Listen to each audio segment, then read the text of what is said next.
Hello, Mochikyo. Hello, everybody. Hello, hello, hello. I'm alive. I'm alive once more. Haha. Mochikyo finally finished Return of the King. Always makes you cry. Yeah, I think the third part of Lord of the Rings is definitely the most emotional one. I love it. So yeah, ad break is upon us. Give us another 2 minutes and then we will start streamer. So have a look at the plugins, scripts. Do it like this, I guess. Then we should be fine. So yeah, last 2 minutes of ad break and then we can start. Happy New Year to you too, Mochikyo.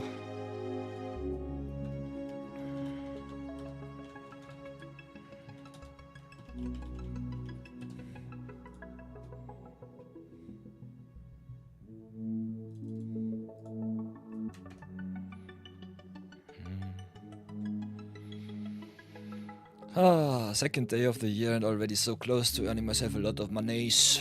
I like it. I love it when the business runs. Perfect.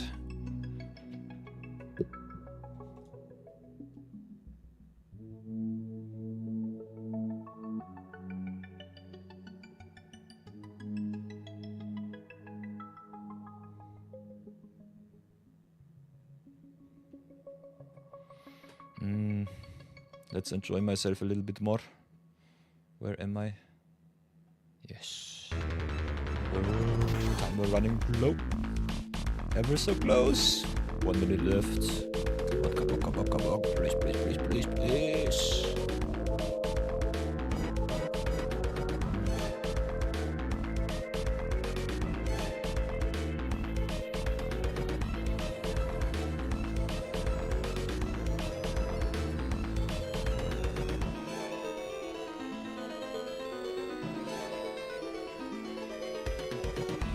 Yes, ads are over.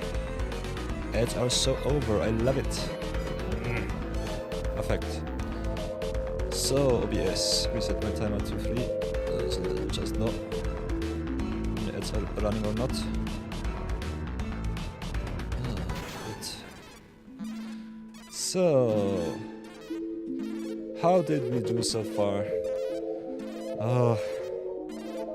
Decided to take the New Year's Day off to replenish myself a little bit. Was unfortunately a little bit sick, so sorry for that, everyone. But yeah, I did also an avatar draft yesterday, and yeah, we were quite successful, so I'm quite happy with that. And that, I think we'll be doing a lot of drafting today. We got also, very interestingly, flashback draft. What's it called? Innistrad Midnight Hunt. So if you want to see some friend flashback drafties, we can also do that too. And let's have a look at that, everybody. Because you know the drill. Hey, it is important to post something on YouTube's too. Oh, I cannot show it because this is my Discord overlay, so give me a sec. Open up the Discord on the browser, then it should work. Chuk. If you go to the order of your, I did some announcements that I unfortunately have to take off. Thank you for the heart bandit, by the way. Big shoutouts to my Australian friend. Did some viewer battling into New Year's Eve, so that was kind of fun. I think we had a 7.5 hour stream, so that was a long time. I'm back once more. And the cool thing is, I also posted some YouTube videos. So if you want to see our first ever avatar draft, it is online right now. And the second one will follow to tweet today. So every day of the new year, I set myself the challenge to post another 2 videos on YouTube's. So that's kind of fun. And other than that, I definitely promised Brownie Man a long time ago that I do post the viewer channel point redemption of him with the Inyas. Christmas a little bit over already. 1 week too late to the party, but I think it's good. Other than that, there will also be a zero budget brawl video every day from now on. So I will be posting those, I guess, at around 8 PM up to 12 AM, something like that. Still not sure because most of my viewers are Americans at the moment. If you have a look at that, we've got, where is it? Create a dashboard, stream summary. For everyone interested, got a lot of unique viewers there. And the interesting thing here, if you go to analytics, go to stream summary, go down here, it only goes downhill. If you go down here, go to view details, we have a 54% of American viewers. So most of my American viewers will be rising from the dead, I guess, in 1 or 2 hours. So that's also a little bit fun to see that happening, because it's in the dead of the night on the other side of the world. Big shoutouts to my Australian viewers. Bambit and his raid from 2 days ago was also quite neat. And yeah, I'm quite happy that we also have some very nice lurkers from all over Europe. So big shoutouts to those. Pretty happy with where we are so far. Discord definitely going strong. If you want to post something, Magic the Gathering section also has my trophy draft. It was not a trophy draft, but my winning draft of yesterday. Drafted some nice little red-white aggro. First pick was, I think if I remember correctly, Chat Freedom Fighter over a rare that was unplayable. And then we just could have had 3 chats. But yeah, you need all of the good token makers, so keep that in mind. And a good aggressive curve with a lot of lessons and 2 combustion technique definitely solidified me in the reds. Other than that, I think we will be doing a lot of drafting today. Still want to flash out my collection. As you can see, the Perilous Pit account goes quite strong. You know the drill. Reset the board. Otherwise, what else will we do? I think we'll do definitely some zero budget brawls. Been quite lazy with those so far. So let's log out, change the account very quick, because Night of Yore is more important than anything else. Free-to-play series has to go strong. And otherwise, we'll be definitely doing some variety this year too. Might do another extra 2-hour block at a later hour. Maybe stream from 12 to 4 the first section of our free-to-play series with the magics. And maybe then come back at around 6 to 8 PM for 1 or 2 hours of Clear Obscure. Or maybe some Kingdom Come Deliverance, one of the 2. Still not sure. But you will see it. I will definitely post it in the Discord too. So stay tuned there if you want to know what's going on. I think this is the easiest way to do it.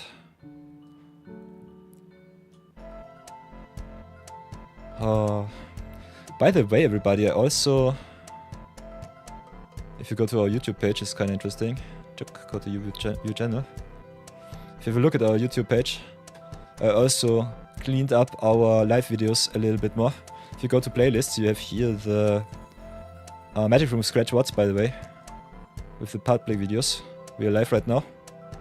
And if you have a look, can have a look at that, that's kind of interesting. So if you go here, the Inception is strong. If you go down here, you have the whole playlist. I updated all of the titles and the description box. So you can definitely check out all of the past View Battle weekends, which is kind of nice. And also can have a look at all of the uncut, uncensored drafties and View Battles that we normally do during live streams. So if you want to see that, definitely check out our VOD section too on the YouTubes. Otherwise, you can always just come on by live on Twitch.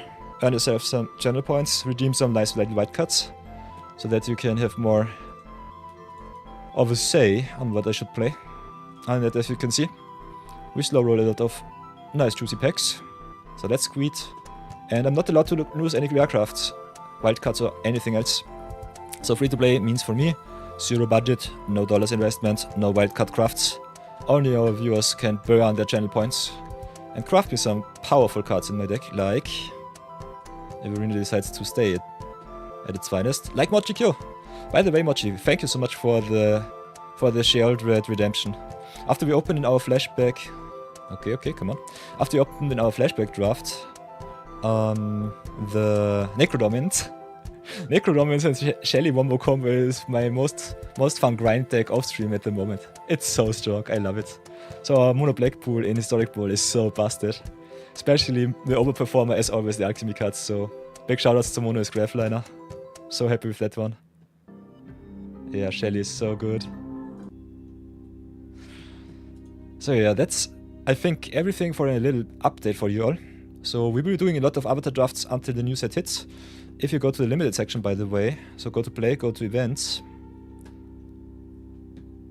You can also have a look here. Premier Draft Midnight Hunt is upon us. I personally am not the biggest fan of the set. I think it was quite solid with the haunt mechanic and the stuff. Can have a look at the...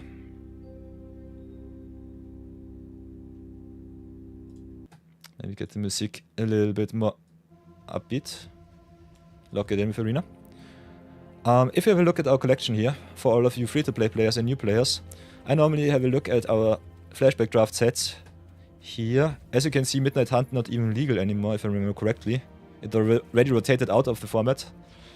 If you go to those sections, big shout out to Modern Horizons 3 once more, go to Innistrado Midnight Hunt. Should be a round icon. I would love me some search bar though, Wizards, so please give us the set. If you have also the shortcut in your brain, you can do it like this. Go like this. Go Midnight Hunt, and then code MTG, set code.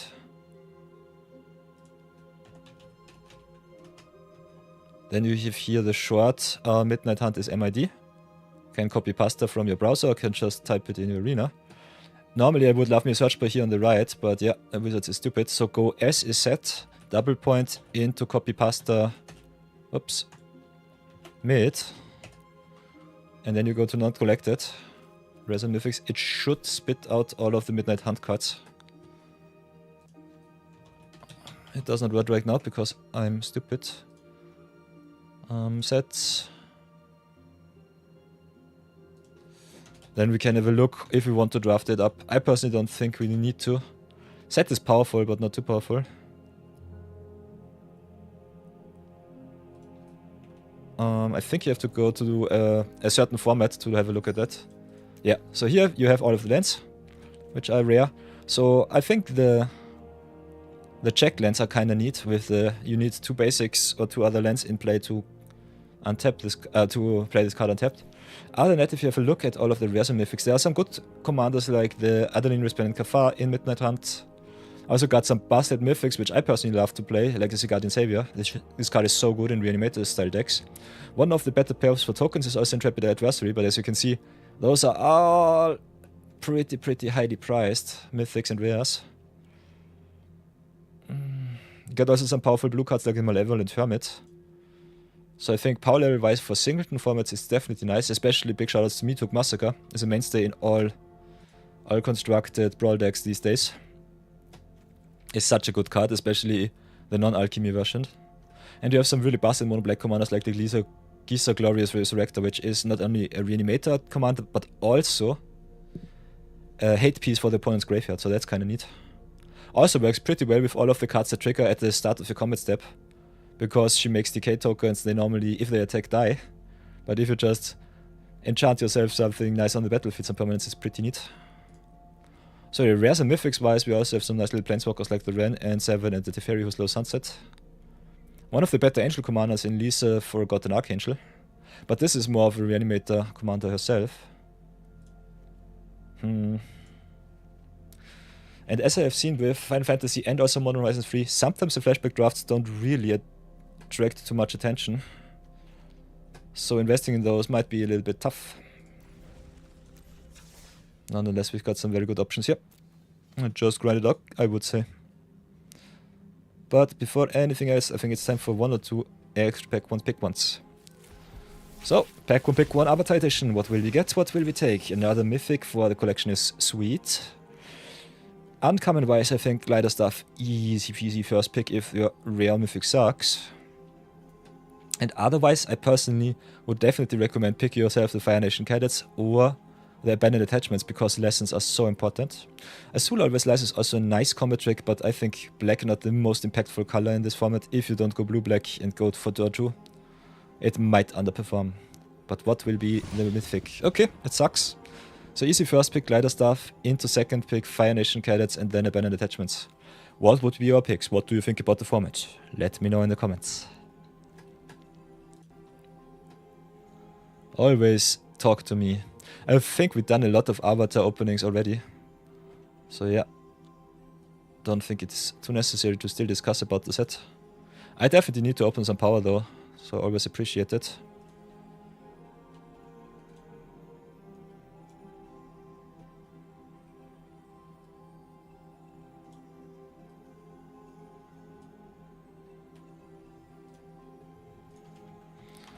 So yeah, pick one. Kinda neat. I have to post all of my shorts too. So the short posting will be the most annoying part, I guess, this year. And we're also in 2026. Don't have to... I have to remind me, I think, the next month. Otherwise I will always forget myself. Ooh, Mochikyo trying to make Fire Nation cards work. I think in the red-blue lessons deck it's definitely possible card. Saffron Olive played him in a mono-red standard list. And also said that the lessons are a little bit wonky to enable this card. But I think it's a nice little budget alternative if you don't have the wildcards to make yourself some Slickshot show-offs. Otherwise, Slickshot show-offs, Fire Bending Student is normally good for the mono-red go big deck. In what direction did you brew, Mochikyo? Let me know.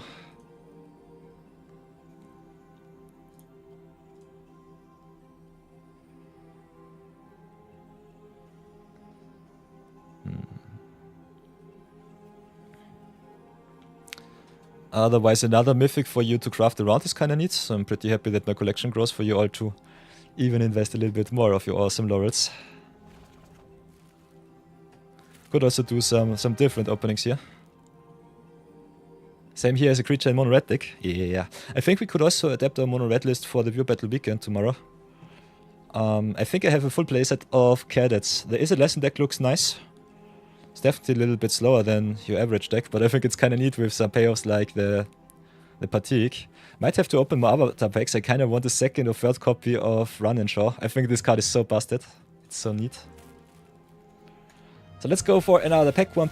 Edge of Eternities this time, because I'm feeling a little bit wonky. Ooh, we opened everything. Nope. Okay, Velocity, Pain for All, Caveron. Hey, Caveron for the collection, nice. And the Loading Zone. Okay, sweet. Did we open another piece of power? I think only the Caveron, but still pretty neat. You think Hired Claw has more power for sure? Yeah, definitely. If you have the rares and mythics running white, you should definitely go for those. So yeah, unfortunately I opened all of my packs because I'm stupid, because open all is a thing. So I'll have to go for another pick one. Okay, pick one. Kamigawa, Neon Dynasty. Blast from the past, and with a very strong opener here. Got the Gloom Shrieker, which I personally love, especially because Enchantments is one of the best, if not the best deck in the whole format. Prosper Thief, if you want to go ninjutsu, blue-black tempo is definitely sweet. Sometimes a little bit too slow, but some cards like the Nizumi Blade Blaster definitely enable you some good attacks. So I'm very happy with the commons and uncommons. What will be the rare? March of Reckless Joy. So my personal first pick would be the Gloom Shrieker. I would say in most formats it's not advised to pick 2 color cards right at the first pick. But because Kamigawa Neon Dynasty is so synergy driven, Gloom Shrieker over Prosperous Thief and the Nizumi Blade Blaster are definitely something that I enjoy.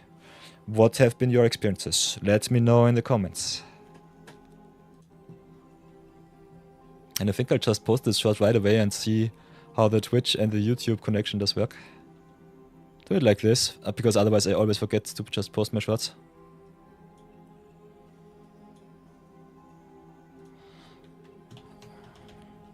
Opening ourselves a little bit of power here, so in Kamigawa. Kinda nice. So yeah, by the way, Mochi, how have been your experiences so far with Standard these days? I think Bambit said it's a little bit oversaturated with too many threads. What has been your experience? Let me know.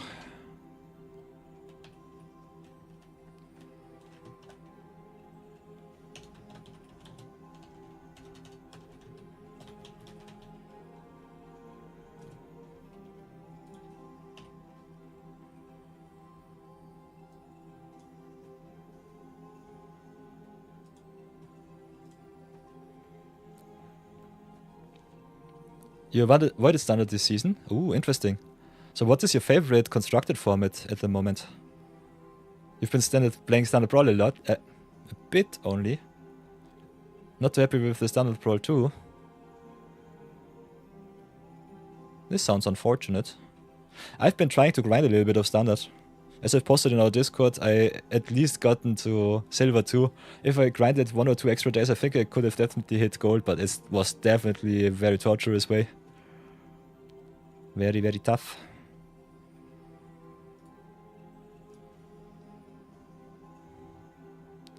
So let's see if this works out.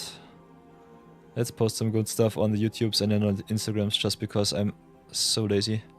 You love Standard Brawl? APC is just right for you. The pace? Nice. Yeah, I think finding the right pace for you is very important. It's very, very important.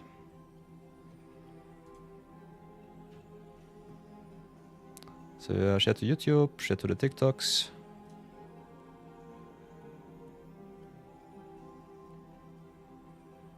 Nice, nice, nice. Looks good. So do it like this, do it like that, do it like that. Be done with it and let's go and cash out.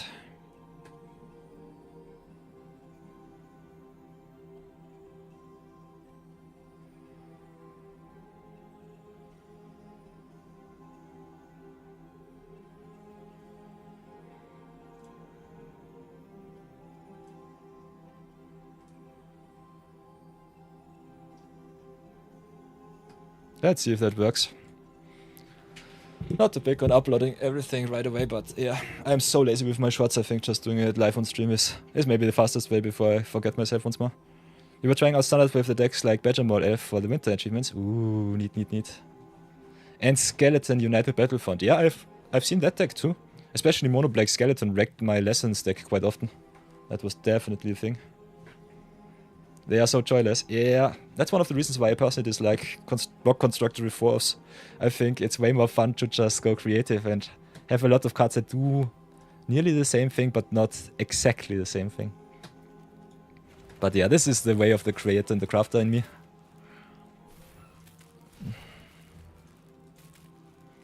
So yeah, I think we go for one extra pack one, pick one. This time Aether Drift Edition. Let's open us some more lovely Start Your Engine cards.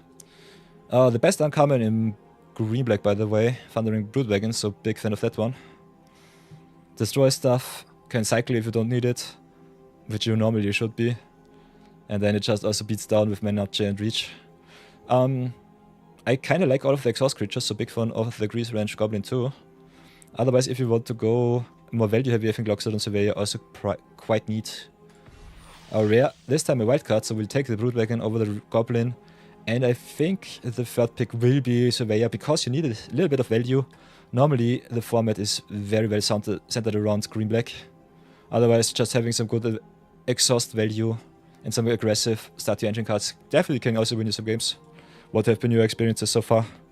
What do you want to see next? Let me know, everybody. I'll see you in the next pack. You like the Goblin too? Yeah, Grease Range is neat. No extra singles for us, but another wildcard for my viewers is nice. So I'm happy with that. And then I think we just go and draft it up a little bit more. Maybe just add, open some more packs. And then we'll build also a little bit around some new decks, I guess, for the viewer battle weekend. I think I was quite lazy with the zero budget brawls so far. Definitely have to up our game a little bit more.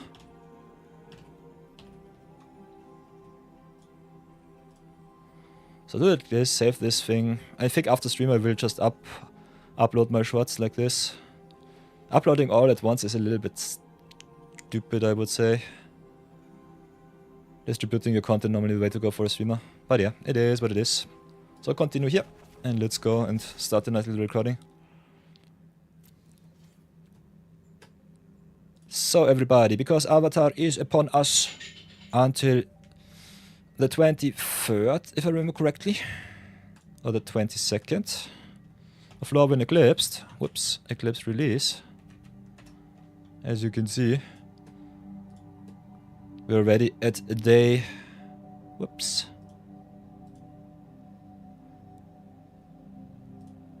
Have to update. Zero budget brawl. We're already at day 145. The new year is already upon us. And Lorwyn Eclipsed hits in around 3 weeks. We will be still drafting a little bit of Avatar until I finally maxed out the collection. We were so close with Aether Drift. With the 3 weeks left in the tank, I think we definitely have the options too. And we were quite successful in the other drafties, so I think it will be a little bit of fun. After that, as always, my New Year's resolution is posting a Limited Madness and also Zero Budget Brawl video every single day. So let's flesh out the collection and then draft it up for another Zero Budget Brawl. So yeah, if you enjoy the lore with spoilers, also go to mythicspoiler.com, by the way, hashtag not sponsored. But I think especially with the power, it's always quite nice to have at least a little bit of insight. I will be drafting Lorwyn, by the way, blind, so no spoilers for me, at least not too much. You can definitely maybe spoil me 1 or 2 cards if you want to discuss something on stream. Live on twitch.tv/nightofyore at the moment. We also have our live viewers and have a lot of discussion there. Magic here will save up all of the gold for Lorwyn though.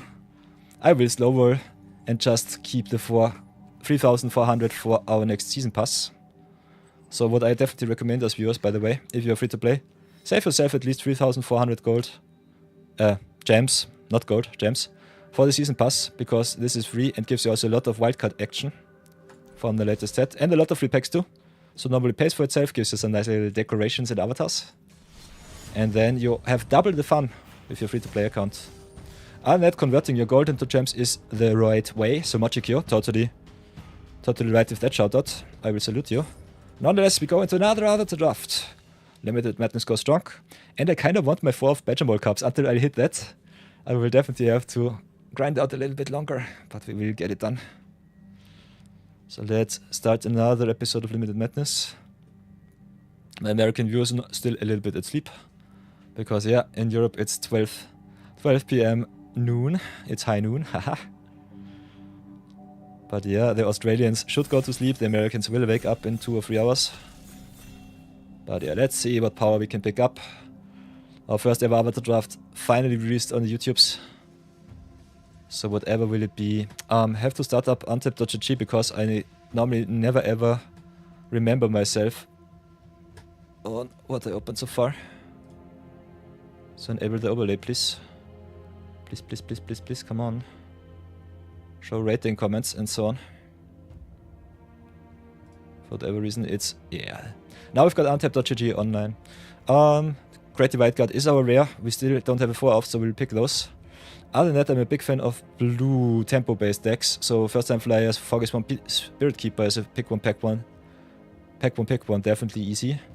Yeah, I would recommend you pick the power in pack 1 and then see where it goes. There are a lot of cards that might table for us. I would definitely have a look at the comments if you want to prognose what might be coming back your way.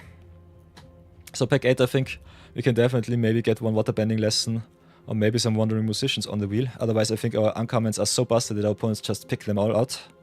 If some double colored cards like the Four-Way Swamp or the White Lotus come back, I'm pretty happy. But yeah, this is easy first pick. Great Day, White Guide. This card is too busted.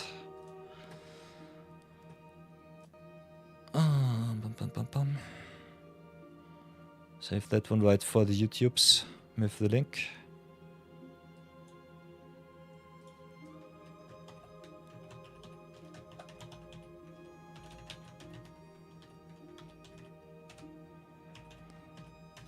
So yeah, quite happy that we open ourselves some power. At least some very good fixing. I love me the fixing in this format.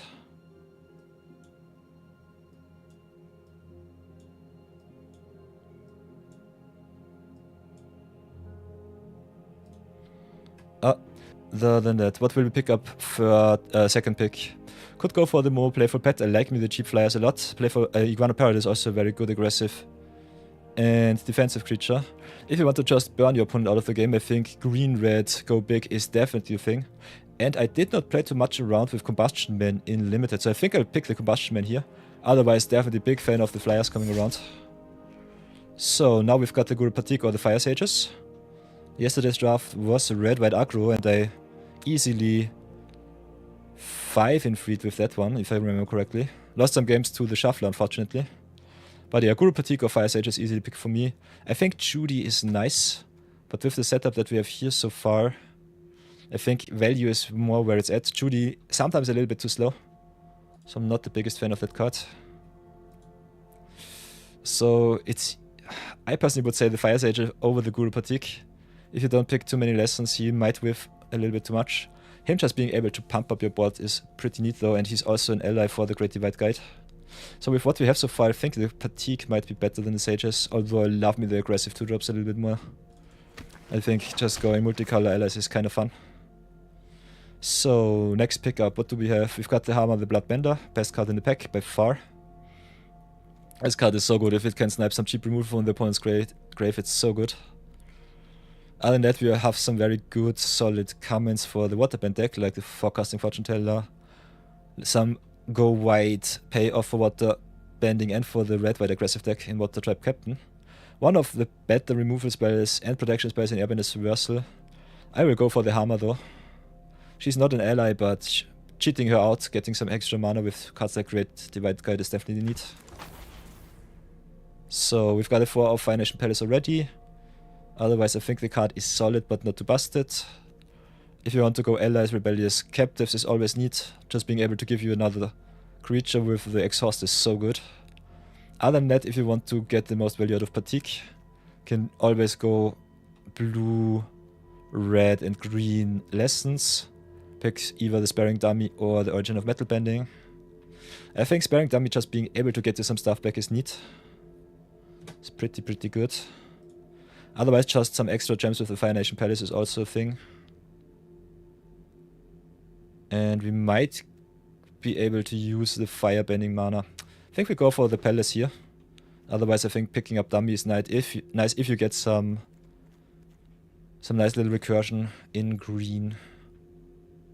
Like the Ancestry lesson, it's kinda nice. Other than that, red-green normally a little bit too slow. Bigger fan of the evasive decks. Especially if the opponent goes tokens, you normally are stranded a little bit too long. So it's either the Omashu or the Sparing Dummy here for me. I think I'll go with the Fixing over the card advantage. Not the biggest fan of the Self-Mill. Now we've got the Rocky Rebuke in green as a good removal spell. Very good enabler for some aggressive attacks like the Deserter's Disciple. Just Earthbending for 2, going to town. Is also an ally, which is kind of neat with the Great Divide Guide. But yeah, Rocky Rebuke is too good at instant speed, we'll take this card. Now another solid sign for green being open. Flopsy Boomy's Body Sweet.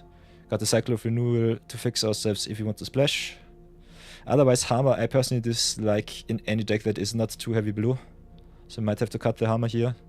Having a Cycle of Renewal and some dual lands as backup though is neat. Yeah, Flopsy is the bastard, I will take this one. And there are our wheels. Meteor's board pretty slow, but if you can stabilize in green with the life gain, it should be neat. Otherwise, just having Turtle Duck or a boost with the Wandering Musicians is always quite nice. Not the biggest fan of Succus Exile though. So it's either Turtle Duck or the Meteor Sword. I'm personally a bigger fan of the Duck, but I think just having some good hard removal in your deck is so important. And if you are heavy green, I think Rocket Launch is also a solid lesson. So pick the Rocket Launch here. Walltop Sentries on the wheel is busted. Got the Earth Rumble. If you go big, I think it's nice. Otherwise the fight spell is a little bit too expensive. You need some cheap interaction in instant, like the Origin of Metal Bending here. Ooh, Rise of Sosin. We already have a 4 off. But yeah, Rise of Sosin is busted. Just having a sweeper in your deck is so good. We're definitely not sold into red, but we shorted green quite well. We got also a nice little Guru Fatigue and Ang's Iceberg. Iceberg is a solid removal spell, especially for the tempo deck, but having a sweeper at your disposal is so nice. And Sosin is also a finisher because you can get your opponent's stuff from his grave back. So we might have to look into maybe go black-green. Might open us up to the Hammer once again. Could pick up the blue with the North Pole Patrol. Could pick the power for Firebender Ascension. Doubles also up the Combustion Man trigger, which is kind of neat. Otherwise, just having some extra acceleration in blue with the North Pole Patrol is nice. Best card in the pack by far, the Sun Warriors, in my opinion. So, I got a lot of power here to pick. If you want to stay good with your rare economy, I think just picking the rares high is nice. We could definitely play red-green, Firebend or Earthbend. Otherwise, I think Engineer is solid. Not the best in our deck because we normally stabilize and go big with our creatures. So, pick up the Firebend Ascension. Earthbending Student is nice if you have a lot of instant speed, good stuff. Otherwise, another Fire Nation Engineer is kind of neat with Badger Mole Cup and Badger Mole. Especially the Badger Moles as a whole is kind of neat. 3 top freedom fighters, one of my personal favorite red comments. Could just pick the student or the Seismic Sense here. Big fan of Seismic Sense, especially if you have some busted cards like Flopsy or Combustion Man or Hammer lying around. It's also a lesson for Guru Patik to make him better. Could still try and see how far we come with a potentially solid aggressive list. Now we've got another Rocky Rebuke, another Guru Patik, another good uncommon in the Boulder. Especially if you have some Earth Kingdom Generous, it's kinda neat because it gives you a lot of life. Not the biggest fan of Fire Tsuko, I think he's a trap. Got also the Hey Bye, which is pretty solid in black-green. So depending on what removal we want, we might need. Can definitely decide if we pick up the Rocky Rebuke, the Guru Patik or the Boulder here. Don't play too many lessons. Boulder is pretty good though.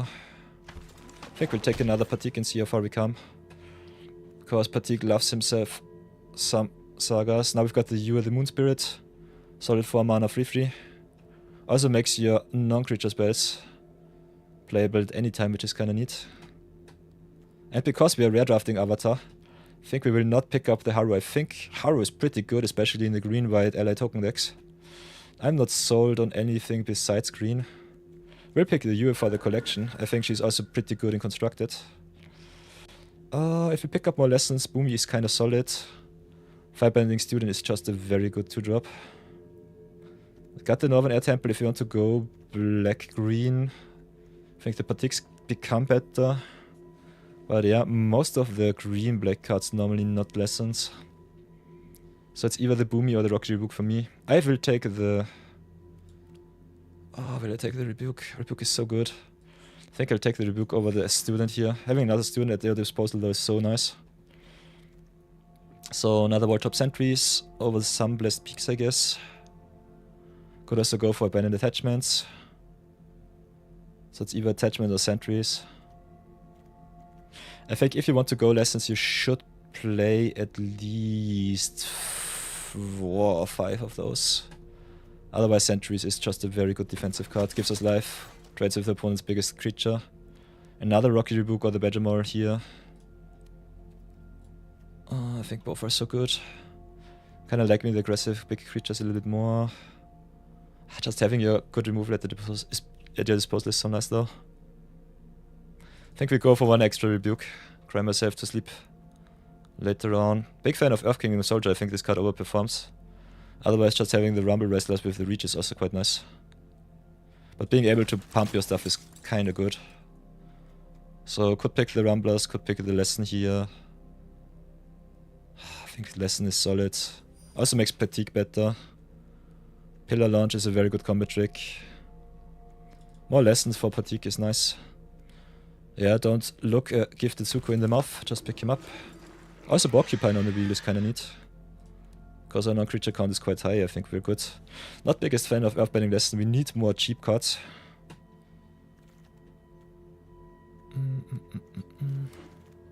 Yeah, there's a Run and Show, exactly what the doctor ordered, perfect.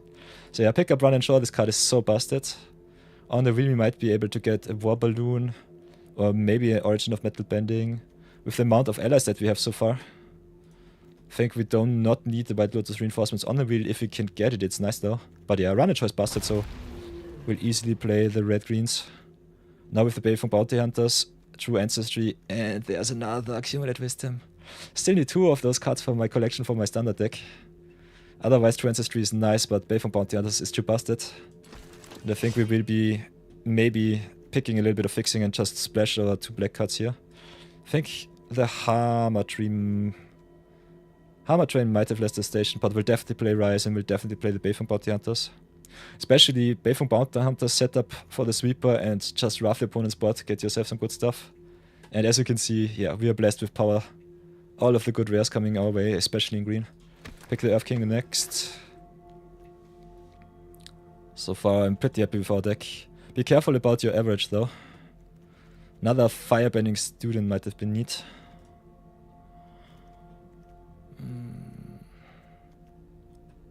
But yeah, this looks juicy. Whoops, sorry for that, Marcus. Don't have time for you.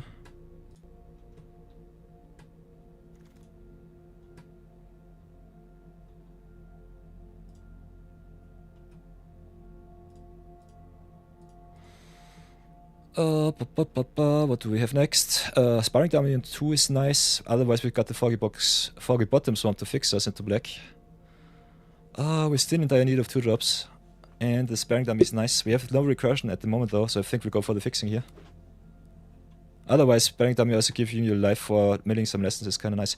Yeah, perfect. So now with the Earth Kingdom General, I think we are quite set well up. Rock's Audience or Marshall also need, but Earth Kingdom General is too good, especially if you have some Earth banning lessons going around. Now we've got the top 1 free, which is awesome. Another ally for the list. Perfect. So lessons wise, I think we're in a solid position. 5 is good. But yeah, playing Earthbending lessons as your 4 drops is normally not where I want to end up. Still need a solid amount of lessons just to enable the run and show. So I think we will be playing all of our lessons here. Makes also the Boomy better. Origin of Metal Bending just being another lesson for a deck. Seems also kind of good as a combat trick. So it's either the Earthbending lesson or the Boomy here. Our tap end looks already pretty neat, so I think we'll go for the lesson just to make the fatigues better. Now we've got the Southern Air Temple too. We don't... I could play the Invasion Tactics. Not the biggest fan of this card, just being able to draw you more cards is nice though. It being a 5-drop sucks. I think I'm more inclined to pick the Wall Drop Sentries here. Our card advantage is a little bit annoying me though. Okay, instead the Auto Shuffler gives us the Warden. Could pick up the Water Destiny. Could pick up also the Origin of Battle Bending on the wheel. We already have the Destiny, so we don't need it. Freedom Fighters is good. So it's either the Metal Bending or the Freedom Fighters. I think we go with the Origin here, if I'm really honest. The more lessons we have, the better it is. There's a Transistry too. Having the better creatures is nice though. So it's either Captives or the Freedom Fighters here for me. I think having the 2-drop with Upside a little bit more interesting. Don't need to go white, we don't have the go white theme. Pillar Dodge is solid. Already have all of the other cards. Ooh, and Audience on the wheel, nice. And the moose count goes to 1. Can Red Bambit right away. Nice, nice.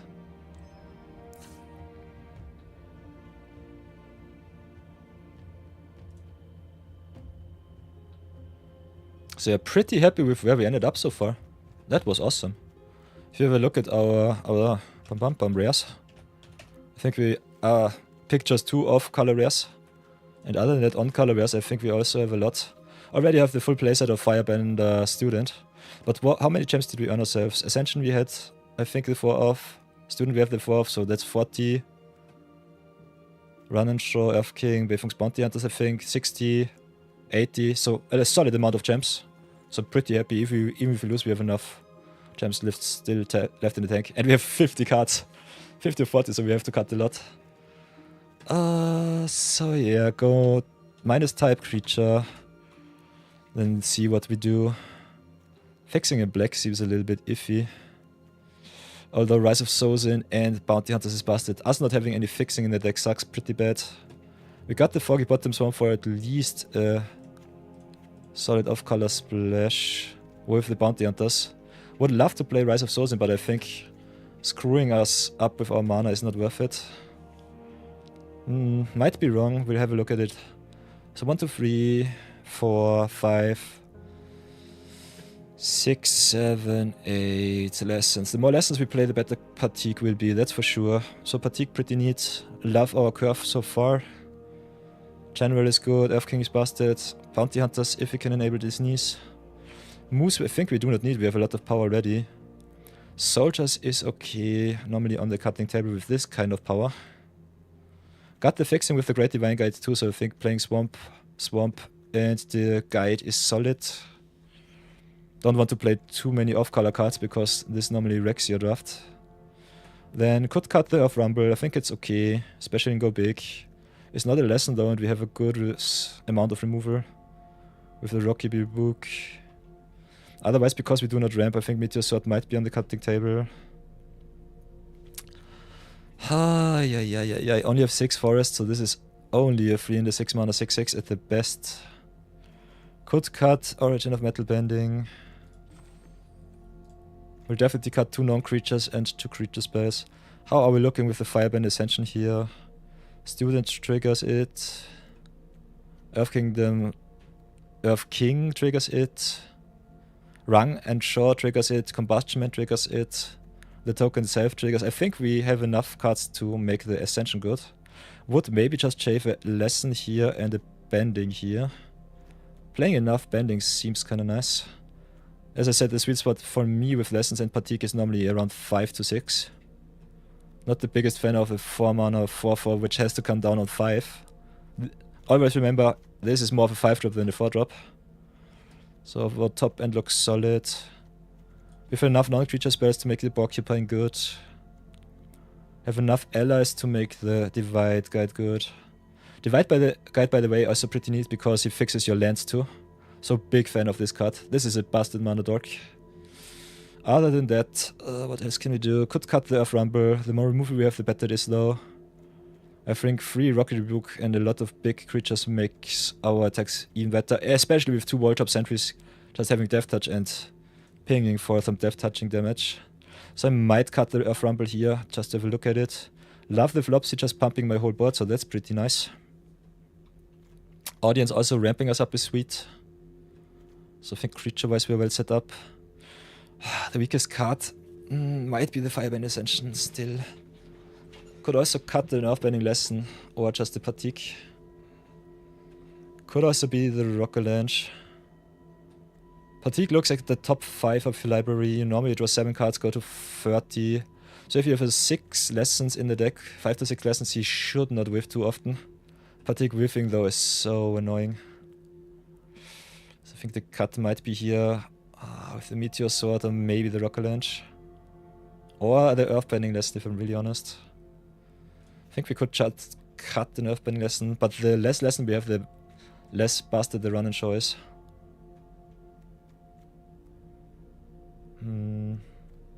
1, 5, 6 red is good, 7 green is nice. We play a lot of green and a little bit of red. Could cut the red for another color if we really feel fancy. If we could also just go mono green and go to town, but cutting run and show at Combustion Man is not what I think is the right way. Otherwise we could we grounded out a lot of the good stuff. We have the Rise of Sosin, we have the Hammer, we have the Warden in black. Yeah, I think it's... If you have to decide between Run and Show and Rise of Sosin, I think the red looks a little bit more juicy. Could definitely go a little bit heavier into green. Nah.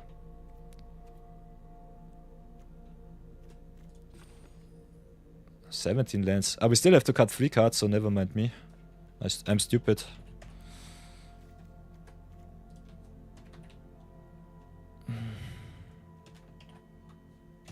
So this is a tough one.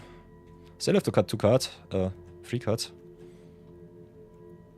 Could cut the Bounty Hunters. Just don't concern ourselves with the black. I think the power is still worth it though. So not too sure about it. We could just go mono green, maybe splash the Run and Shaw and the Combustion Man.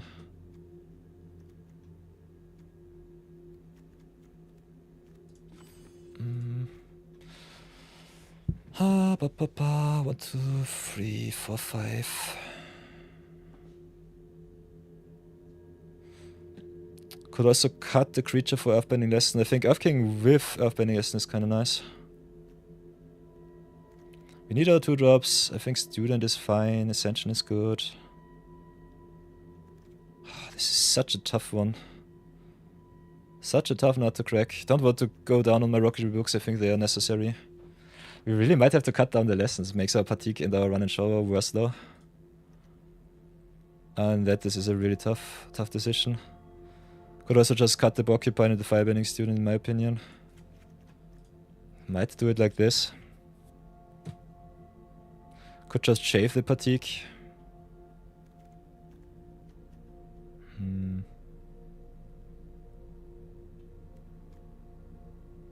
Could also go down on the Earth Origin of Metal Bending. But I think if you have Origin of Metal Bending in the deck, have the Firebending Student aggressive, have the Porcupine aggressive, the aggression looks good. Like me the Comet tricks a little bit more.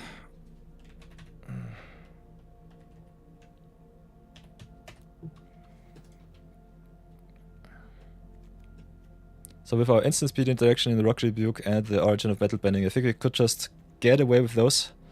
Cut maybe the Lessons, cut maybe the Rock Avalanche. Just play 4 Lessons. Maybe do it like this. The other thing, this is more Comet Trickery. Also destroys your opponent's artifacts and enchantments, which might sometimes be necessary. It's a little bit more aggressive down to curve. Go big and then just play Flopsy and the good stuff at top end. Because we only have 4 Lessons left, I think Patik can be on the tutting table. He's also a legend. I think we'll try it like this. If I don't feel it, we could also cut the Porcupine and just play the Guru Patik. I think we cut the Porcupine if I'm really honest. Cut the Porcupine, go for the Patik. Play 2 of Patik, see if we can get us some value out of the deck. He's our value engine and also pumps our creatures, so I think he's better than the Porcupine. Having some attacking creatures for the aggression though is good, and for the Firebending Ascension. So we'll do it like this. Let's see how far we come.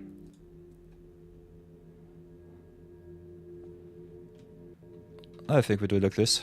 A lot of deck tech, 20 minutes into the draft. We don't play the black, so get our lands right too. Thank you so much. I think splashing some colors is important, but if you don't have the fixing, it's not worth it. So now it should work, please. Thanks. If we have enough ramp, we definitely could try to get the black input more. Otherwise, I think it's fine. So doing like this, and go to some games. Let's have some fun. Madness going ever so strong.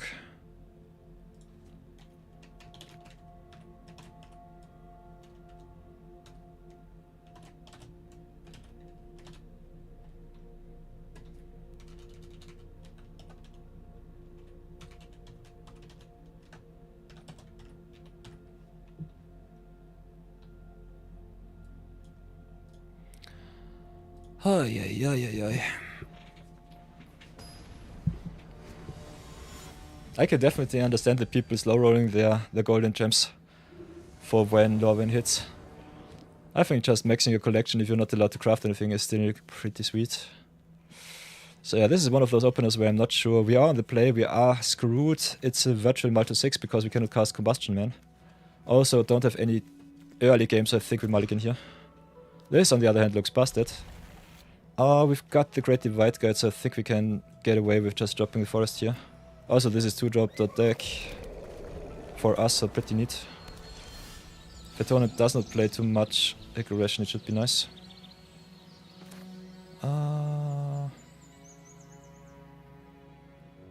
So yeah, I think we just drop Firebending Student first. Could have also dropped the Great Divide Guide. Key opponent with the Herbalist. We dropped the Palace. Oh, don't have double green, so this sucks. Unfortunate. Otherwise, Herbalist with Retough is also a little bit tough to enable. We'll see how far we come. Play the Great Divide Guide and pass for now. We are fixed into green because of the guide though. So hit in for 1, Firebend it up and see what our opponent does. Get the damage in and pass for now.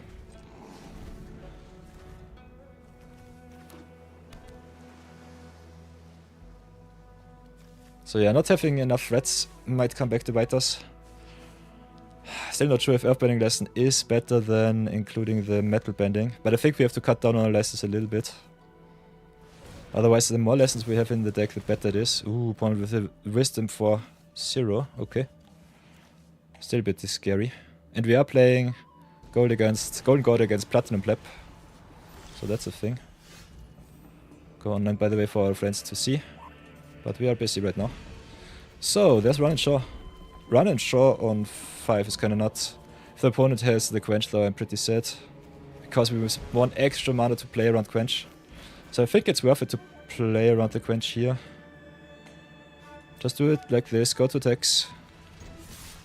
This looks so bad, like Quench.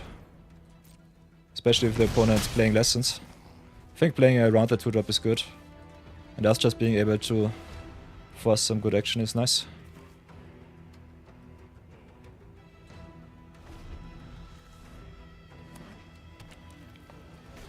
Okay, tapping out for the top, that's good.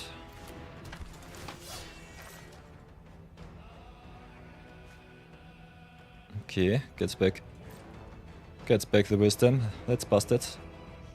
Okay, my turn. Okay, now we have Blind Bandit. Can go up to 3, does not work. Got Run and Shaw, but we don't have the green. Definitely drop the Run and Shaw while the shields are down, that's for sure. Opponent's tough being able to just get in some value sucks though. So how shall we do this? This is only 2 power. Rocket Rebuke needs some tough stuff on the board. Yeah, I think we just go for the dragons here. What the heck? Whoops. They still have the Quench open. Okay, this sucks. I forgot that Hermetic Cabalist can tap for Lessons. So yeah, now we're pretty bad behind and they have their tough. So we might be just dead. And now if they have been Ascension too. This is the nuttiest draw that I've seen so far today. Sheesh. So yeah, not accounting for the tap 2 when I know that they have the Quench. This sucks. Could have played around it once more with the top, but yeah. They have the Herbalist, they just have to keep it back and still can counter my stuff. This is annoying. You got the Ancestry, but they have the pressure here.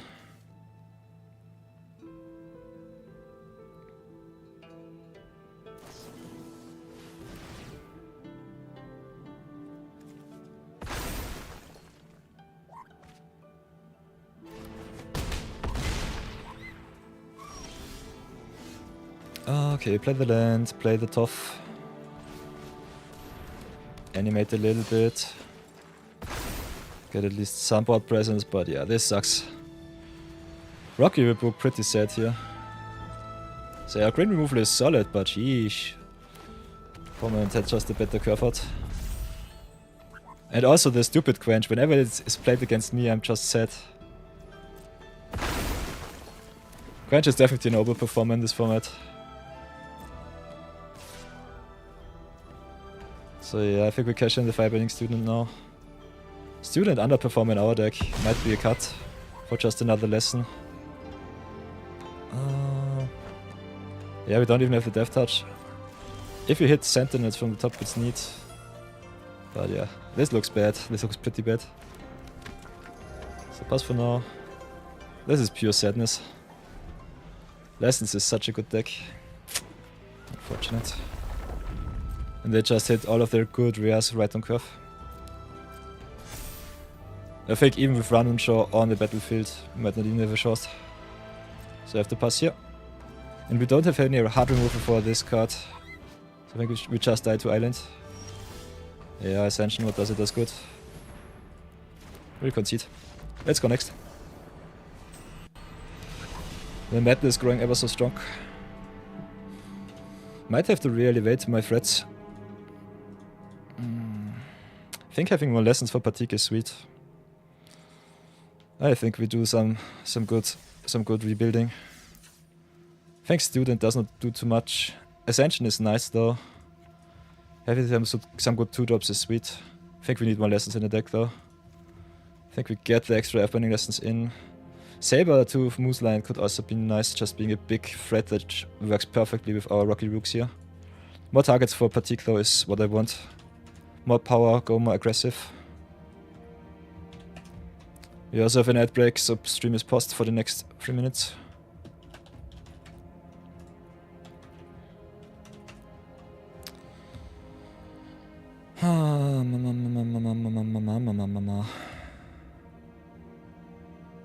Could also just play our black good stuff and pray. Not the biggest fan of that strategy though.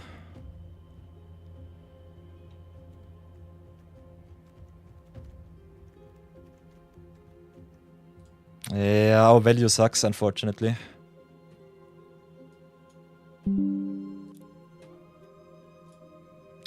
Going into 3 color with the black, I'm not sure.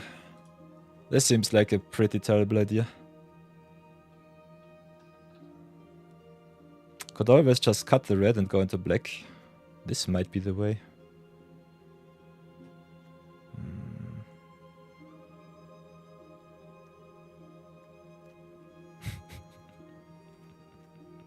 Okay, this might be the other way around, maybe. Maybe we just should cut the red and go to the black. We are so heavy green that it doesn't matter too much.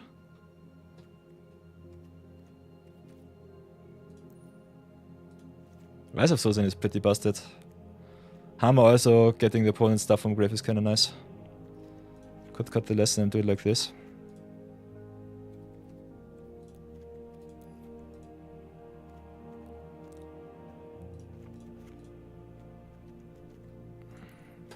This might be the other deck that I might want to try out.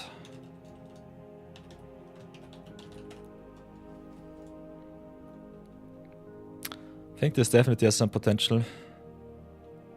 Could play Rockalange also over Earthbending Lesson.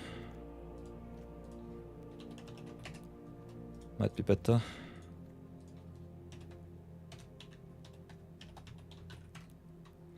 Or do we want to cut some 4-drops to get a little bit more power? Although curving out into Fatigue seems kinda neat. The White Guide also fixes our black a little bit more if we need it. Could also cut 1 Origin for 1 Lesson. Could cut Meteor Sword if we really feel fancy. Getting back your busted rare seems kinda nice too.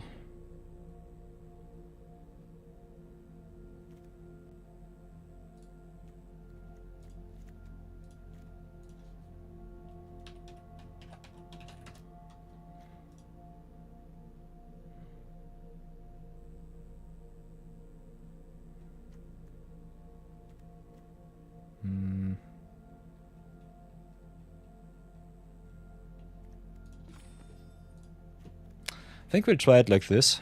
See how far we come.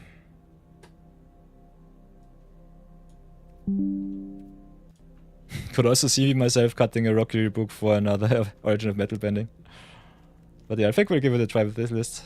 Welcome back from the outbreak, everybody. Thank you so much for staying. Let's go again. This is tough. This is a tough nut. I think 3 color is definitely the way to just go Omega Bastard. But we'll see how far we come.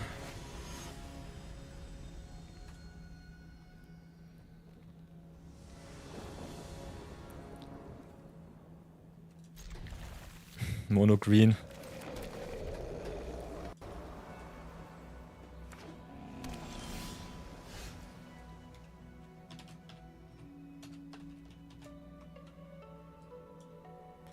How many lessons do we really want to play? Go Rockers Audience. Then Fatigue into Earthbending Lesson is just Chef's Kiss.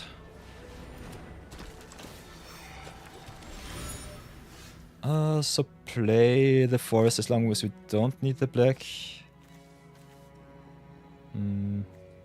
Just in case of Rockalange.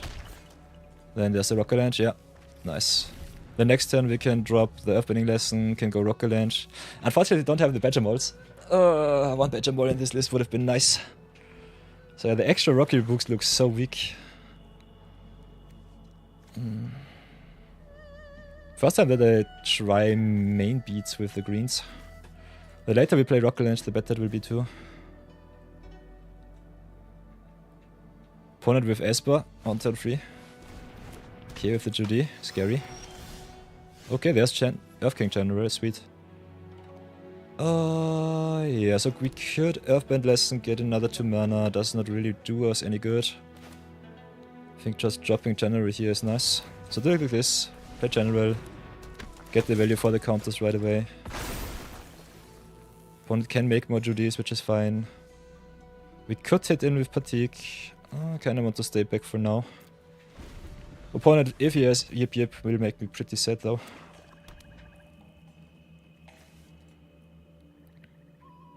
Hey, I prefer Soros Rex with the Lurk, nice. Welcome back, Rex. Good to see you.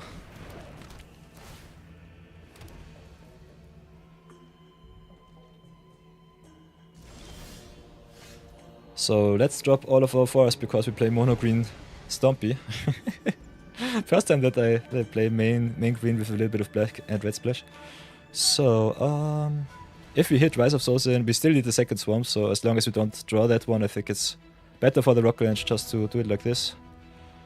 Play the forest. Can play Earthband Lesson first. Make our forest big. Get some good attacks going. Can also give a counter to the general here. So do it like this. We'll not gain the first one. But if we hit with the 4 with the second trigger,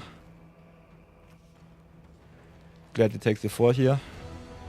Then we can play Rock Range 2 for 5. Could also play it for 6. Kinda want to curve out though. Need to pressure my opponent.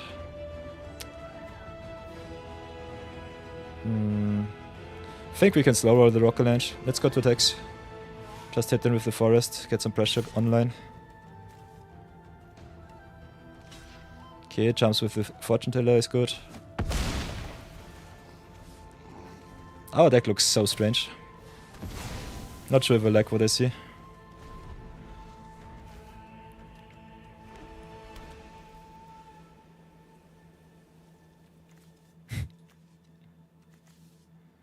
Guru Patik.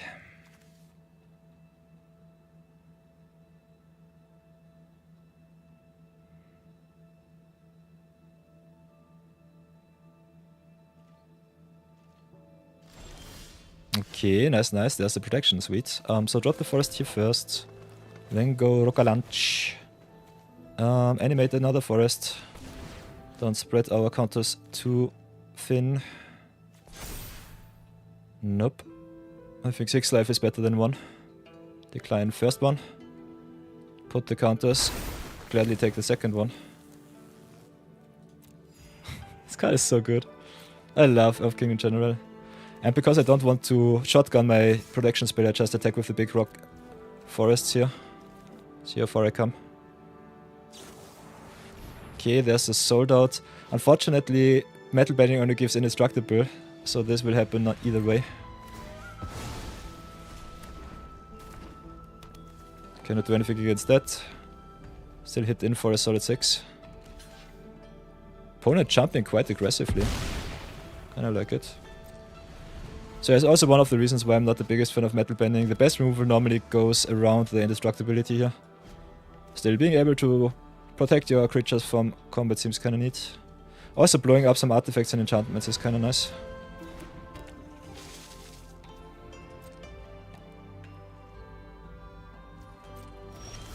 Okay, there's Rise of Souls in. We'll definitely drop our land. Then just go Rock Range once again. Kinda want to play it on a land though. It's another 6. Maybe do it differently. Maybe just go all in on the forest here.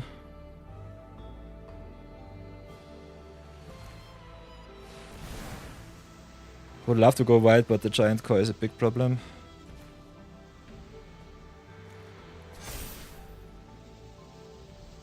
Going it for another 6/6 might also be better way, if I'm really honest.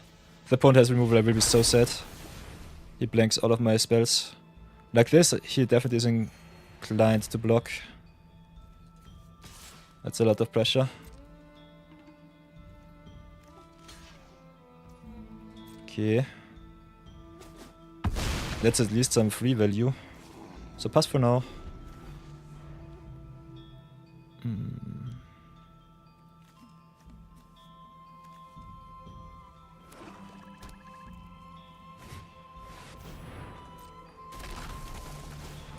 Yeah, this is one of the reasons why I'm definitely happier with 2 forests instead of 1. This forces my hand to play the Origin of Metal Bending. Okay, Captives is nice. So we can Earthbend once again. Earthbend for 6. I will attack first though.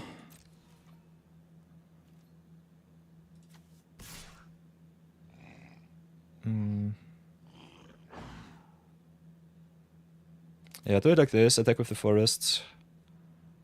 They block with the crawler, don't have good interaction, we just Metal Bending now for the extra counter and indestructible. Give the extra counter to the general here. Get another life.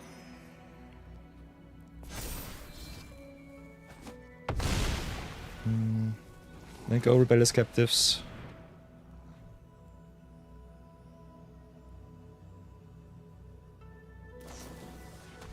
So yeah, going all in on the forest here was bad. I should have definitely given the 6 counters to another land. I think this was a bad decision. It's not a punt, but definitely will get me in the long run against the death touchers of the opponent. Especially the opponent playing blue and black. It's a little bit of a tough pill to swallow. I could have grown my stuff even more.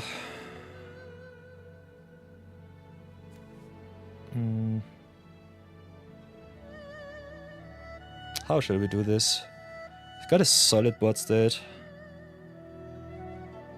This can go up to 4. Rise of Sozin is so bad. Setting us back.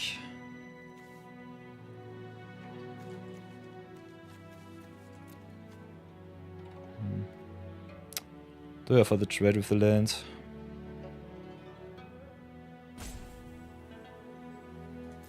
Kinda want to slow roll the rise. I think this attack is not good. I think we'll stack back for now. Just stabilize. If they attack with the Koi, I will just attack back. But for now I think it's not worth it to trade in my well-earned big boy forest for the opponent's crawler once more.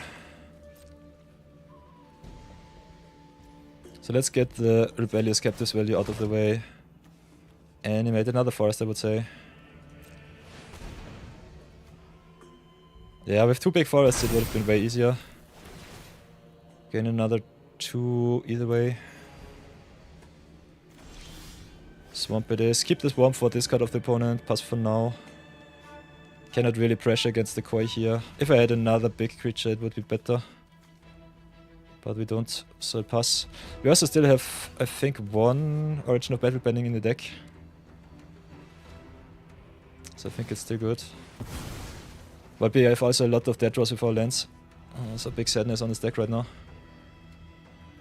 Giving the opponent to redraw into their busted cards is not what I want. Whatever will it be.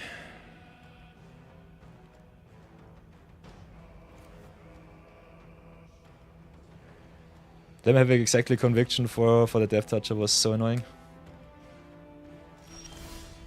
Okay, Rebuke is sweet. So now we've got a good attack. So go Rocky Rebuke on the land. Target the Cannon Crawler. If they don't have a removal spell, this will be awesome.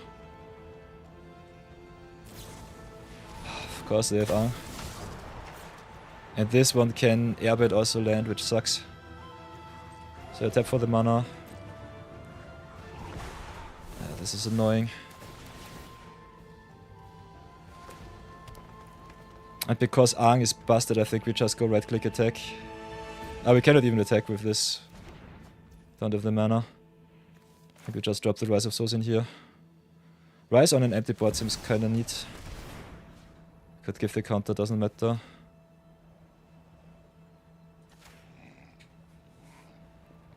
Attacking with the 6/6 into the Giant Koi sucks too. Gain the extra life and see if our Busted Mythic will win us the game. Opponent can flip the Yang, it doesn't really matter.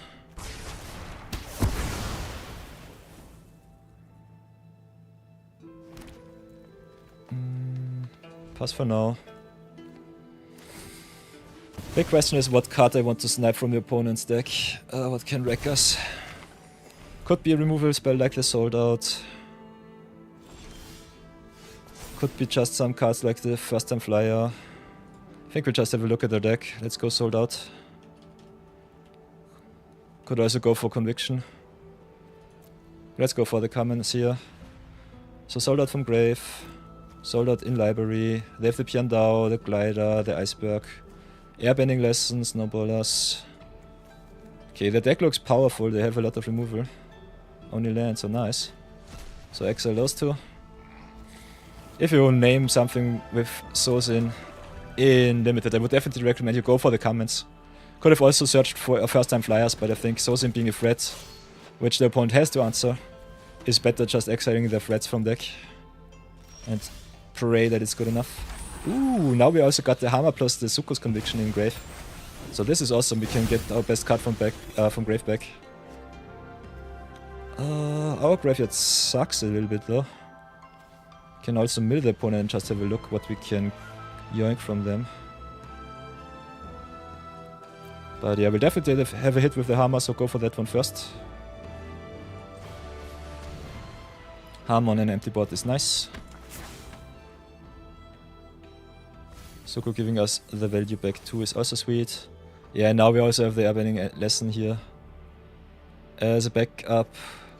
Can also reset the hammer, which is very awesome. So drop the land, play the lesson right now. Get the hammer back to hand. I could have kept the lands, but we draw another card either way. Could also exile more with the Firelord Source if you really feel fancy. No, but I think just resetting hammer is good enough.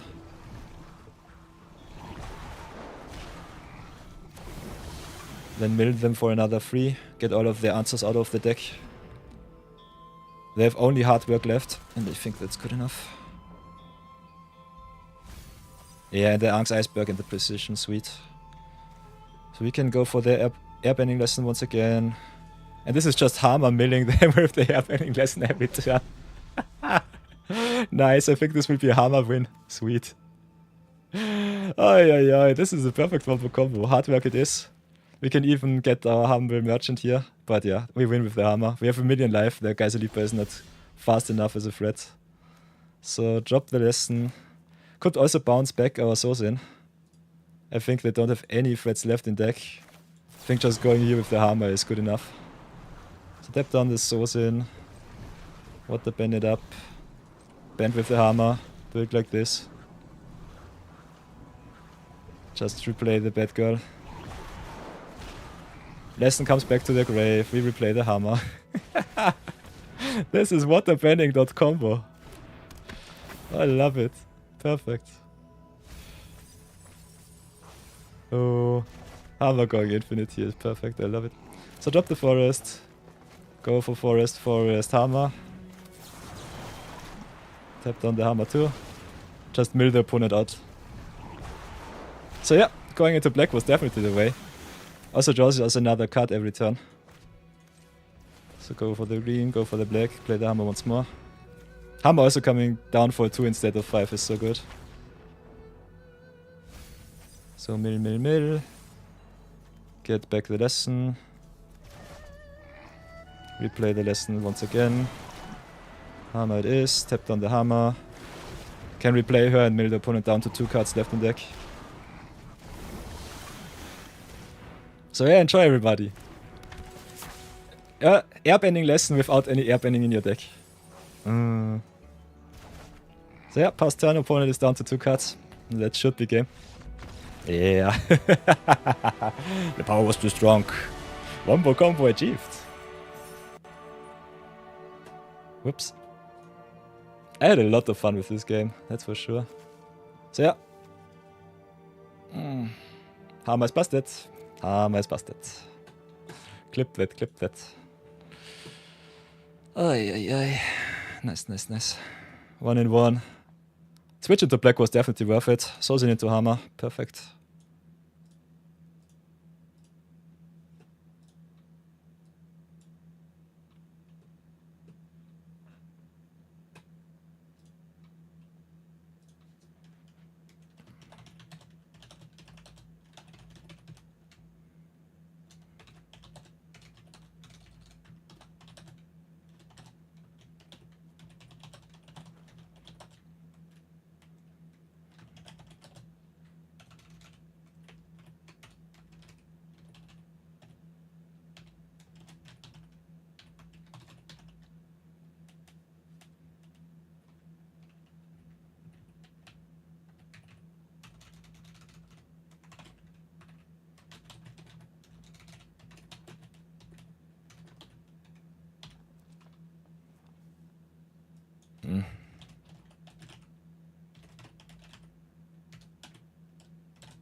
Nice, nice, nice.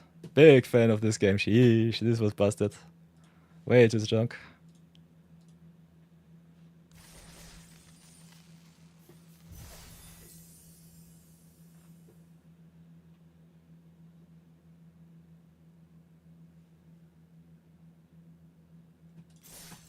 Yeah, so let's do that again. Need at least 1 or 2 extra wins.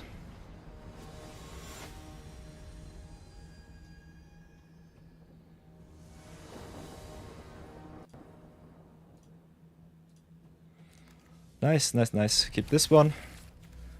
Mono green. Mono green. Here we go. Rocket Launch definitely did its duty in this green list. Double Black Splash also kinda neat. Drawing a million cards with the Hammer Bombo combo was also kind of fun, so keep that in mind, everybody. There are some nasty shenanigans with Hammer milling your opponent and just yoinking their best spell. Especially if you can blink her. Blinking Hammer is just a million rares at once. So drop the Beifong Bounty Hunters first, I would say. Get myself the value. Then have also the big boy to ramp us up even more with the audience. So the Earthbender's going to town. You'll love to see it. Key opponent with the Water Tribe Captain, that's fine. We will play the Tough before the Earthbending lesson. Now with the lesson, we could also double spell Tough into Sentries, which I like.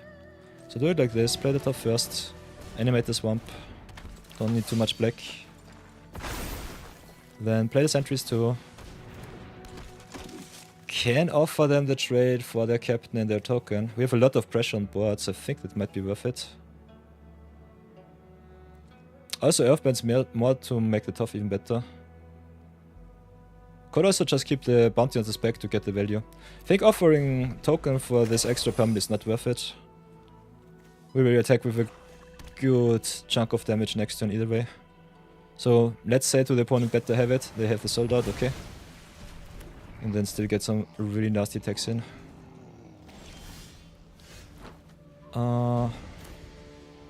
So how do we do this? This is 1, 2, 3, 4, 5, 6, 7 if we make the Swamp a 4-4.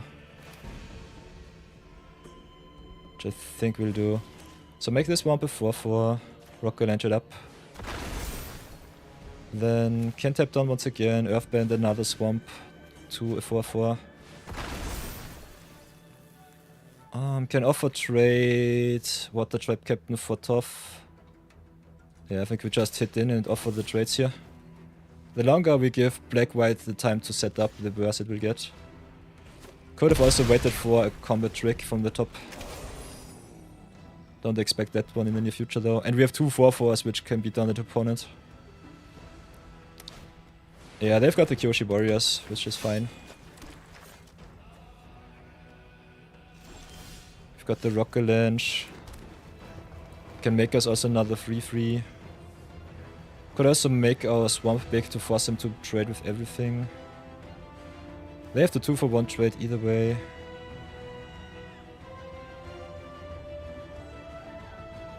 So I think we attack first, see how they block. Get in with the 4-4s. Still have enough mana left because they cannot eat both Swamps. And then just Rocket Launch. I think we still try and go white. So animate another Swamp. Rocket Launch for free. Just pressure as much as possible. Opponent has a very good defensive stance here. Them having exactly the sold out for Beifong Bounty Hunter sucked a little bit. Yeah, but otherwise this is what our deck can do. Smash got it down and pray that it's good enough. And if we hit our busted rares and mythics, it's neat too. Okay, opponent does not hit anything, that's sweet. We can do attacks.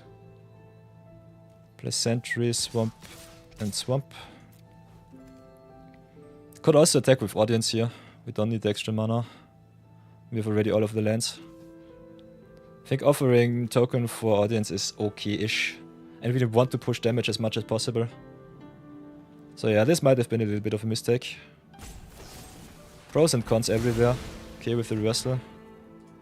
Our biggest problem in this deck is that I don't have any good card advantage engine.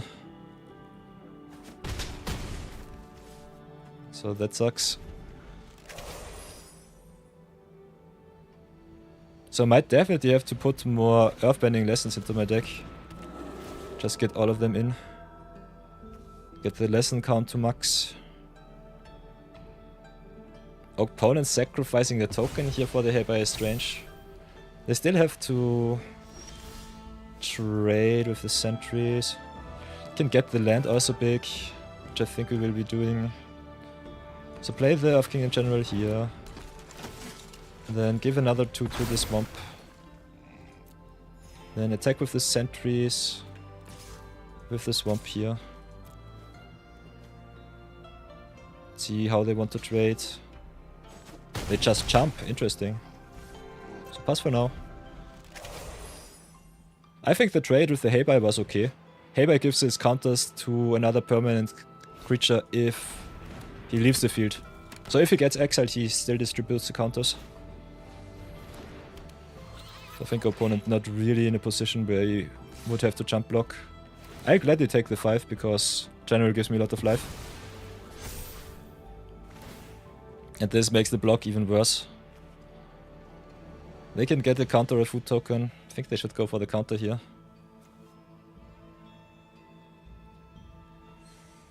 If we hit something earthbendy, we should be winning. So yeah, easily take the 7, that's for sure.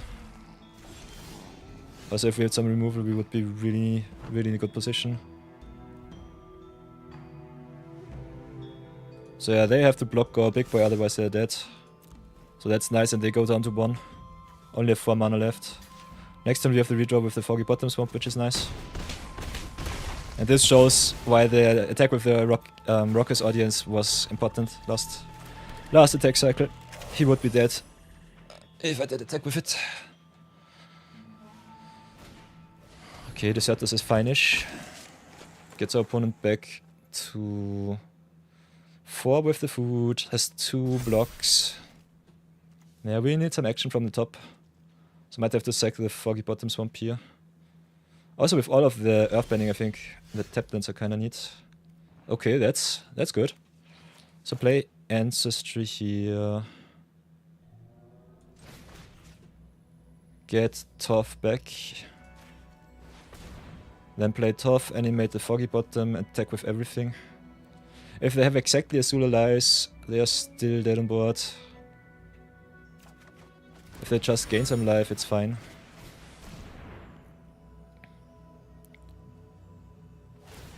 Yeah, they're dead on board, nice.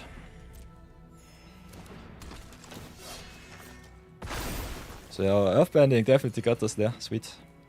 So drop forest, just go right click attack all. And this time we got the opponent. Audience for the win. Audience for the win. Nice.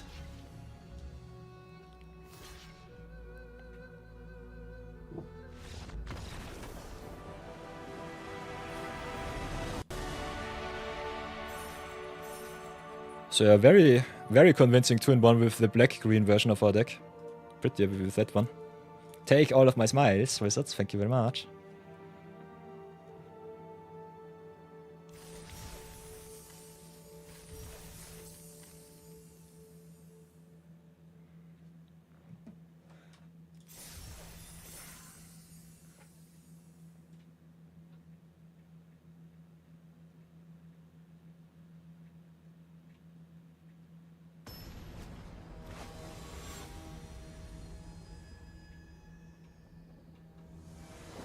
So, game number 4, let's see how far we come. Okay, busted Mythic in the hand.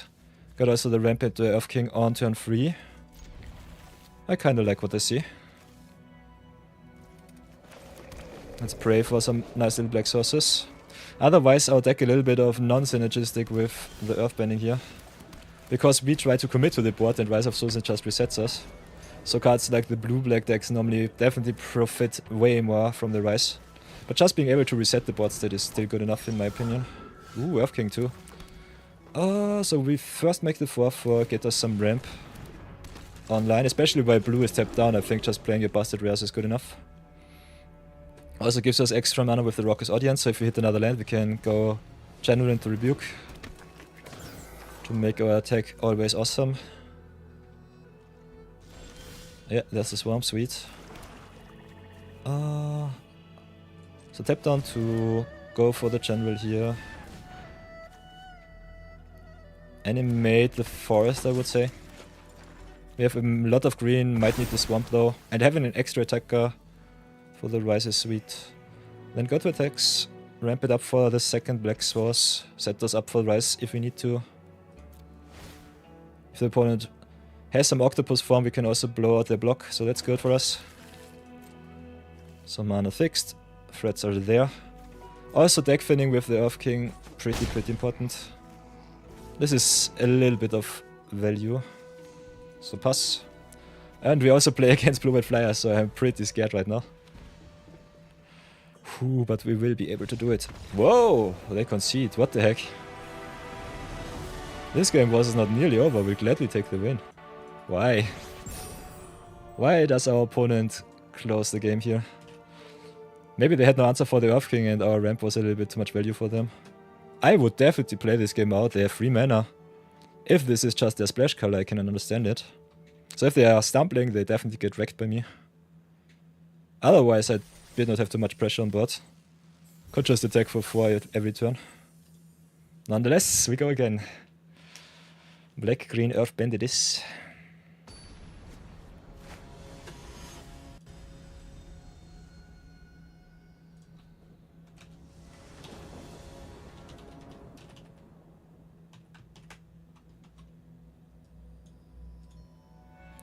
So this looks awesome. Captives on 2 are on the play, got the Flopsy as a nice little curve topper. Now I just need my lands for Partique and go to town. Would have loved me some Seasons of Renewal. Okay. Having the Rebuke for the ground crown is kinda nice. Ground crown is so busted. This card is way too good. Especially with water bending being a big thing. Ooh, and the Paku too. The 2 lovebirds coming together, you love to see it. Me not hitting my lands is unfortunate. So yeah, what can I do? I think I'll have to stay back on defense. They will definitely not double block. Not with open mana. Me not hitting my land drops is normally what kills me here though. So sadness on the stack. Yeah. Setting up the Paku, setting up the ground run. Lessons is so good. Ooh. Dropping the Cat Gator, so I think this might be blue-black reanimator. Okay, attacking with the Paku. Interesting. I can play... Nah. Could not have played it, but seeing him in grave it still makes me really sad. So what can we do? We can deal 2... Play the captives with the rebuke, just 2 for 1 myself. Could also just Origins of Metal Bending, get that one out. Make my captives bigger, make their attack worse. I think we just do it like this. This is an attack. Oh, whoops. Okay, double punt. I'll take that one. Did not block and took the damage too. So perfect. Will not lose me the game, but this is annoying. Also with the discard here. Yeah, I think we just rebuke the Paku while the shields are down. And just hit in. Paku milling me sucks. Ground Crown also giving a discount is annoying. Both of those spells are pretty nasty. So yeah, could go for the Ground Crown, could go for the Paku.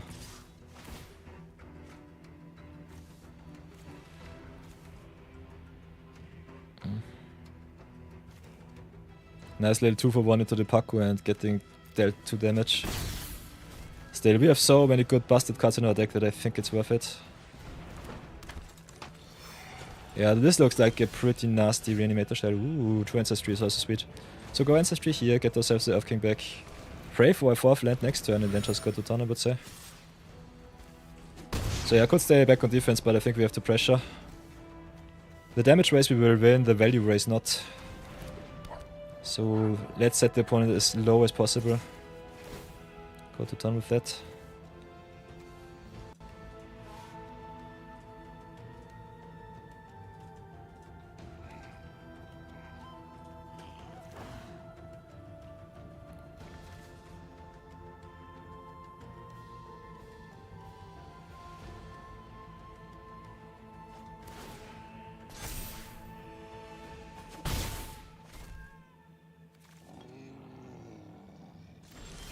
Ah, nice, nice. So, could drop Fatigue first, set us up for good stuff. Opponent might have a Quench. So I think getting one of our copies here out is nice. So drop the Fatigue first, see if they have the Quench. Okay, they don't. Let's see if we get the lesson from the top for free. Nice, Origin is sweet. Origin enables our attack here, so we'll attack into the Seeker. Next time we can win the battle, so that's nice. Also with the Earthbending lesson we can set us up for even more ramp with the Earth King here. Opponent dropping all of their good creatures. Cat Gator, Tylee. Waterbending lesson now, okay. Ah, this is a tough game. Primeval Titan also, a Golden God. By the way, we hit Platinum Tier 2 in our last season. This is a season reset. So I'm pretty happy with where we are so far. Might aim for... yeah, maybe for Mythic. Definitely for Diamond this cycle, I would say. Okay, goes for the precision, that's fine. We can attack in first. While the shields are done, I think we drop the Earth King. Let's see what they do.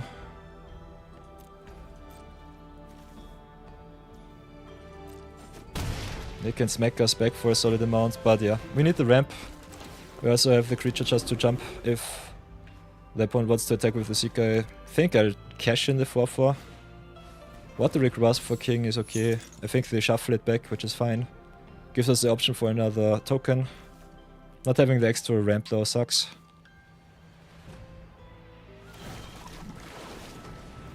So yeah, Ground Run draws and discards. Ground Waterbend is so good. Also enables all of the redraws with the Knowledge Seeker here. So yeah, Forest Drop is sweet. We can definitely attack with the Bear. But also attack with the Captives. They have only 1 mana left. Ground gives no discount right now, so I think it's worth it. So let's go attack for 7, pressure their block.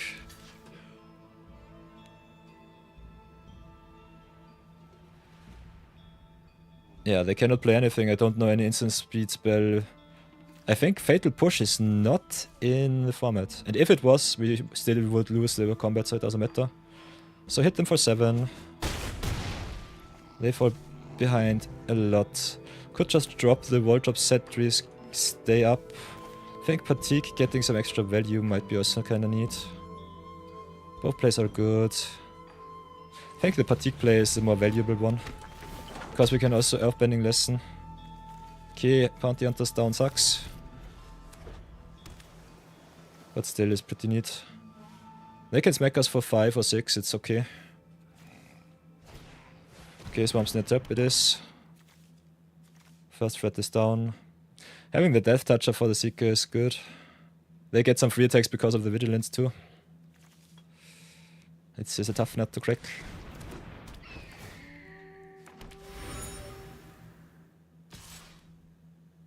Interesting. Why is that? So yeah, draw another card, grow... I would definitely have attacked with the Seeker too if they just want to grow him. Cashing in the ground seems neat. It's a little bit unnecessary though. So we've got some options here. Can Earthbending lesson, can go wide. Put some counters. Otherwise, what else can we do? Can also drop the wall drop sentries to definitely get the opponent by surprise.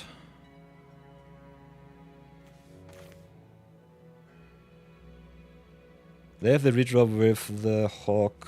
I think we just drop the wall drop sentries here. Just set up and pass.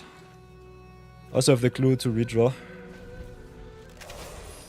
So yeah, maybe should have played the sentries first. Now with the Sula. Sula is pretty bad for them.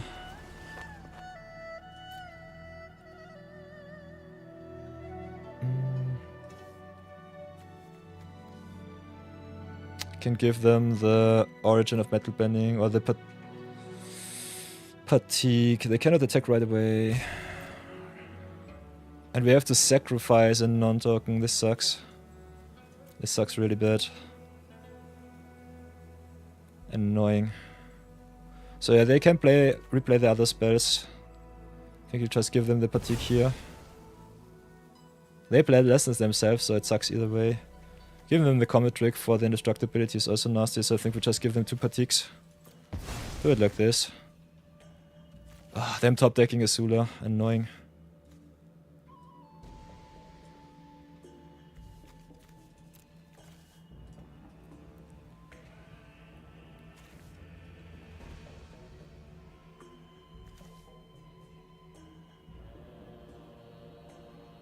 Non-token creatures, ugh. So yeah, get the boost, that's fine. Grows the Seeker. Can attack with the Flyer. I can just eat it. Okay, does nothing. Cash in the Clue. Can also get rid of the Swamp Snare Trap here. Okay, we have 6 mana now, so I think we'll just rough. Could also go Flopsy. This is a tough one. While they are tapped down, I think just going for their value is good enough.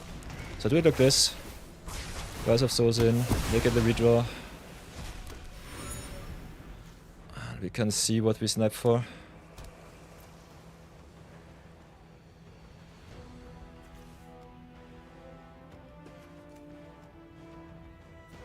Can go for Messenger Hawk. Benevolent Spirit sucks.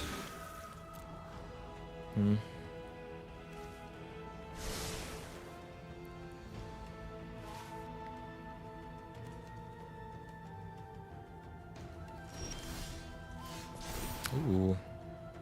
So what will it be? I think we still go for Sold Out. Let's see how much removal they still have left. Could also try and go for the Azula. Do it like this. Submersible is okay. They have Haiku, Katara, another Hawk. Fortune Teller, Octopus Form, Precision twice. So make a short little screenshot of this.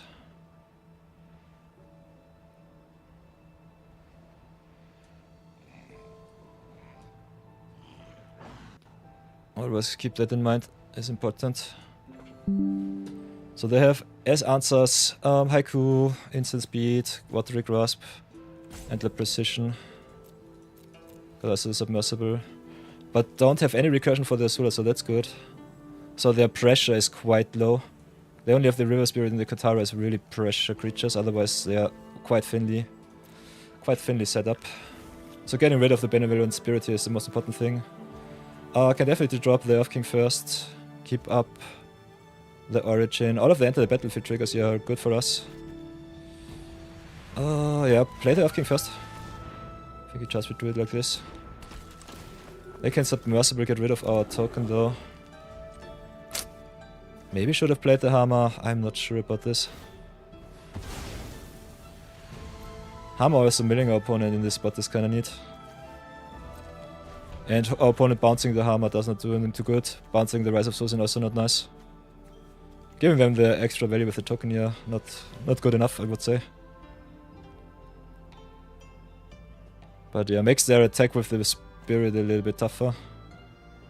You can also blow up the Submersible with the Origin here.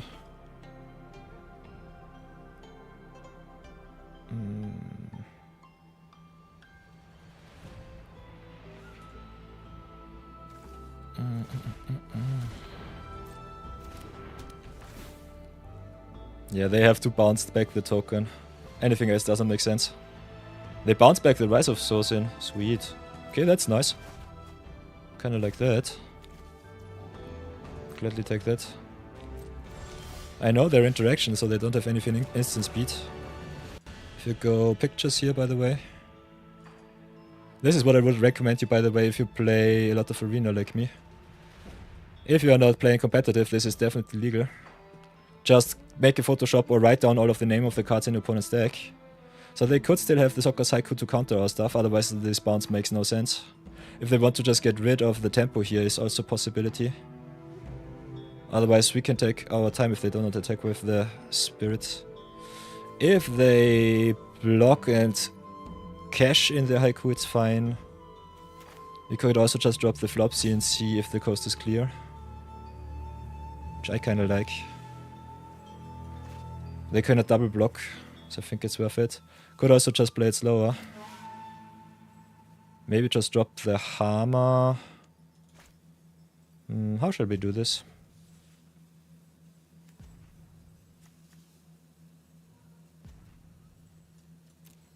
This one costs what? 2. We can yoink whatever we want. Could also go for hammer, watery grasp, which I think is okay-ish. Hammer deadly precision might be better. Could also go for Paku. Nah, I could go for water bending. We got some good hits with hammer too. I think we should just try to mill them out of their answers. Play the hammer first, see if they have interaction with the haiku. They have something on the stack, but this could also be the water bender of the submersible. Cashing in our token is a little bit strange. It will die either way if they have exactly the haiku in hand. Otherwise we mill them and have a look if they do it. Okay, grasp is down, that's nice. So again go for the precision here. Cash in maybe.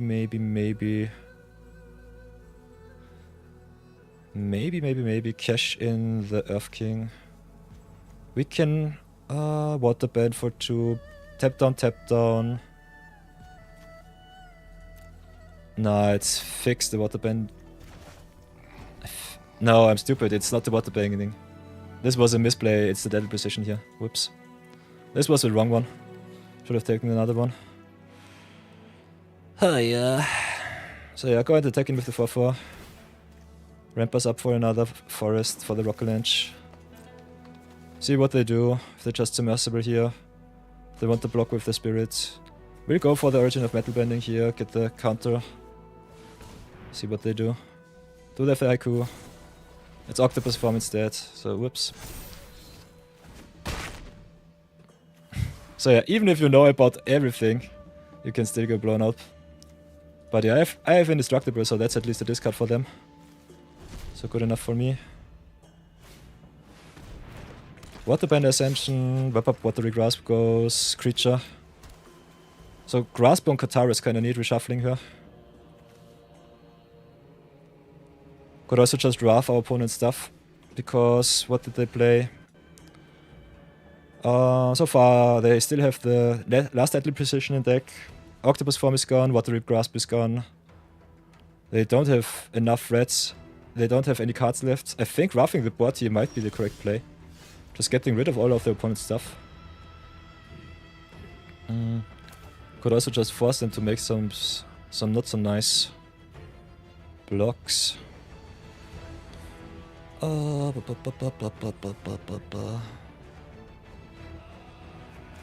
we could just play the Flopsy, do it like this. Play Flopsy here. I think not going for the precision here was strange. All of my big boys and girls cannot be blocked now. We cannot get rid of the spirit right now, but Flops, the bear definitely gets one of the creatures. So go to attacks. They only have the precision, I think they're just dead. Ramp it up once more. Yeah, I think we just win with our busted cards here. They have to jump with either the Katara Submersible or something else. Or just concede. Nice. Oh, this was a tough one. But yeah, nice little 4-1. Get us some nice little gems. Sweet, sweet. Let's go again.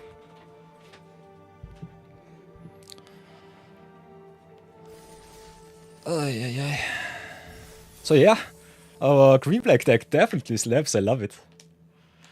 Oh, all of the decisions, especially Rise of Sosin is kinda neat. Just having a look at your opponent's whole deck, see what answers they still have left, is so good. So nice to have such impactful information. I love it.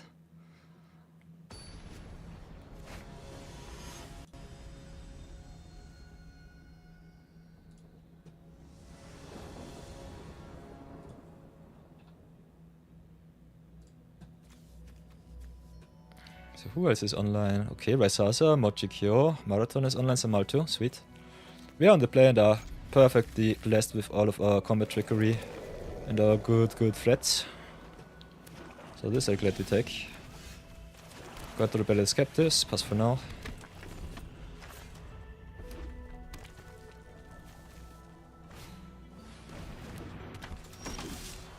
Ooh, Flopsy too, sweet.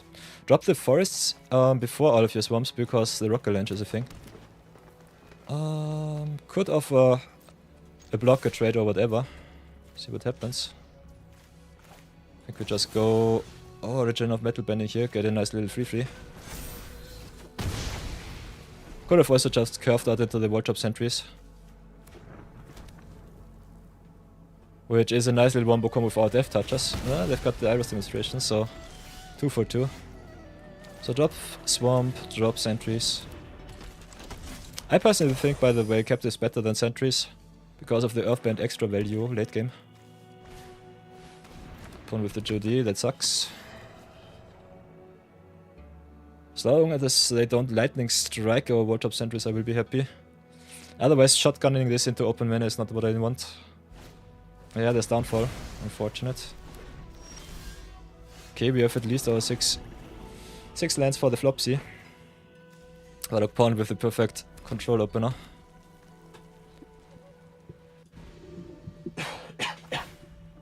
Wow, Judy into Judy is also nasty. Okay, Earth King is very neat. Should I play Earth King? Get the token. I think we Rock Rebuke the Judy here. No interaction, seems kinda neat. No card selection also.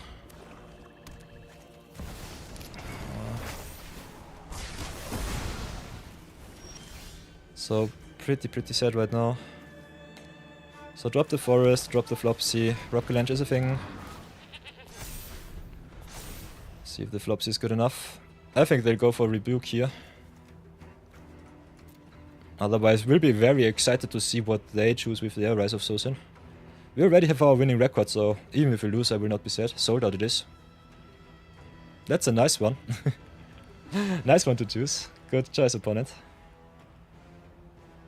Let's see how much gas they have left in the tank. So yeah, cashing our Origin of Metal Bending so early was a little bit strange for me. Otherwise, I think the start of the game was good. They have exactly the Boomy Bash, perfect.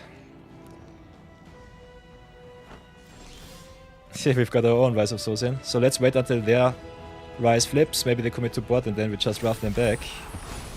If they top deck this card, I will be so sad. Otherwise this will be awesome. So yeah, this is good. Drop the Rise. Yoink their Rise. Boink, boink. And I think we return the favor and we'll go for either Booby Bash or Sold Out here.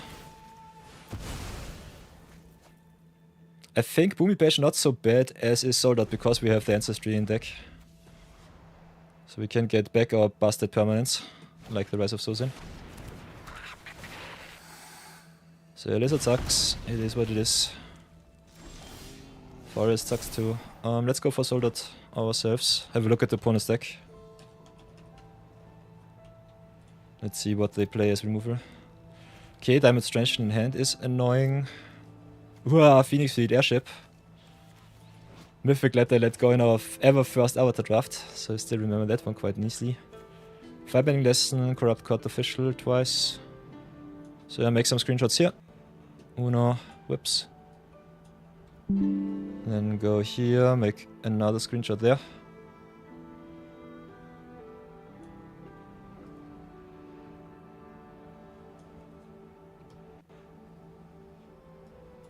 And then go like this, and make another screenshot there.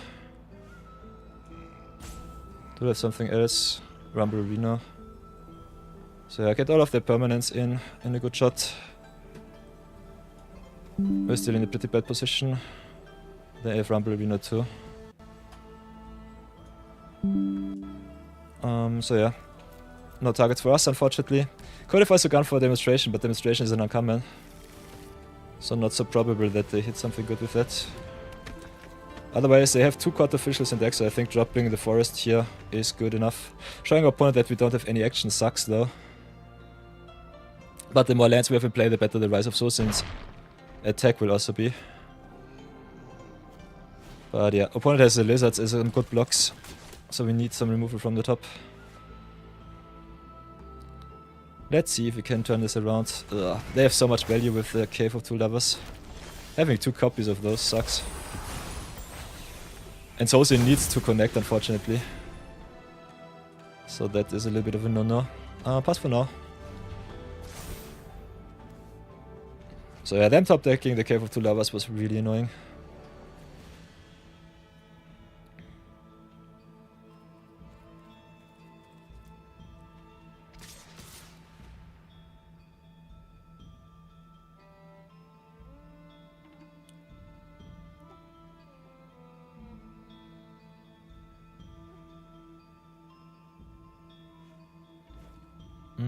Okay, this mission. Demonstration is always nasty. I think the trade is okay-ish. Yeah, I will trade here. That's fine. Don't want to take too much damage. Yeah, there's a card official, so forest down. Could have played it for Sosin. Here's what it is. Sentries is neat. So yeah, we try and connect. They will have to double block, I guess. They have to jump like their life depends. Yeah, offer them the sentries. We have the origin of battle bending at least in graves, so we will get 2 life back. We have to block 2. If they attack, it will be still a need for us. They can get us down to 2 life. Their top decks were perfect. Their top decks were really perfect.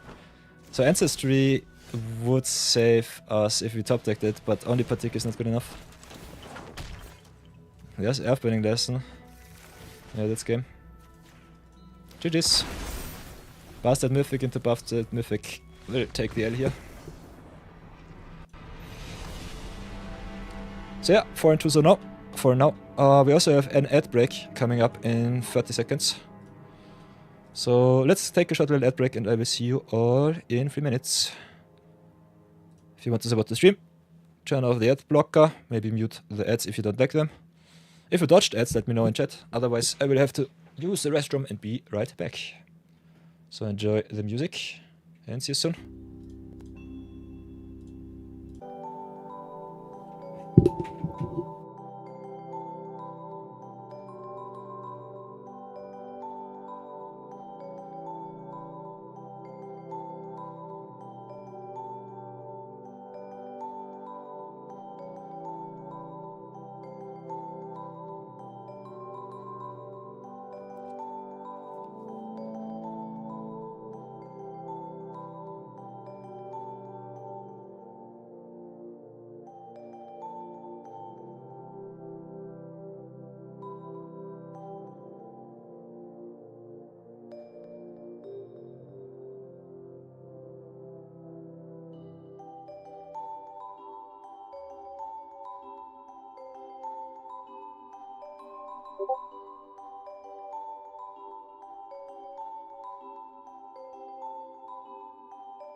Haha, I'm back.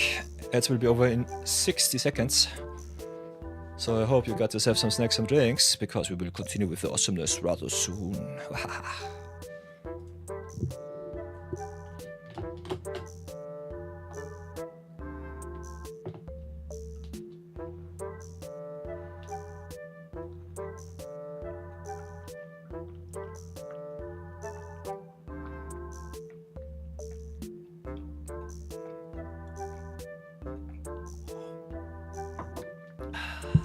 Om nom nom, shaky shake, yum yum yum.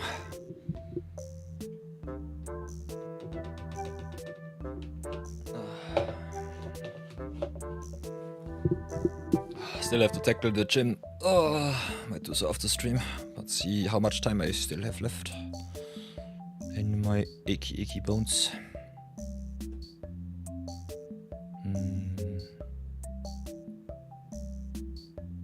Nice. It's begun. Music come back. Defeat it was, but nonetheless we go again. Still quite happy with where we are with the deck so far. So let's try this out once more. Come on, deck. Please, please, please, please, please. Let's go again.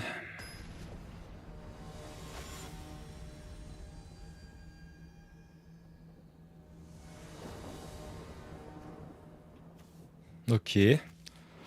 Got our broken rares in hand. I love to see it. Got also some potential fixing with them Earth King. So easy keep there. Also got some recursion for our good stuff. So let's see if we can win this one too. We are fixed into black, so we could also drop the Beifeng Bounty Hunters before we drop the king. Might key even better. Ooh, Roundfeller will come back. So pass for now. Got also our 2 swarms for the Rise of Soulsen, so that's nice. Opponent mono white with the Glider Kits and the Abandoned Air Temple. Good morning, good morning. Or good afternoon, if you are from Europe, that is. But my American viewers, welcome back under the living. So what shall we do? Could go World Top Sentries just to get some good blocks for the Glider Kits, which I personally like. Then I think we just play the Beifeng Bounty Hunters and drop Earth King as some nice little payoff for some good attacks here. Yeah. Ramen fella with the most busted of emotes. You love to see it.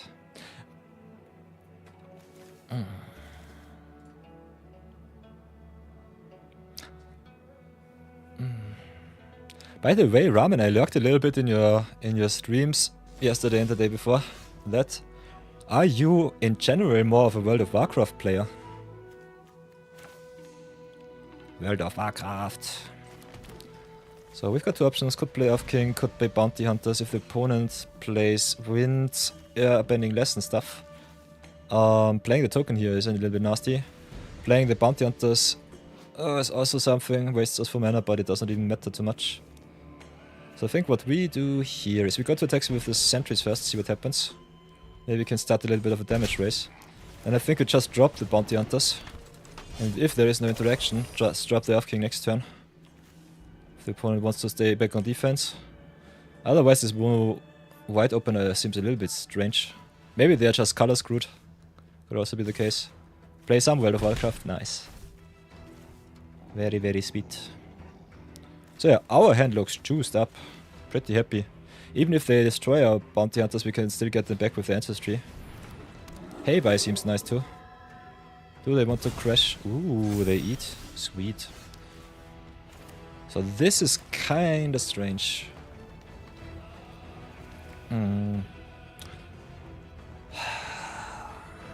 So this is white-black sack, I guess, without their black right now. They are still in a pretty good position. Bounty Hunters crashing into the Hey-Bye is not good. Could just try and chip in for some more damage. The extra ramp with the Earth King is also neat, but not necessary. Let's just commit to board and go white, see what happens. If we hit some Origin of Battle Bending from the top, it will be neat. Okay, there's the Airbending Lesson. Exactly as I thought. There's the Origin of Metal Bending. So I'm definitely ready here. So let's go Forest, let's go attack. Hit in with those 2. Ramp us up for another green. We also have our Swamp already. If they just block there, we will have an awesome time because counter here. Even if they have Yip Yip. Hey-Bye is gone. We can still drop the Tough. Animate the land, go wide. They don't have anything. And even if they get rid of our good permanents, the True Ancestry is so busted. Gives us a redraw and also gets us our best permanent back. Especially the enter the battlefield trigger of the Earth King is nice, or the Earth bending just on death of our bounty hunters. So whatever they kill, it does not matter. It will be really bad for our opponent. So we just go right click, attack all, ramp like our life depends on it. Which it certainly does. Just force the opponent to make some mistakes. Go for all of the forest for the rocket launch. So yeah, as you can see, if you stumble in Avatar, you will just get pretty badly chewed out. So animate the forest, play the True Ancestry, get back the bounty hunters, make our opponent's potential buff also even worse. Because a lot of earth bending, and this is just game next turn. Ooh, you love to see it. This was just obnoxiously strong. Yeah. We even earned ourselves a little bit of extra gems. So yeah, 5 and 2, sweet. First 100 gems earned. Let's go for more. Try that again.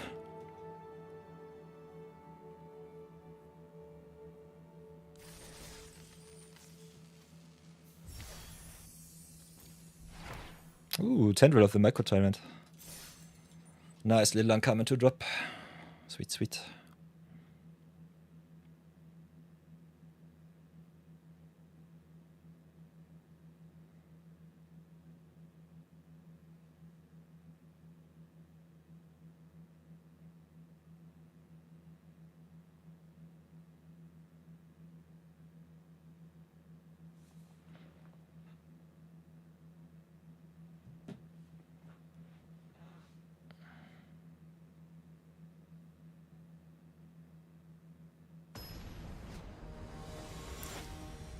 So, let's go. Game number 7, 8. Game number 8 already, sheesh. Got a lot of power, all of our fixing. Are on the draw though. So let's see if it's good enough.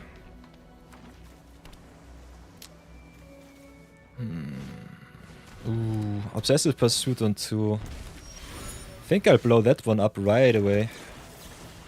No extra clue shenanigans for your opponent. Is kinda nice, but busted in blue-black draw 2, so nope. Definitely say no to that one. Yeah. So play forest. I think we start with the audience first. Would have loved to go Great Wildcard into audience and rebuke, but Obsessive Pursuit is too good.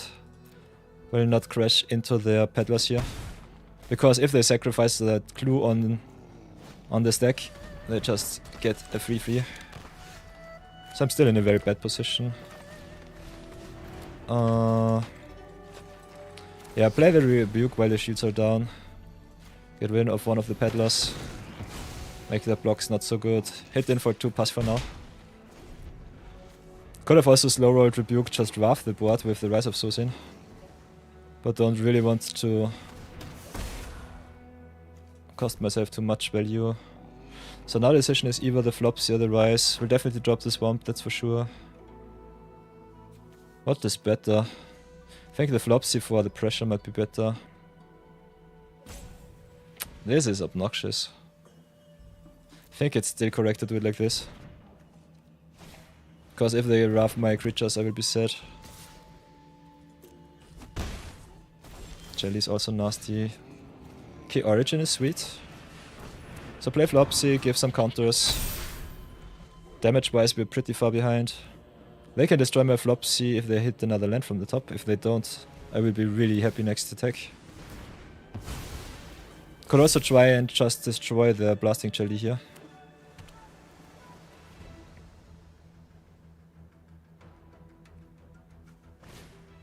Okay, Wolf bet it is.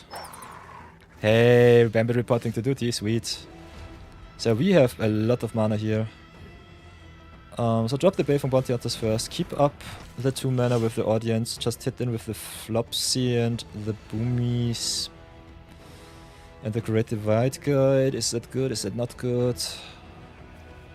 I think just keeping up on move is so nice. And we earthbend either way if our stuff dies, so we still have the value. So could keep back the Flopsy. I think it does not even matter. We have the origin of metal bending. Yeah, I think our opponent is in a really bad spot. This top deck was busted good. They have to jump or have to trade with the peddlers here. We can still protect our stuff. So that's awesome. So get indestructible here.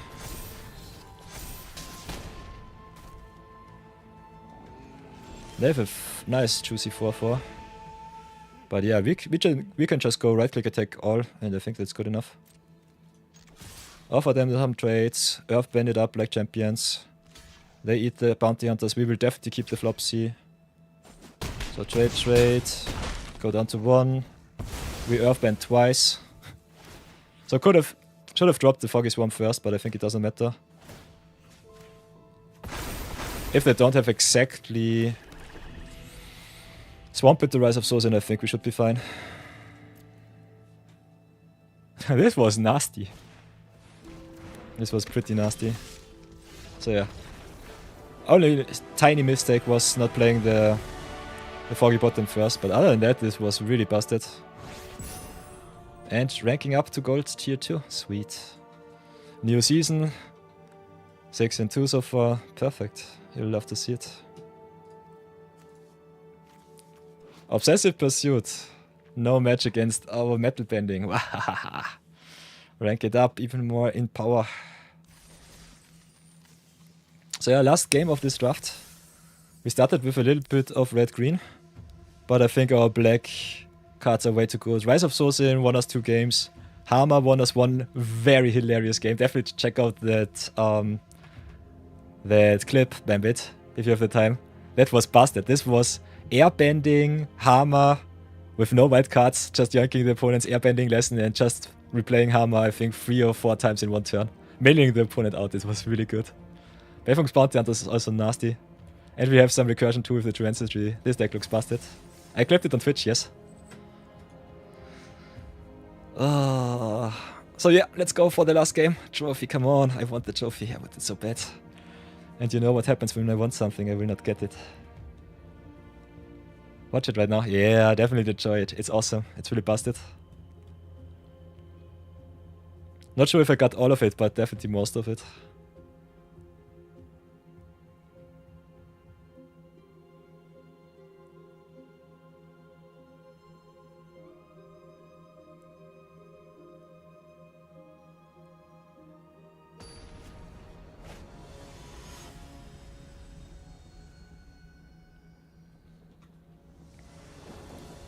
So, last game, game number 9.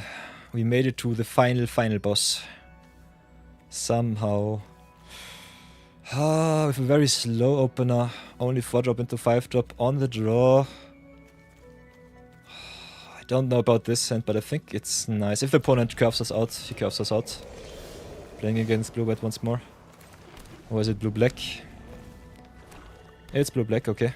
Final boss. We got the tough one free, so that's at least something.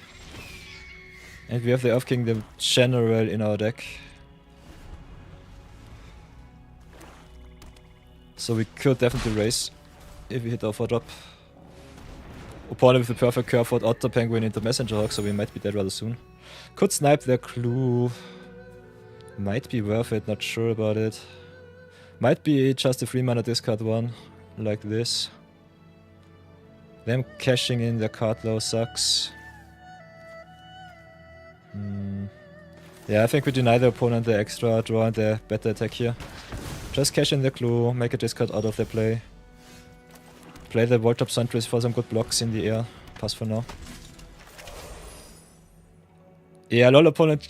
He bailed because I played that airbending lesson for the 7th time.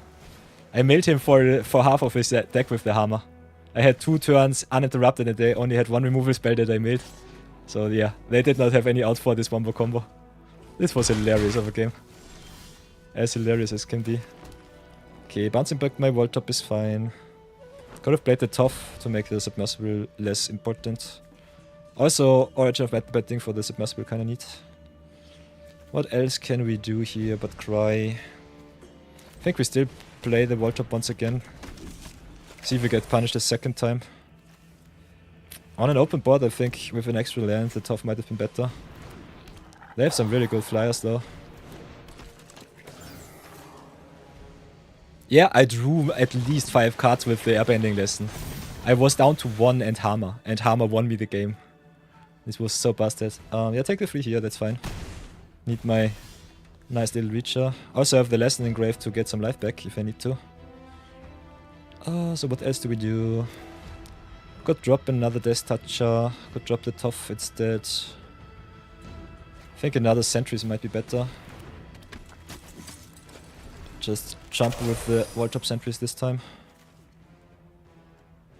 Opponent with the perfect curve out. Still not sure how good Wolfbat is. But the other cards are just premium commons in the deck.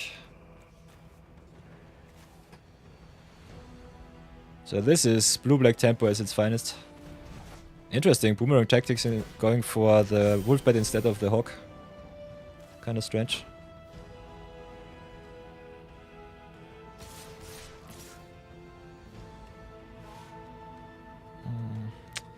The more damage I take, the more the Otter Penguin will kill me. I think they should have just blinked the Messenger Hawk, make another clue. I just want to get them with all of the damage. So do it like this, get rid of the flyers.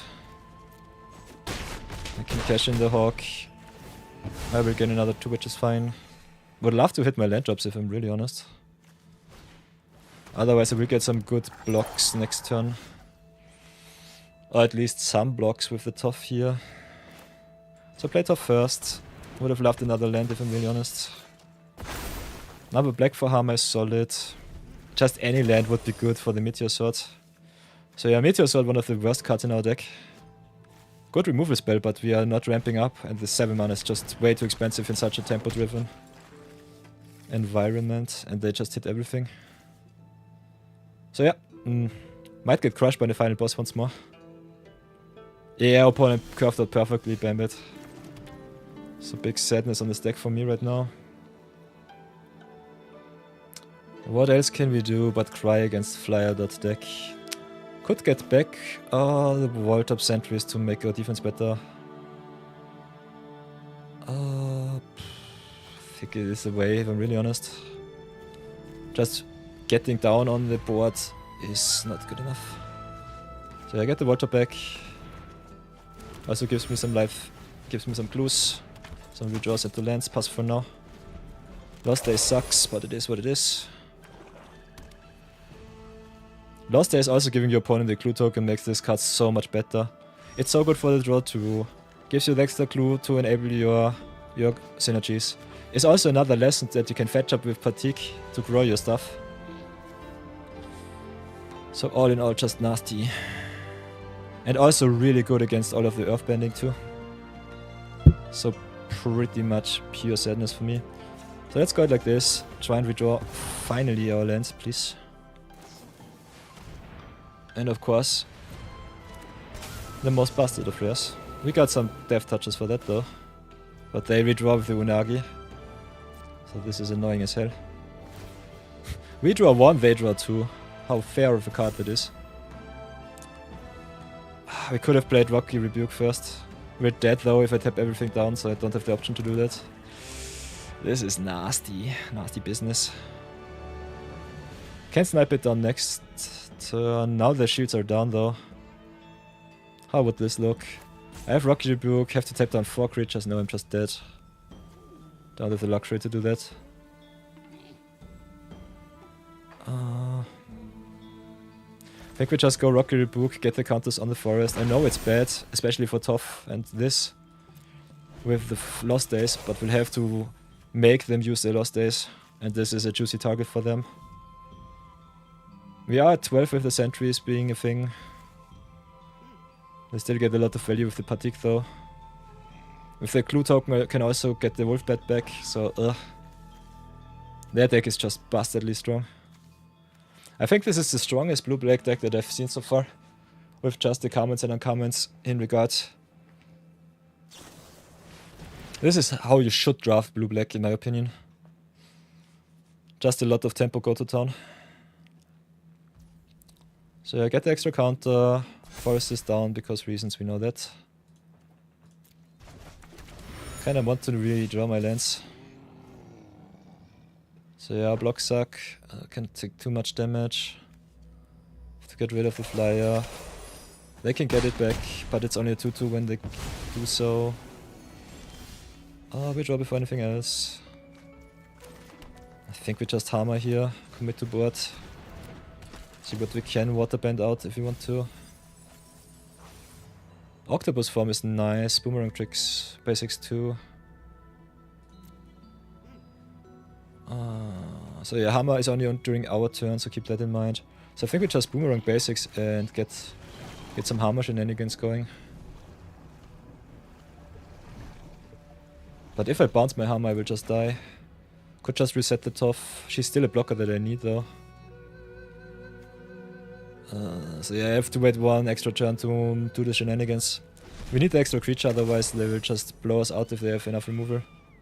The extra draw 2 with the Unagi here was really nasty. Them having exactly the 5 to make my play worse. Now they get rid of the Death Touch, I guess. We go down up to 9.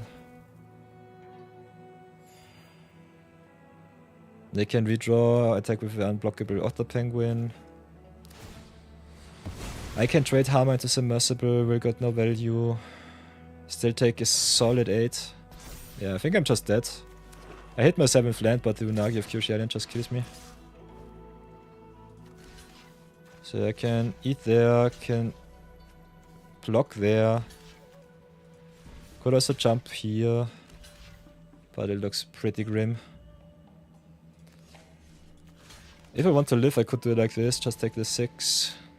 But they also have the drill. I think I'm just dead. What else can we do? We can play Opening Lesson, snipe another card. The Unagi is so busted good. We have to get rid of the Octo Penguin too because another draw kills us. So yeah, I think I just have to get rid of the bot state.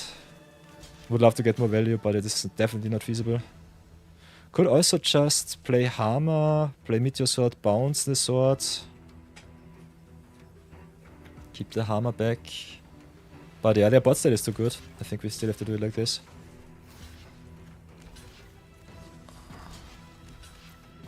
Yeah, I have to jump, take the 5.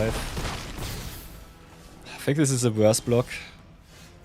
Because it doesn't matter what we play, we're still dying. Because we play Lesson here. Block their stuff, they have unblockable, they have the Fire Nation Drill, and that's just game. This was not a good game, opponent, shut up. Just playing all of your busted curve outs. This was nothing of a good game, you just smashed me. But yeah, this is what it is, I'm just dead. Now the madness comes back, especially with stupid opponents. Go and hug yourself. Nonetheless, quite happy. 6-3 is nastily good. Not expected that with this kind of deck. But yeah, this is one of the reasons why I definitely recommend you to play a lot of tempo and have a lot of fun. 6-3 is pretty good. Still, the 400 extra champs would be so juicy. It's been quite a while since my last trophy. And I'm a trophy hunter. So, short little deck tag for everyone who might be new to draft as a whole, as a format. Give you all a little bit of some final thoughts, impressions, what I personally think about the deck at the end of a cycle of Avatar The Last Airbender Premier Draft. Avatar as a whole is a very, very, very tempo-driven format. As you have seen in our last game where we got smashed by black and blue. Just so many good, cheap interactive spells. If you just curve out with your big boys that don't do anything like the Beifeng Bounty Hunters, or play some cards that can whiff like the Guru Patik, you fall a little bit too far behind. You need some cards for the big burly creatures to trade favorably, so the Death Touchers definitely have their place. But other than that, not the biggest fan of playing cards that don't impact the board state. Earthbending itself, by the way, has a little bit of a problem with your lands also doubling as creatures. Can be an upside, can be also the biggest downside. So I personally think the green decks are pretty strong, but normally fall a little bit too far behind. But yeah, behind the blue-black tempo, the white-blue tempo, the red-white tempo. Can sometimes be a little bit tough against the red-black or blue-black control decks too. But normally the Earthbending is better set up in a control-heavy meta. we are more tempo driven. The evasive creatures normally kill you if they curve out perfectly, like first time flyer into flyer into flyer. Get smashed for 5 every turn, you're dead in 4 turns, so whatever will you do? So cards like the Meteor Sword, definitely good if you need removal, otherwise would definitely cut them. Our first loss with the mono green red splash was the experiment. We got a nice pickup in the run and show, which definitely will go into my Is It Lessons deck for standard. But other than that, our blacks definitely won us the game, especially Rise of Souls and just being one of the 2 good drafts in the format. Won us 2 games. Hammer was nastily good in that airbending game. I love me some nice little wonky combos. And even if our last game was a little bit slower, we could have won that one too, because we drew a million cards with just playing Hammer, bounce it back with the boomerang tactics and go to town. So you can play her in a tempo blue-black deck, definitely as a curve top, and have a lot of fun. This card is busted. Really, really good with the bounce spells. Other than that, big fan of our rares. Baven Bounty Hunters, Rise of Souls and did their duty. Hammer as a mythic uncommon, definitely too. Earth King was also very solid with just fixing us up, thinning our deck so that we can hit our protection spells, our recursion, and also some removal. So all in all, pretty happy with the deck end landed. Yeah, as you can see, the meta is definitely defining this more as a B+, I would say. The blue-black and the blue-white tempo decks are A+. Nonetheless, let's cash in the gems. But before that, a little segue here for everyone who might be new. Because we are live on Twitch every day, playing some Magic, playing some this bigable variety from time to time too. Nonetheless, if you want to support the stream, you can also have a look at our channel here on YouTube. We are ever so close to our 500 subscribers, which we need to monetize the channel. Posting every day a new video. Some nice little zero budget brawl for our viewers. Also some zero budget brawl from the cards that I open, because I'm not allowed to craft any craft with my wildcards webs. I have a lot of wildcards running around, and our Twitch channel definitely gives you the option to make me burn those wildcards too. So if you are into that, can definitely just drop by, get yourself some laurels, and make me craft your wonky cards. Build the decks on stream and have a lot of fun with that. As you can see, the community quite active at the moment. Discord is also a thing. So if you want to check out the Magic the Gathering section, get a little bit more insight into the draftees, can check those out. Magic from Scratch as a series as a whole, also going quite strong. And we have a lot of brawl lists too, if you want to get some deck lists going that you can build upon. I built those all from just the scratch that I have lying around. I got another account which is already unlimited in power, is already, yeah, infinite, I would say. 88% overall set collection perfected, and also 30,000 gems always left in the tank for some nice little extra draftees on the Perilous Pit account. Other than that, thank you so much for watching, everybody. If you want to support this channel for free, liking, subscribing, commenting a lot. Let me know how you think the draftees go, if they are good, if they are bad, if I should have done something different. Definitely let me know in the comments. And other than that, let's splurge some gems, set this deck into the sunset, and go again. So thank you so much for watching on the YouTube. If you watch the VOD, we will continue stream. Other than that, if you saw the video, there are some playlists running around over my head right now. So definitely check those videos out too. And thank you so much for watching and the support. So enjoy this splurge and see you soon.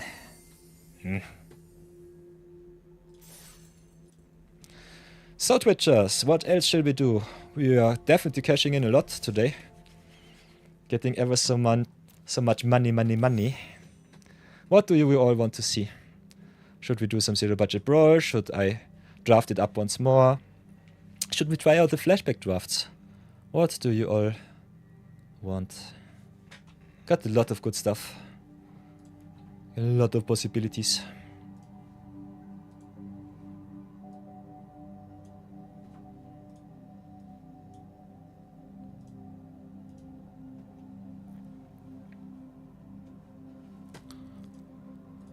Whatever shall it be? By the way, are my fellow streamers also online? Or are they just lurking in chat right now? Canister escaping the draft silver elo, hell. That sucks. But yeah, he's also 6 and 2, so love that one. The 4 is also online with some historic, it seems. Sweet. I might not be too long online today because I have some customer requests for some big investments which we have to get ready. Maybe today. Might also be only hitting me tomorrow. So I think I still have at least 1 hour left for some zero budget brawl. Could also just open a lot of packs.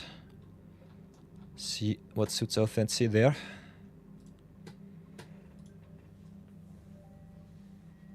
Yeah, there's a random draft format in there at the moment, like that standard. Totally true, Bambit. If you go here to play limited events, we've got some flashback drafts with Premier Draft Midnight Hunt. I looked at it at the start of the stream with everybody. I'm personally not the biggest fan of the Midnight Hunt as a draft format as a whole. So I think this might be one of those flashback drafts which are fun to have, nice to have, but they're definitely no Modern Horizons 3 drafts. So I might skip out on Midnight Hunt. If you are bored of Avatar The Last Airbender, I will try it. But we had also some flashback drafts with... what was the last one? We did one flashback draft which was pretty tough to get the crew together. Which was it? What was the last flashback?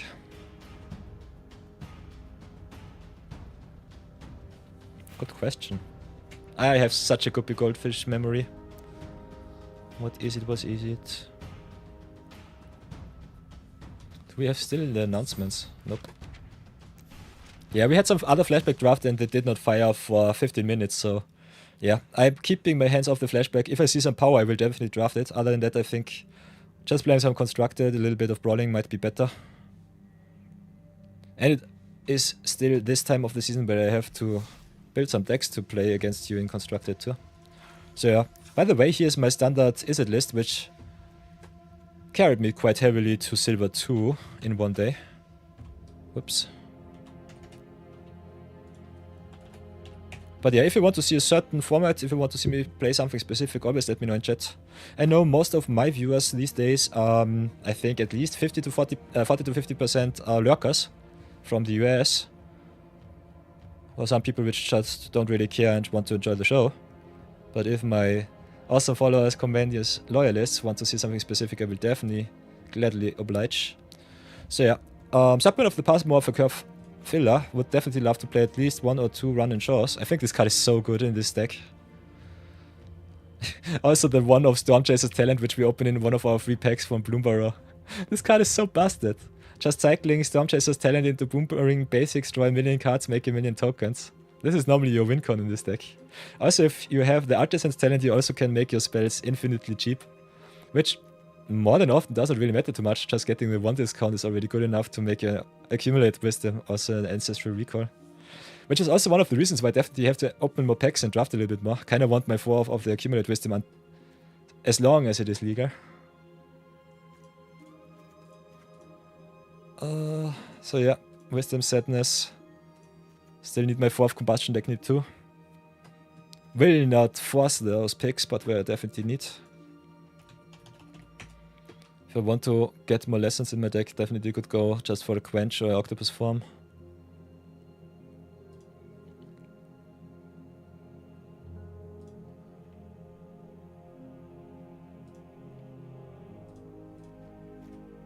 So also some people rocking the abandoned attachments, which I think is kinda neat. So my lessons list looks quite solid. Pretty surprised about that. Could also play some Passage. I saw some people play Multiversal Passage just to fix them. And we have a 4 of those. Might just cut my tap lands here. I think the Nightclub with the discard of the ground run is neat though. It being a tapped source sucks. But yeah, hitting your land drops in my personal build is kinda neat because we are quite expensively slanted. So having a 4 of Multiversal Passage neat. Pretty happy with the list so far. So the aggro is definitely still good enough to grind it out. We might just go for another Avatar draft if I'm really honest. Kinda in it to go limited, have a lot of fun with that. So boys and girls, I think we draft another drafty up. Our last one was a solid 6 and 3. And I still want my awesome uncommons and commons. So let's go for another Avatar drafty. Let's max this out, let's go infinite. Do this once more. Yeah, Bambit also started playing some sort of Reanimator in Standard. In Best of 1, definitely the Reanimator shells are good, but there is so much good exile-based removal, it's kinda crazy. I've seen some lists, especially the mono black aggro lists, play a lot of strategic betrayals, which is kinda busted, especially against lessons and the reanimator. So I think if you want some extra wins during standard grinding, definitely go for the graveyard hate decks. They win you a lot of games out of the blue. Nonetheless, pack one, pick one, avatar draft once more. Easy Fire Nation drill. We are rare drafting and rare hunting right now. And other than that, I think Fire Nation drill is just a very nice 2-for-1. Second pick, easy chat freedom fighter for me. I love me the red-white aggro decks. Was pretty successful with those so far. And big fan of allies at last. So my pick order would be Fire Nation drill into freedom fighter into allies at last. What would you pick, everybody? Let me know, let me join chat. And continue the awesomeness. So yeah, easy drill over jet over allies. I like me all of the 2-for-1s, and some good cheap removal is always very appreciated.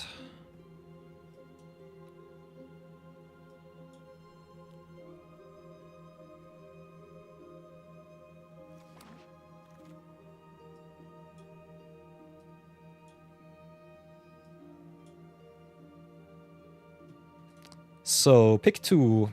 Big fan of Fluently Twin Tutors, just giving your nobles the lifelink is so nice. Other than that, can definitely see you pick up the Forecasting Fortune Teller or the Glider Kits here. Rocket Launch is solid, Rocky Rebuke was also okay-ish. But I personally think the value is where it's at if you want to get yourself some wings. And having the extra lifelink for the Temple Swing is so nice. Could also see us pick up the Northern Air Temple, but I think Temple is still a trap in this format. So we'll not go for that one. And chuck. Glider Kits for you, Bambit. By the way, Moose count was at 1 in the last draft. We got a Moose as 13th pick in pack 3. No one wanted the power. So yeah, I go for the Luin Lee. We have a very nice black rare. I kinda want to slam it. So what else do we have? Airname and Legacy goes quite late for whatever reason. Waterbending is solid. Messenger Hawk is pretty strong. Especially pack 1, I kinda want to pick power over synergy. Normally both insights with the other. One insights with the other. Co-insights with the other. Could also see us just pick up the Messenger Hawk, maybe wheel the Airname Legacy. But this card is so busted that I will definitely gladly first pick it. Or just pick it, pick 3. So what else do we have? Spirit Oasis is good with the Black Temple. Otherwise it's just the 3-mana drop 1, which sucks. Snowballers is okay-ish tempo. It's an ally, so synergy is there.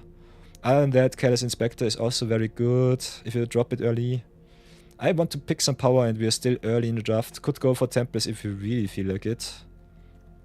But 5-color Shrines is so wonky. So it's either the Snowballers, the Inspector, or the Boomy here for me. I think we'll go for the Boomy.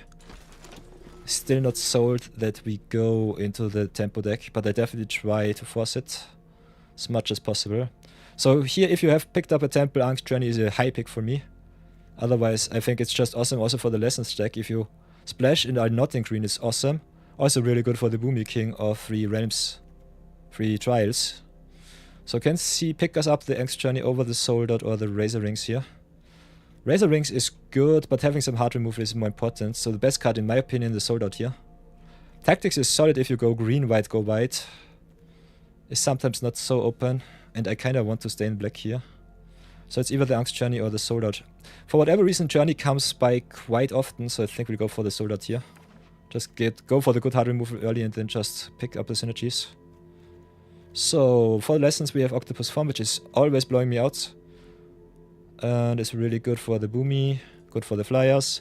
Other than that, best card is Jong Jong. Is a little bit of a fringe pick color-wise. Did not see too much good red. So I think I'll just short the blue here, see if I get punished. This is more of an advanced strategy, so don't take me as an example too often. Deadly Precision, pardon me, Deadly Precision kinda neat if you have a lot of tokens and clues landing around. So good in white, black, solid in blue, black. Yeah, I would also pick maybe the Serpent's Pass or the Cycle of Renewal. Especially if you go green-based black decks. I think having some splash for Azulas and other good cards with some Luenli as backup is neat. So if you want to stay as open as possible, Serpent's Pass or Cycle of Renewal is the way. Other than that, I think Precision more than often needs an extra permanent. Cycle is just good. If you want to go for synergy, I would have picked up the cycle here over the land. Very late Zuko. Not the biggest fan of Ostrich Horse. We definitely get cut a little bit in any direction. Shoutouts to Meteor Sword. If you have some cycle of renewals, I think this sword gets better. Otherwise, Zuko just being a very aggressive card is good too. So we can see us pick us all of those cards. If you want to stay as open as possible, especially Meteor Sword with some airbending is kind of neat. Other than that, I think the Zuko is the way. We'll go for the sword, see if it's as bad as I have seen it in our last deck. Soka Saiku needs to counter a spell. And also untap the land. For 5 mana is expensive. Otter Penguin is a solid tempo piece. Like this card a lot, especially in draw 2. Yeah, maybe the land again. Just pick the fixing and see if you need it. I think the rest is more filler than anything. So having some good mana base is a very solid start. So yeah, Careless Inspector on the wheel is good. Our black short definitely worked. But we got cut in white-blue. So could still splash the Nomadic Legacy if we want to. Other than that, just shorting the lessons is normally the way to go. These are just unplayable fillers. Pick the uncommon here over the common just to get our set completion. Bony for the vault. Now we have some interesting choices here. Could go for the Earthbender's Ascension, which is busted. Don't have this card. Other than that, having the Aang here is also good. Aang is a better tempo piece in my opinion. But if you have a look at this pack as a whole, I think the green might be more inclined to come back. We'll go for the rare here. We're rare drafting. And I think overall, Ascension definitely can win you more games with the landfall, the counters, and the trample. Could also go green, black, trample once again. Yeah, Earthbending, Ascension for you too. Now with the choice, could go for the first time flyers here, could pick up some green. Boomy is so expensive though. If you have enough lessons, he's solid, but the lessons that are good are normally in blue and white. Big fan of fancy footwork, but we're pretty far away from the flyer deck. Could just pivot. If you want to stay in green, Boomy might be a second pick up here. Other than that, I think the footwork or the first time flyer Kyoshi Warriors is where it's at. Could also pick up the Oasis here. This is a French pick. Let's see where it leads me. Fancy footwork has been an overperformer for me though. So power level wise, we are still at the beginning of pack 2, so I think you could pick some French picks. If you see some busted white cards, black cards, I think it's still worth it. Yeah, I could also do Sulta with the lands that we have so far. So Boomy might have been the better pickup here. But I will not force him. If we see the good lessons, we pick them, otherwise it's not worth it. So here we can go for Earth King Jailer. I personally am not a big fan of Last Agnikai. It being an instant speed fight spell has some potential, but sheesh is this card bad in this format where you have so much cheap interaction. So would definitely pick up the Sold Out or the Earth Kingdom Jailer here.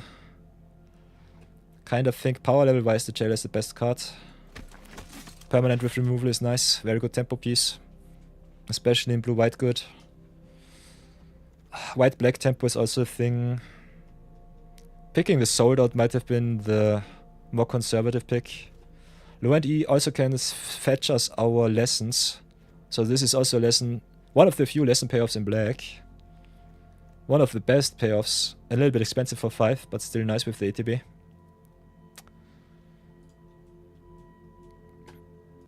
So I'm not sure if we're zero budget brawling today, but we definitely play a lot of Premier Draft Avatar, that's for sure. Ooh, Day of Black Sun. We already have a 4-off, but it's such a good removal spell. We'll have to pick the rare here. Say thank you to the extra gems. Now we hit the spot during draft season where it becomes really awesome. Most people just let the extra rares go if they don't fit their color. So if your collection is not maxed out already, still have a lot of opportunity to get yourself some good stuff back. Yeah, Day of the Black Sun is so sweet, because if you have some big spells and you just want to rough your opponent's board that you can get some lethal attacks and you just play it for 2 or play it for 3, rough their small stuff, hit in with your 6 drops and 5 drops and go to town. This targeting CMC is so nice. Can't be the worst or the best spell, it will always be good. So, now it's either the Ruffians, just for curve out, could also go with the Island Plaza, maybe play some Shrines. Trunk Trunk's Dessert is a solid 2-drop in white. I think we go with the plaza, see where it leads. There's the Northern Air Temple, so we've got some shrining online. Not sure how much we can shrine. Other than that, having the Azula always lies for the King Boomy and the Loentli is nice. I personally think it's more of a combo trick than a removal spell, but pretty good at that. And the shrining is more of a meme. So I think I'll go for the Azula over the Shao here. Shao really good in blue-black. In red-black he does not have too much payoff. So let's go for the lesson. Set the Boomy up if we need to. There's the Southern Air Temple too. So I think white looks pretty neat. I think the blue train left us. I think we'll go for the Air Temple. Maybe go black-white, go white. Could still play the green, but I don't see the green cards going around. Also very late forecasting Fortune Teller. Yeah. It's either Horse or Swamp Snare Trap. Could still go green-black. Don't like to mill my awesome cards though. So I think it's the Swamp Snare for me. Also Swamp Snare getting the discount for the flyers is a nice little upside against the best deck in the format too. So now we can go for Cycle of Renewal, just splash our good stuff. Could pick up the Cruel Administrator, which is the best card in the pack so far. Could pick the Kyoshi Village too. I think we'll go for the cycle. Kinda like what we have cooking so far. Shao only triggering on anything is good. It's a solid 4-drop, I think I'll take him now. And there's another Shao. Could go for the Turtle Duck too. Is a solid blocker. It's either Shao or Duck. I think we just go for the Shao here. Auto picker, why? Yeah, pick the merchants here. Maneuver is okay-ish. Maneuver giving you a clue is good. Good enough. And another Rise of Sozin. And another Hammer. Sheesh. So it's either Hammer or Rise. I think Rise did us quite well, as did the Hammer. Rise is better though. Just having another hard rough in the deck is so good. So this looks kinda juicy. Hoi boy. Picking up a lot of power. Yeah. 2 board wipes is kinda nice. And now the Obsessive Pursuit 2 gave us even more Laifu. More waifu, more good stuff. Otherwise, the Heartless Act is nice. We don't have too much removal. We have 2 sweepers though, so I think overall our removal is good enough. Also, Airbending Lesson to reset our Into the Battlefield triggers. Lesson also a good third target for Loentli. We don't have to necessarily be in white right now. We are definitely in black. Red I don't think we are. Pursuit also very solid start. Yeah, okay, don't mind me. This is the best card in red-black. Also Zuko, Epic down for Merchant of Many Heads, Pirate Peddlers. We'll gladly pick another awesome busted mythic. Also the Phoenix King it is. This is another don't shout it from the rooftops, I'm not sure. This looks good as is with the power level of the cards, but I think our curve looks quite weak. We are at 3.8. Still need 2 drops and we are already pretty heavy in pack 3. So what can I pick up? If I want to splash white, I think Sunblast Peak is nice. Our fixing is in any other color, so we might have to decide on whatever secondary color we want to play. Playing the Osa here, he's a noble, you can fetch him with the Loentli. Might be just a reason to go pick up the Inspector here. Just go heavy black. Yeah, there's the Azula too, come on. Could be just heavy black. Play a little bit of red for the Osa once again. I think the green train left us. So yeah, I will gladly pick up the Azula. I think the right pick here is the Catgator. We are pretty heavy. We need some creatures. But yeah, Azula is busted if we can get her off. Other than that, we've got our 2 drops. Got the Archer, the Peddler, and the June. June is especially nice with the Pursuit, so take the June here. Can go for more removal. Could pick the Brainwashing. Need more creatures though. Might be inclined to take the Cadets. With a very nice control deck list so far. Color-wise, I think we might be still having to play some fillery cards. Could go for the Rumblers here. I think Swamp Snare Trap is fine. Ooh, Hammer coming also back. So our top end looks busted good. Not sure about the rest though. This looks like a pretty heavy control list. Yeah, we are so heavy in black. Catgator here would have been awesome. Red drafting the Sula is fine though. So pick the Hammer. Yeah, pick the Azula always lies, I guess. Need more creatures though. Could also go for the Saber-Tooth Moose, but I kinda don't want to play 3 color. Could go also ramp with the water skin here. Oh, Merchant and Peddler's coming back. Ooh. I think we just have to go for the Peddlers here. Merchant is pretty good with June though. I think we'll go with the Merchant here. Also the Freedom Fighters, but we are so black. Could go black-blue, could go black-red, could go black-white. Black looks awesome, not sure about the tolls. I think I just pick it up for some juicy builds. And get on the wheel. Boys and girls, this could be a mono black start. Ooh. Sheesh, we have to decide if we want to play black splash blue for the Azula or play red for the Osai. This looks like a mono black list if I'm really honest. Got the Serpent Pass to fix us into some blue for Azula. Otherwise can go pretty heavy into black. Would love to play Osai though. Osai is so busted, but as is the Azula. We cannot play both. Nope, no chance. Black, red, splash, blue does not make any sense. I can see where you're coming from, but we have to play at least a lot of red sources. And the Cat Gator becomes even better the more black you play. I kinda want to cut the Azula and just go mono black if I'm really honest. But this would be a little bit too crazy. I think you have to play the power. So yeah, this is a tough one. Tough nut to crack. Playing mono black and just splashing a little bit. We are also pretty light on the creature spells. Got the Merchant of Many Heads as some recursive piece. So that's a very nice pickup. Got also some redraws with the Careless Inspector, so that's sweet. Also have the evasion for the Inspector into the Obsessive Pursuit, which is nice. Shao also with all of the clue token sacking is pretty good. So yeah, I'm pretty sad that the stupid auto picker gave us the Fire Nation Raider instead of the second Shao, because now this would have been the perfect deck. So pretty sad about this little punt at the start. Other than that, I think power level wise, the Hammer and the Azula definitely put us more into blue, black. We could just get the Octopus form in for some protection. Lu and Lee also fetches it up, which is nice. Otherwise, we could also just try and splash a little bit green for the Earth Bending Lesson if you feel fancy. If we play the Rakdos team, we just win though. That's true, but we also win with all of our awesome recursion pieces with the Azula and the Hammer here. I think both is definitely nice. We will try this one out. It might be like our last draft where we are just in the wrong color. But yeah. This should have been the second Shao, and this should have been the Shao. But I think just playing the Octopus form is good. I think 10 swamps and the island is good. 11 swamps might be even better. So sadness on the stack for me. But I think it's worth it. Could still play our blue tap dance if you really feel fancy. Just to have some extra redraws. I think especially in the control shell might be necessary. So do it like this, get all of the tap dance in.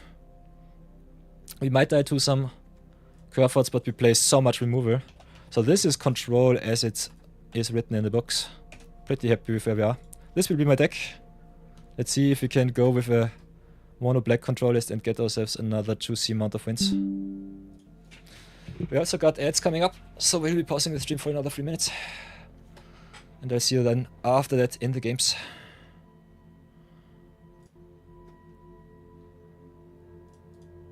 So get yourself some things, some drinks, some snacks, and I'll see you soon.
Oh, it's all over for Bambit.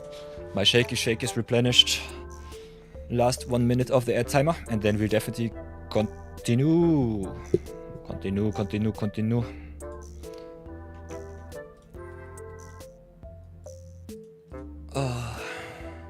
The audio madness going strong. So yeah, cheers everybody. Salute. Kinda nice to see that we have gone from mono green into mono black with a little bit of splash. Kinda strange to see that I'm already a little bit shiny once more. But yeah, it should be fine.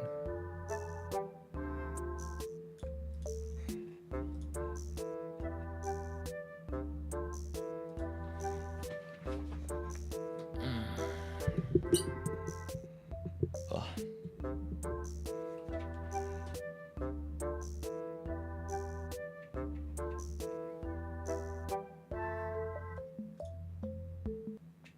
Music begun, it's begun. Let's go to some games, have some fun. So black, blue, good stuff it is. I think the screenshot has been made. Has it been? Let's have a short little look. Yeah, screenshot is done, perfect. Let's go into some game, have some fun. Might get screwed by my tap dance, but I will still try it out. So let's do it like this. It's all over. Yeah, too rough is just obnoxious. I think the set is so value driven that it might not even matter. We'll definitely give it our best. So let's continue our limited madness. So black, blue.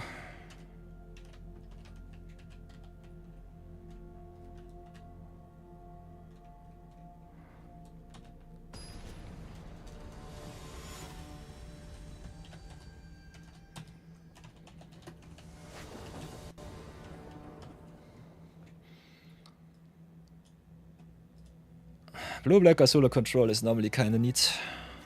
Only need our swamps and a dream, so we'll keep that one. Got the day of Black Sun and the Fire Nation drill.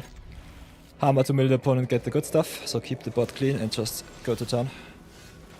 Play the pool tapped, pass for now. Okay, opponent starts with the Fortune Teller. One of the many reasons why playing control might not be the best strategy, but we definitely had the pool for it. And we got some very nice 2-for-1s ourselves, so that's sweet. Opponent with the 5-color shenanigans, so I'm kinda scared. You should definitely drop all of your swamps, because if you hit Kate good though, it will be fine. Otherwise just being able to rough the opponent once or twice is already good enough. We have some life gain with the low and lean in the deck. So that's also a thing that you have to consider. Other than that, Obsessive Pursuit might be good for us too. So need still one extra land. Could just go and rough the Uncle Iroh here. Don't want to take 4 damage, so I think that's the way. So get rid of Iroh. No lesson payoff for you. Pass for now. Iroh kinda nasty in 4-color lessons.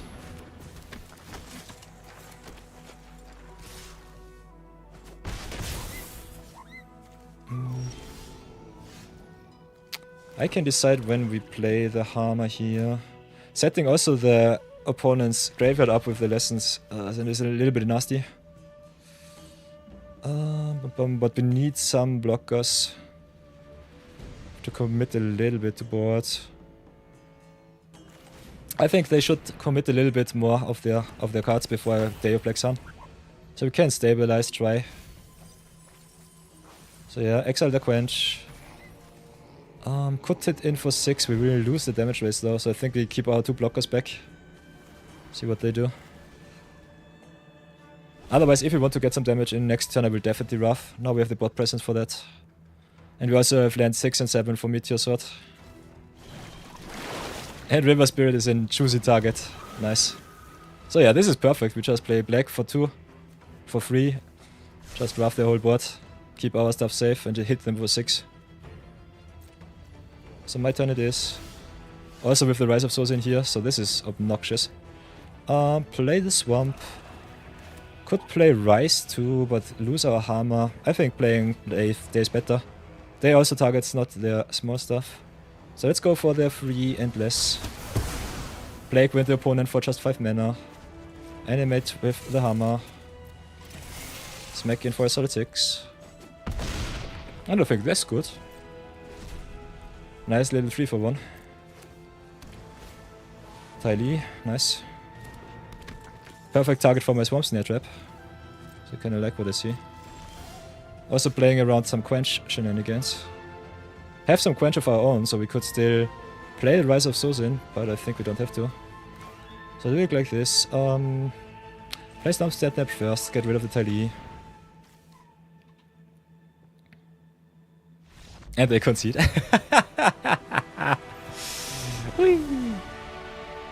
So yeah, this is juicy. This deck looks pretty busted, totally true. Bambito, we might be on our way to a nice little... yeah, removal deck. Especially the sweepers are making the difference here, I would say. Our opponent tapping out for the River Spirit one turn was definitely nice. River Spirit being a 2-drop is kinda sweet. So yeah, I felt a little bit bad to play the drill there, but I think playing the drill and then just drafting afterward was still worth it.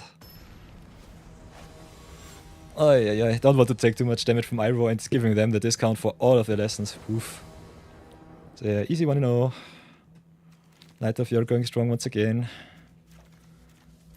Also now we've got the wombo combo of the June with the Obsessive Pursuit.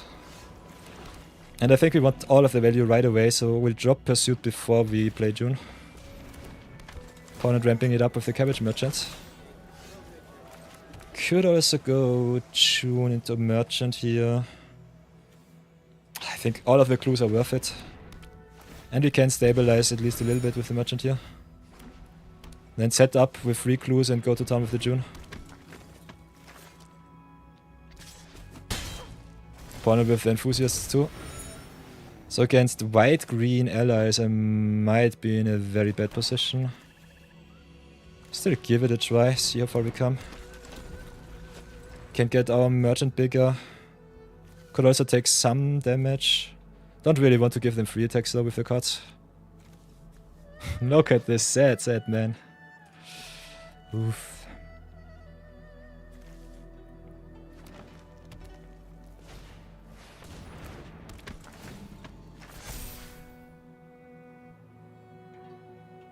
So your opponent with perfect curve out here.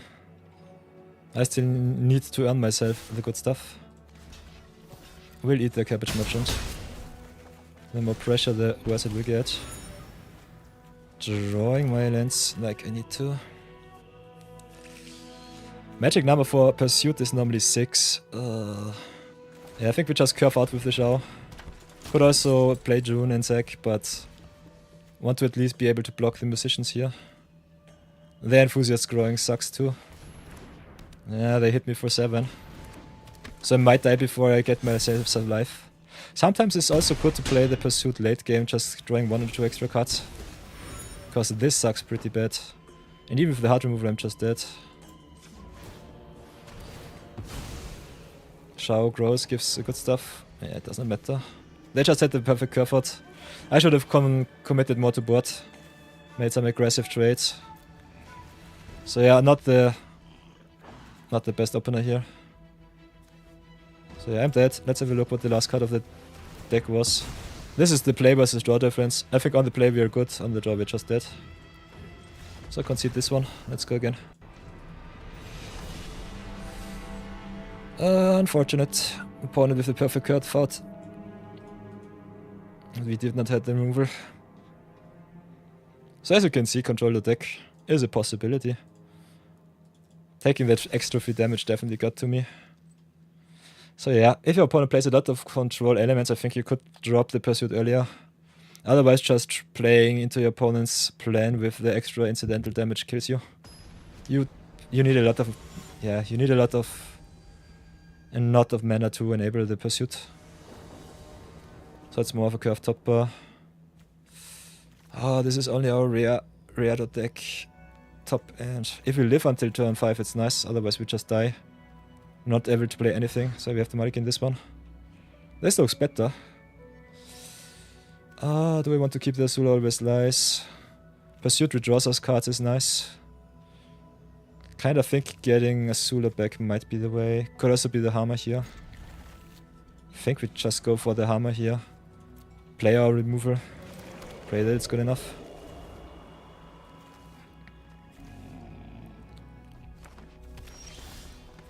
I think removal the deck is not a winning strategy, but it's definitely a fun strategy from time to time. Pursuit early against not too much pressure is always sweet. So let's go for the clue here. Opponent also with the Earthband, so big X. Letting all of our busted cards back into the deck sucks, but this is a way better opener. At least we can sacrifice the clues, draw a million cards.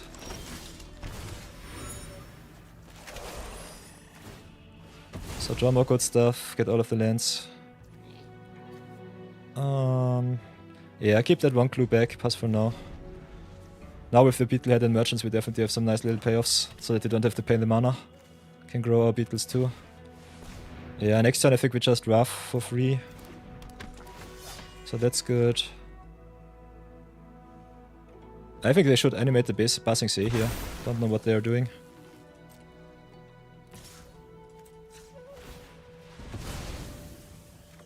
But yeah, we go down to 15, which is fine.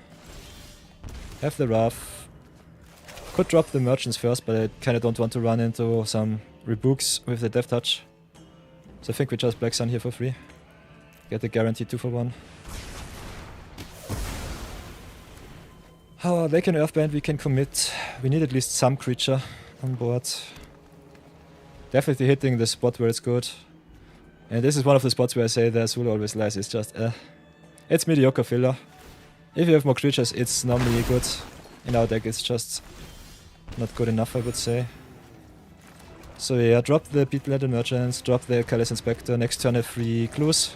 So can gain a lot of life and this should be nice. Last time we lost to the Pursuit, this time it might stabilize us.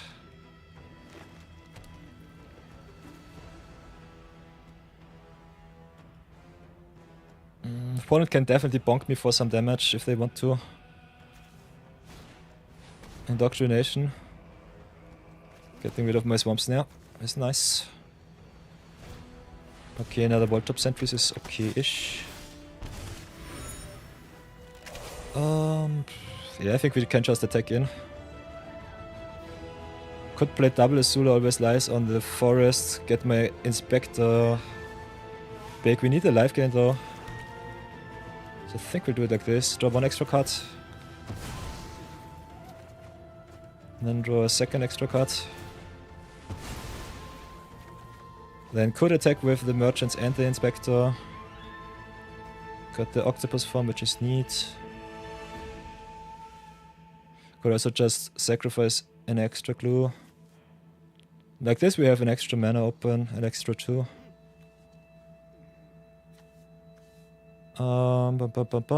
Whenever you attack, whenever the creature attacks. So we stack it like this. Obsessive Pursuit first, Merchant second, last in, resolves first, then sacrifice the extra clue, get the lifelink. I think this is how we do it. Got attacks. Trigger, Merchants first over the Pursuit. Target here. Then sacrifice El Clue. Get another land. Pump it up, yeah. Sentries for Merchants sucks, but it's good. I think the Menace here with the Inspector definitely wins us the game. So yeah, do it like this. Could have also kept up double Azula Lies, just to make the block impossible. But yeah, I think we're in a good position. Looks fine so far. Okay. Defense goes strong. They can hit in for free, that's fine. Oh, I'm stupid. Whoops. Oh yeah, pass. We have the Octopus form, we should have played the Octopus form here. So this is a punt. Punt count going to 3. By the way, when I hit 10 punts, you know the drill. I have to give 10 gifted subs to the community. Give you all an ad-free experience for free. Other than that, drop all of the swamps for the Cat Gator. Got also the June here, which is neat. Especially with Inspector giving us a clue too. So we've got the Menace, we've got the June. I think we just drop our Bounty Hunter. Kinda want to keep back the clues here. Tempo-wise, we're still far behind. Kinda want to cash in though. Just to get my stuff bigger. Bigger, better. Then hit in. I guess. Yeah, give the counter to the Inspector. We have the Octopus form. Could give him another counter with the Zula Always Lies. But the Zula Always Lies also wins us a battle. If we need to. Passing Says also has sorcery speed. Opponent might have missed that one. We could shotgun the Octopus form, make the block into the Soldier better. Taking the AT is not really on the menu. So untap the Inspector here, see if we can eat the big boy. Then block with the June, block with the Inspector. Block, block. Azul Always Lies, both modes. Shrink the land, grow the June. Them not earthbending here was kinda strange. Pretty greedy attack. Pretty greedy also Comet Trickery from me. Ooh, nice.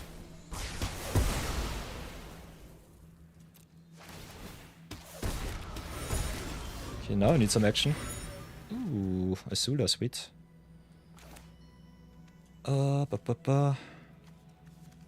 Yeah, I can do like any creature from their top, which is nice. They can earthbend, and the lands count as non-token creatures, so that's a thing. So yeah, drop the Azula, let them exile one card.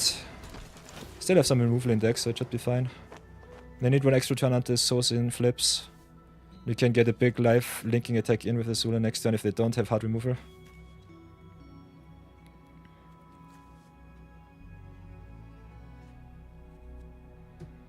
Could have drawn also one extra card.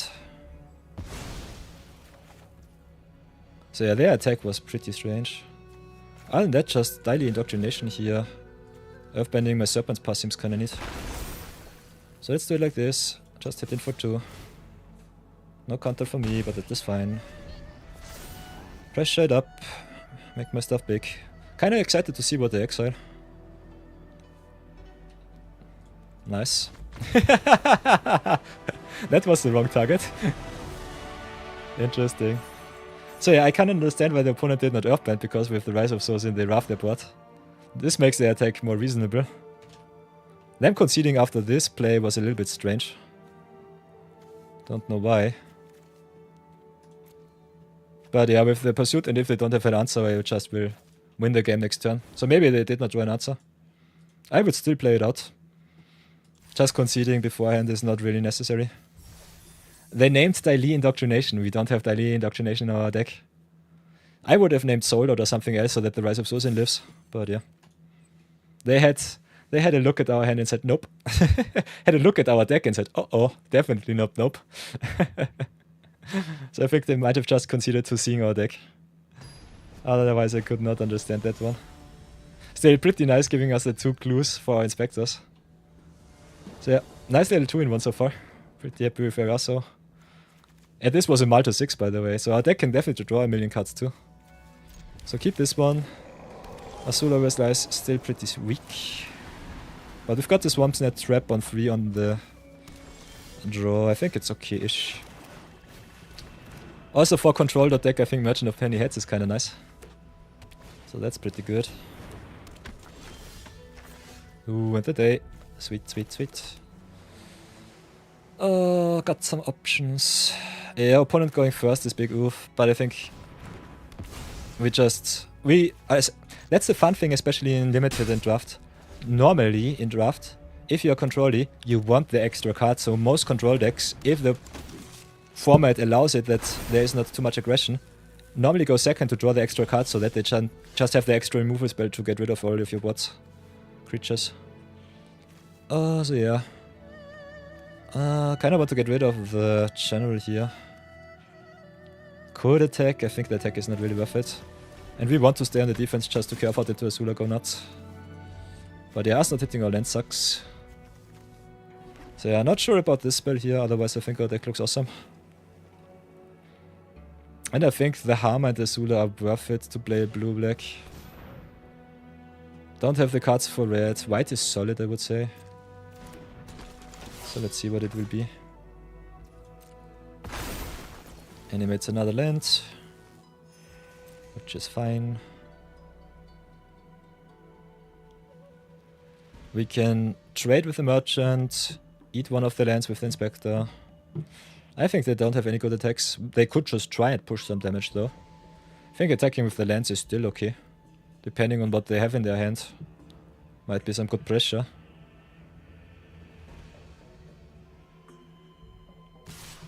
So yeah. I think this attack is good. Cashing in the Earth Kingdom general is a little bit strange though. I will gladly get that one down before they sacrifice it for value. So 2 blocks it is, play the Royal Slice. Then both modes as before. Shrink this one, pump this one.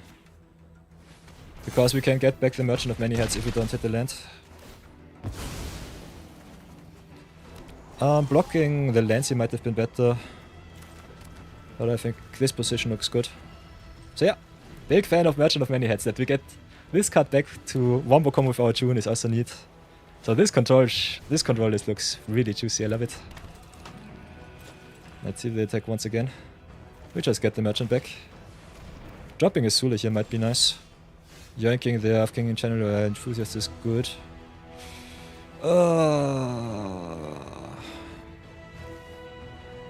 Yeah, I will drop the merchants. I think that's fine, pass for now. This deck looks so nasty, so many good rares. Flopsy sucks. So yeah, all of those Anthem effects are so good. So what can we do? They smash in. We can only block with 1 creature at a time, so this is unfortunate. Can cash in the Expector for a clue to a draw, good stuff. Could just drop the merchant and get it back from grave, which is solid. Our opponent getting a virtual +2/+1 is kinda nasty. Cannot block the musicians down. Toph has to go, that's for sure. Big question is it Expector or is it Merchant? I think we just get the Merchant in front. Extra clue might be nice though. Kinda need to draw my lands.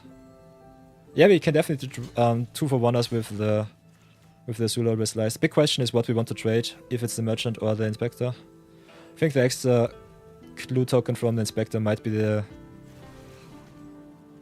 breaking factor for me.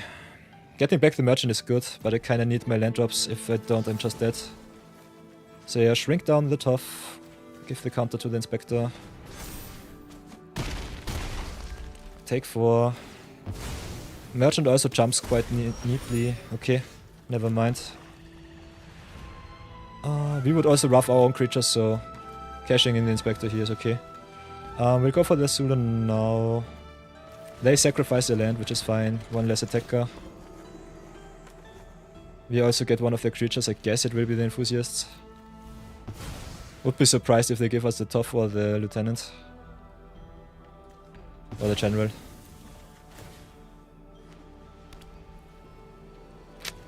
Yeah.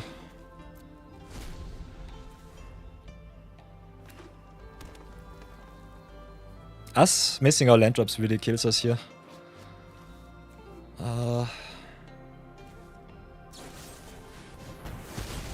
Nasty. So yeah, looks bleak. If we can go to at least 6, I think we're in a solid position. Glider Kids is also nasty. We just have to stabilize for a Wrath effect and then I think we should be fine. But yeah, for Flopsy we need 8 mana and that will never ever happen. So going to 7 for Meteor Sword is the way. Going to 6 for Black Sun just to Wrath the 2 creatures there is good. So let's see what we hit. We need another land, otherwise we're just dead. Okay, there's the Rise of Sozin. But we're dead to their board.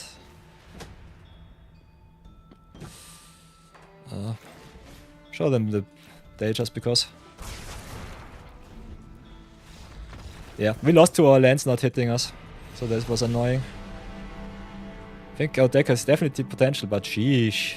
The opponent's curve out was pretty nasty. Rise of Sourcing from the top was sweet, but yeah. If this was a Shao, I would have been way happier. At least commit something to the board. Nonetheless, we had a very nice draft. So the madness level is still solid. Let's go again.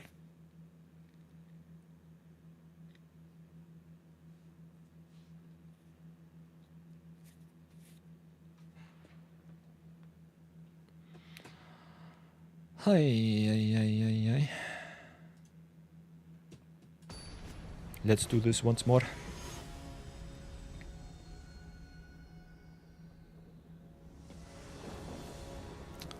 Okay. We got the draws, we got also the life gain with the Cat Gator. Got also a Wrath for the opponent's tokens if we need to. Most of Earthbending is also for 2, so the Ruinous Waterbending definitely got some upside there. Drop the Swamps, drop the Pursuit. Got the removal, especially the life gain is important here. If you play Pursuit early, you need some life gain. So pretty happy that we got 13th pick Cat Gator, that was kinda busted. We were the only black players on the table. Okay, what now? I think we just redraw. Opponent also with the Secret Tunnel here. So yeah, the biggest problem with control deck in Avatar format, in my personal opinion, is Avatar is so value driven that the control doesn't really get a hold. And if you cannot pressure your opponent just has enough life to be as annoying as they can be. And cards like the 5-drops here don't really cut it. So yeah, I can see us go 3-3, I can also see us go 4-3 if we hit our rares in succession. But otherwise, yeah, just playing your 2-for-1s, going to town is normally the way to go.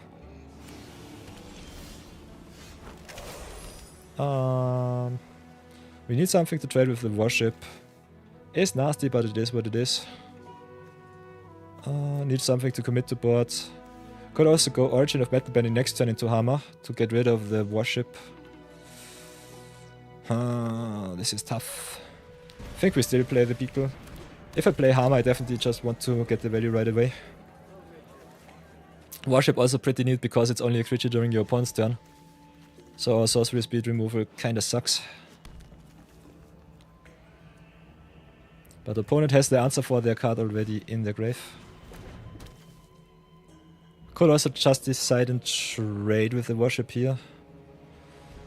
Trade with the warship, eat the barrels of blasting jelly. I think this might be the way.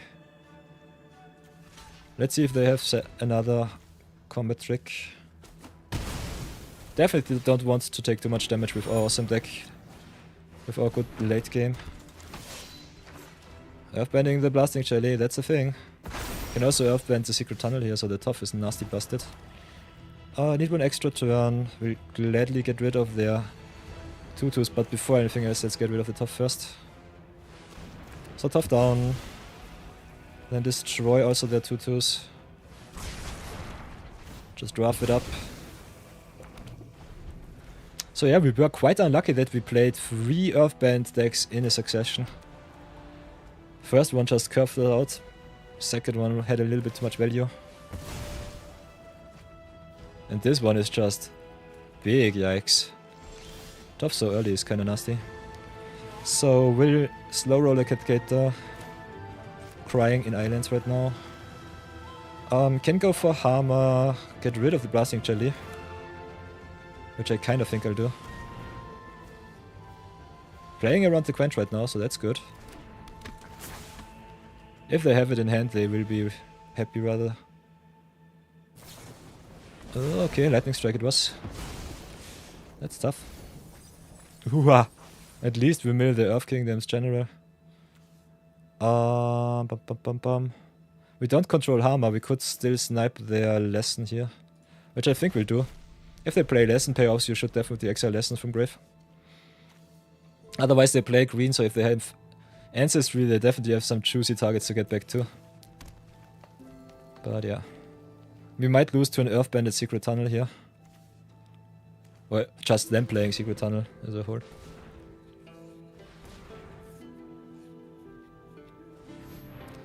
Let's see if we gained a lot of gems and then just lost them right away.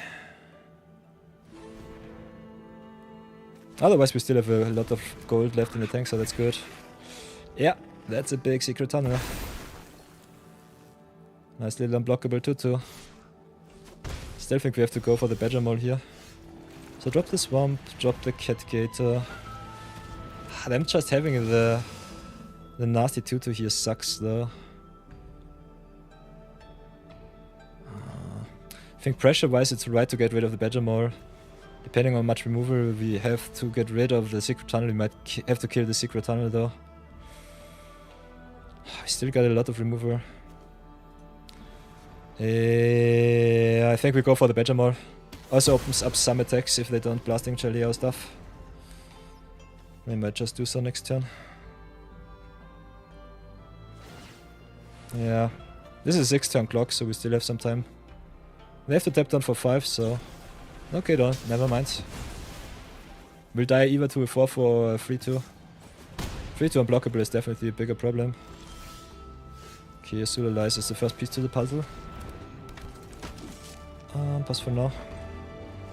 Can also shrink the secret tunnel for 1 turn. Make the clock a little bit slower.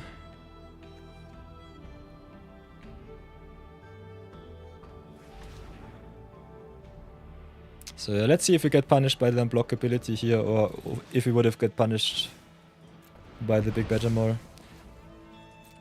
If we hit Day of Black Sun, I think... Hey, Brownieman, welcome back.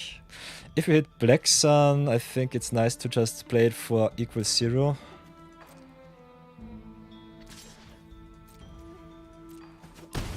Oh, playing Azula just for value, I don't know. Kinda want to remove something. But yeah, let's cash it in first, see what we hit from the top. Pump up the show too. Show only nothingness. Hit in for 4 because reasons. Fire bandit up, don't have any payoffs. Pass for now.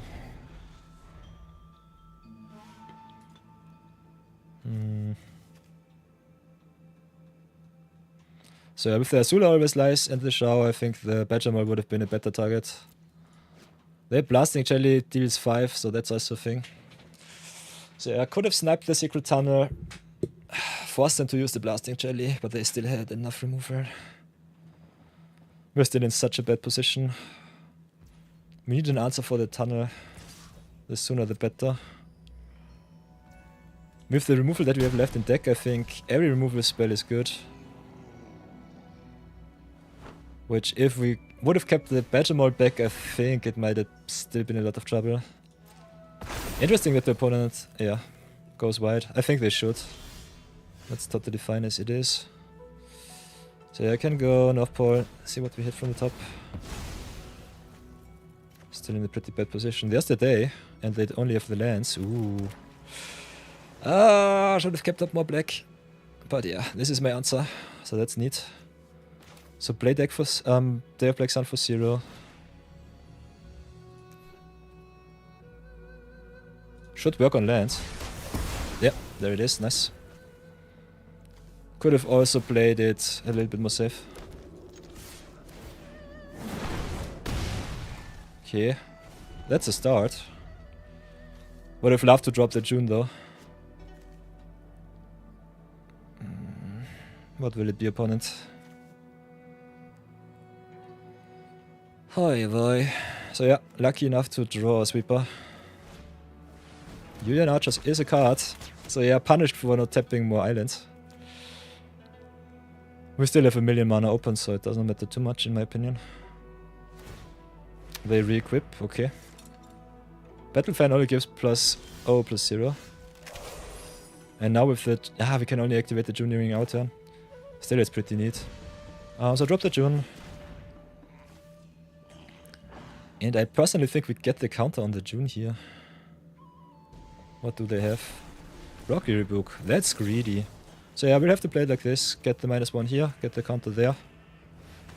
Still nice value. Then just hit the opponent for a solid 4. Would love to be able to sacrifice the shower. It's still neat.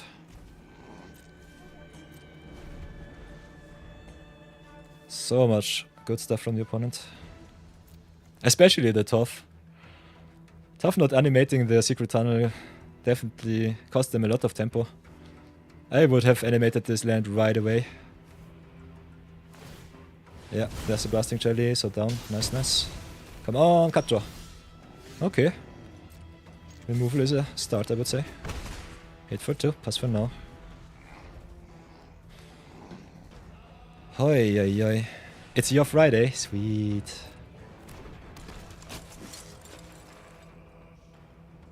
If they re-equip, I think I just go for the sentries. Soldat is neat. How greedy are we? They have something. Secret of Metal Bending does not do it because it gives indestructible. Okay, it's Lightning Strike, that's fine. So we still live. Serpent's Pass is a redraw. So yeah, my tap land's coming in clutch this time. Needed all of them. It's your free day and your Friday, nice. Very, very nice. My opponent hits like a champion, but we do so too. So enjoy, opponente.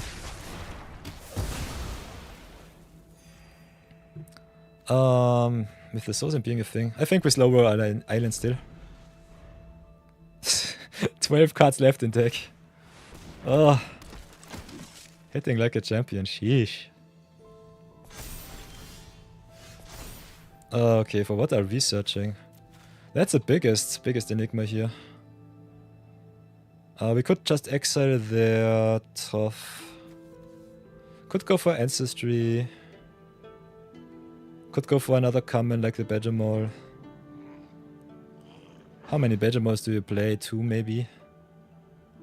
Top Sentry is nasty, Rocky Book is nasty. How much removal? 1, 2, 3, 4. 2 Lightning Strikes, 2 Rocky Books. Moose? I don't know. We could be fancy and go for Moose. Yeah, I know, Bambit. This is a tough one. Not sure what I should name. I think Badger Mode is the biggest problem, but it can be anything. Maybe a common that is cheap.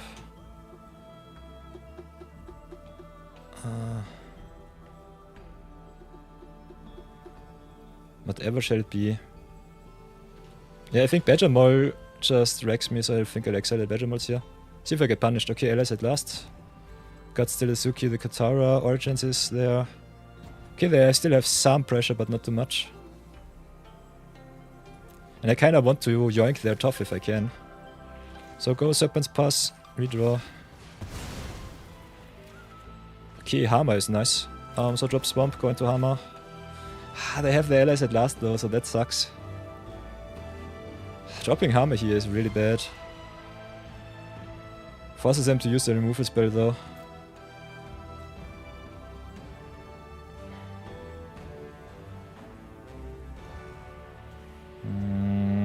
Annoying.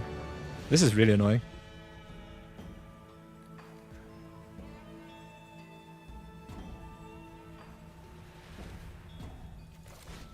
I think we still play the Hammer. Just bait their removal spell here. Also mills them for all of their good cards. Yeah, we cannot play any of the cards, unfortunately. Yoinking the Earthband lesson though is neat. Could also go for the Blasting Chariot here. Yeah. They could not play the allies at last, so Hammer and the Blasting Chariot is nice. Now we have the removal spell for the Earth Kingdom Soldier if they want to play allies at last at instant speed. Ooh, that's neat. That's nice, nice. Also opens up a lot of space for us. Ooh, milling them for 2 of their creatures and the metal bending here was pretty clutch. So me not missing out on that was pretty good. They hit in for 5, which is fine. I will gladly rough their Earth Kingdom dude. And now we've got the protection too, so that's game. Nice. So exactly the Blasting Jelly for 5. Getting your Earth King soldiers out of here. Adios. And then we just hit in for free. Yeah, nice! Nice that they tapped out of their green. Nice, nice, nice, nice, nice. Also milling the creatures. Ooh, Hammer coming in clutch once more. Nice, nice! The most important win in all of the Premier Draftees. The third one, we gladly take it. Oh, this was such a clutch moment. Playing Hammer here was game winning. Oh, yo, Hammer and the jelly, no answer. Oh, let's go again. Nice, nice, nice. Night of You're going strong. Board wipe clutch again too. Yeah! Drawing exactly the day of the Black Sun for the lands when I needed it. Got punished for not playing the June and tapping more islands, but oof, that was pretty good. Otherwise I would have been dead to the land. So yeah, getting rid of the Badger Mole definitely let me live. So pretty lucky so far. Streamer luck is a thing. Let's see how long that will last. Would love me at least one extra win so that we don't lose too many gems. Start with the island here, merchants. Still a long time until we hit our cat gator.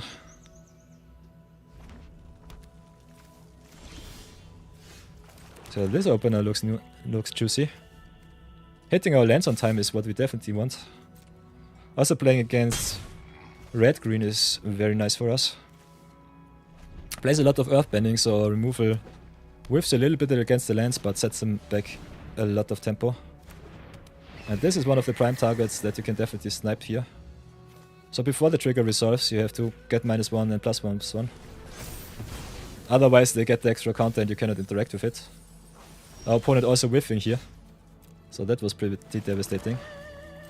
So smack in with our merchants and see if it's good enough. This is how I want my deck to be. Just play the 2-drop threat and just remove the opponent's board, go to town. So Uncle Iroh it is, nice, nice. Cool thing with Swampsmith Trap is it plays around the indestructibility that they could get with the Origin of Metal Bending, so we'll go with the Swampsmith Trap here instead. They don't have any spells that give hexproof for 1. So that's nice. If you have had another land from the top, Fire Nation Drill could get rid of hexproof and indestructible. So this is also really awesome against the lessons from the opponent. Oi. Oh, Rare saving us once again, I love it.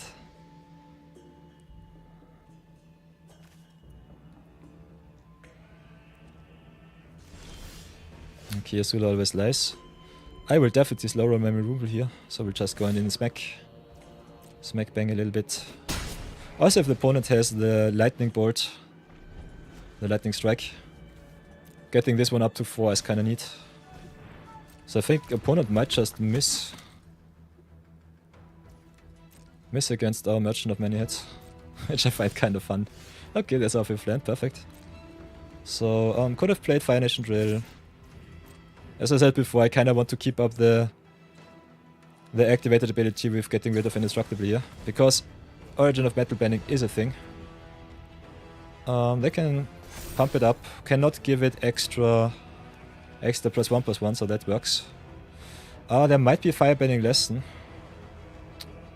So taking 2 here might suck. Playing the drill does not do anything good. I think I just play discard into discard. Yeah, let's see if they have the Firebending lesson. Can still get my merchant back, so it doesn't even matter. Play like this, pass for now. Then just discarding them for 1 is neat. Discard 1, gain 3 life. For 2 mana it's fine. Otherwise my merchant just being our sole hero here is so sweet.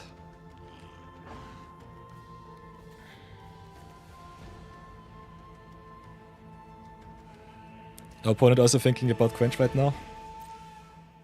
Let's see how far they tap out.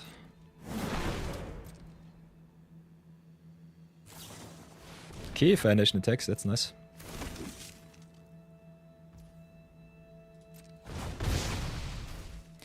Okay, never mind me. Oh, Rise of Sosin is sweet. I think we'll go... we could go Hammer, exile their Fire Nation attacks, which is kind of fun. They need a little bit more firebending or 1 extra land to go even wider. So yeah, we've got 2 options here. We could play Azula, Force them to sacrifice the cadets, which is good. Get one of their awesome permanents, which I think is fine. Also get a good blocker against their 2 tokens here. I think it's worth it. Might also just clash our merchant in one of their tokens. I think the double block is good for them.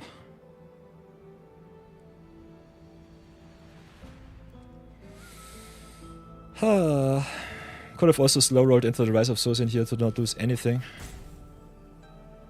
So many good options. Could have also played Fire Nation Drill here. Get rid of the cadets. Okay, nice. Let's crash in for free. I think they cannot take the damage, and keeping them off replaying the Fire Nation attacks is also nice. We also get the merchant back, so it's always a favorable trade for us. Losing on the mana out is a little bit tough. Could have also made this attack where they lose both their tokens against our Azula always lies.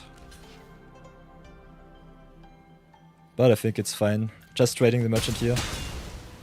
If we have to Wrath next turn, it's still neat. And otherwise, if Azula attacks, we also have the extra mana to just get it back to hand. So that's a fine set of events. Okay, there's the Boomy. So Wrath might be nice here. Yeah, they have exactly 3 lessons engraved, so that's a thing. So land from the top would be neat. Would be pretty good.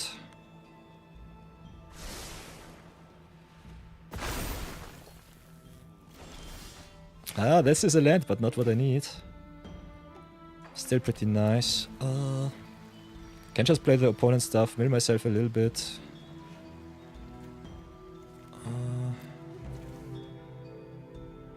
Drill only gets creatures with power 4 or less, so Boomy is safe.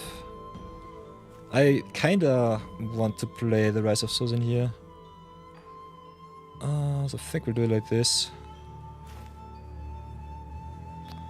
Play Ostrich Horses, instant speed.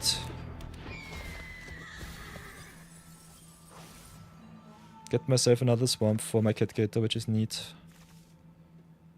Can just drop the Fire Nation cadets. Could attack with the Azula too. Big problem with that is I just cash in and open up a good attack for the opponent. Still, having the extra mana at my disposal is good enough. I think I just cash in the Azula. Get back the merchant. Still, he's got some nice little jump blocks. Next turn just Wrath. That should be good. The only thing, if you do it like this and the opponent doesn't know what might be coming their way, they might play around the Rise of Sosin here.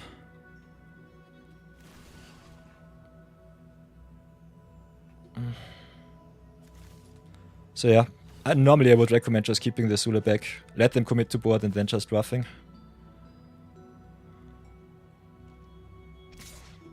So yeah, jump block here, that's fine. If they have another Origin of Metal Bending, it's also bad. Let's see if they know what's coming up. Or if they just play into my Wrath. Nice. So that's good for them. Yeah, we could attack, it doesn't really matter. Let's play Rise of Sosin. And they don't have the mana to replay their Fire Nation attacks, so that will be their exile target for next turn. Can also drop Swamp and play the Inspector here, which is neat. So perfect curve out for us, yeah. And there's a concession. So yeah. Short little explanation for all of the new drafters out there. If you attack with a card like Azula, and your opponent knows the format in and out, they can definitely smell that you have a sweeper effect, like Rise of Sosin or the Day of Black Sun. Might not commit more to the board. So if you want to get the maximum out of your Wrath, definitely stay back, just play the spells, commit a little bit more to board, hahaha. You got it for free with the Azula either way, and then just Wrath with the Rise of Sosin after your opponent tapped out. But otherwise, I think if the opponent just plays it, I'm even happier. We would have Wrathed either way, so it didn't matter. So nice, juicy 4 in 2. So we got our gems back, which I'm very happy about. Was a little bit saved after the first 2 losses, but we'll go again. Let's do this once more. Yeah. So yeah, always consider a little bit of your odds, what your plays are, and always think how your opponent might react to your plays. Because sometimes these tiny little signals definitely give you a little bit more space to react. Oh, this looks tough. We've got all of our power, but don't have any early game. We are on the draw too. I think we have to keep this one. But this is one of those hands with the 2 swamps in hand. If you don't get any lands from your deck, you're just dead. Especially only coming online on turn 4 sucks. If the opponent has a very aggressive curve, we might be just dead on board. Mulligan to 6 on the play though in Avatar is also nasty. So yeah, let's see if we get punished. In a control deck, I personally would recommend you to mulligan. Not too much. In a tempo heavy mid-range deck, I think it should be also better to mulligan. Because you want some early threats to just force the opponent to play some stuff. And as you can see, we are blessed with the cheapest spells in our deck. Because our deck loves us and does not give us any lands. So yeah, keeping an expensive hand on the play normally kills you. So definitely mull into some card advantage and just get your tempo back. I think this was the wrong keep. If we hit the land for the snare, we should be fine. Okay, never mind me. Tapped lands punishing me.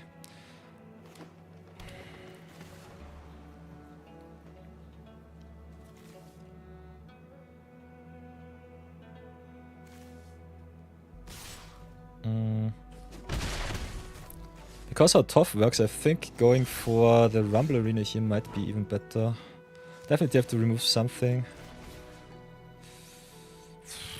But tough is always awesome if you Earthband even more. This is greedy. And they play Earthband deck, which is my nemesis. This is some free damage. This is a tough that can become really big. I think we still go for the land here. Let's see if they even let it resolve.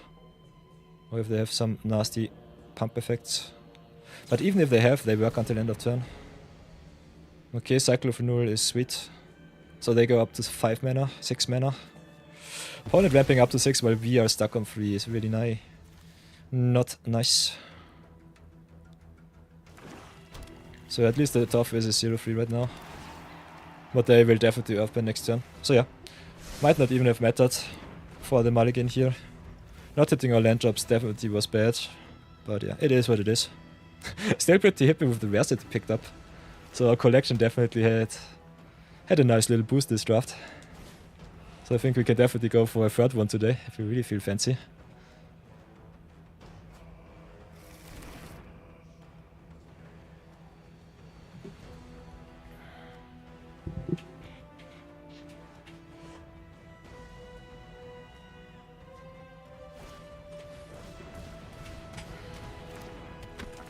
So yeah, opponent had the perfect curve out. Whatever can you do against that? Especially Seismic Sense into the busted Mythic Uncommon like Daily Agents is just too strong. We don't hit our lands ever. So we just die. And playing Obsessive Pursuit from behind is so nastily bad.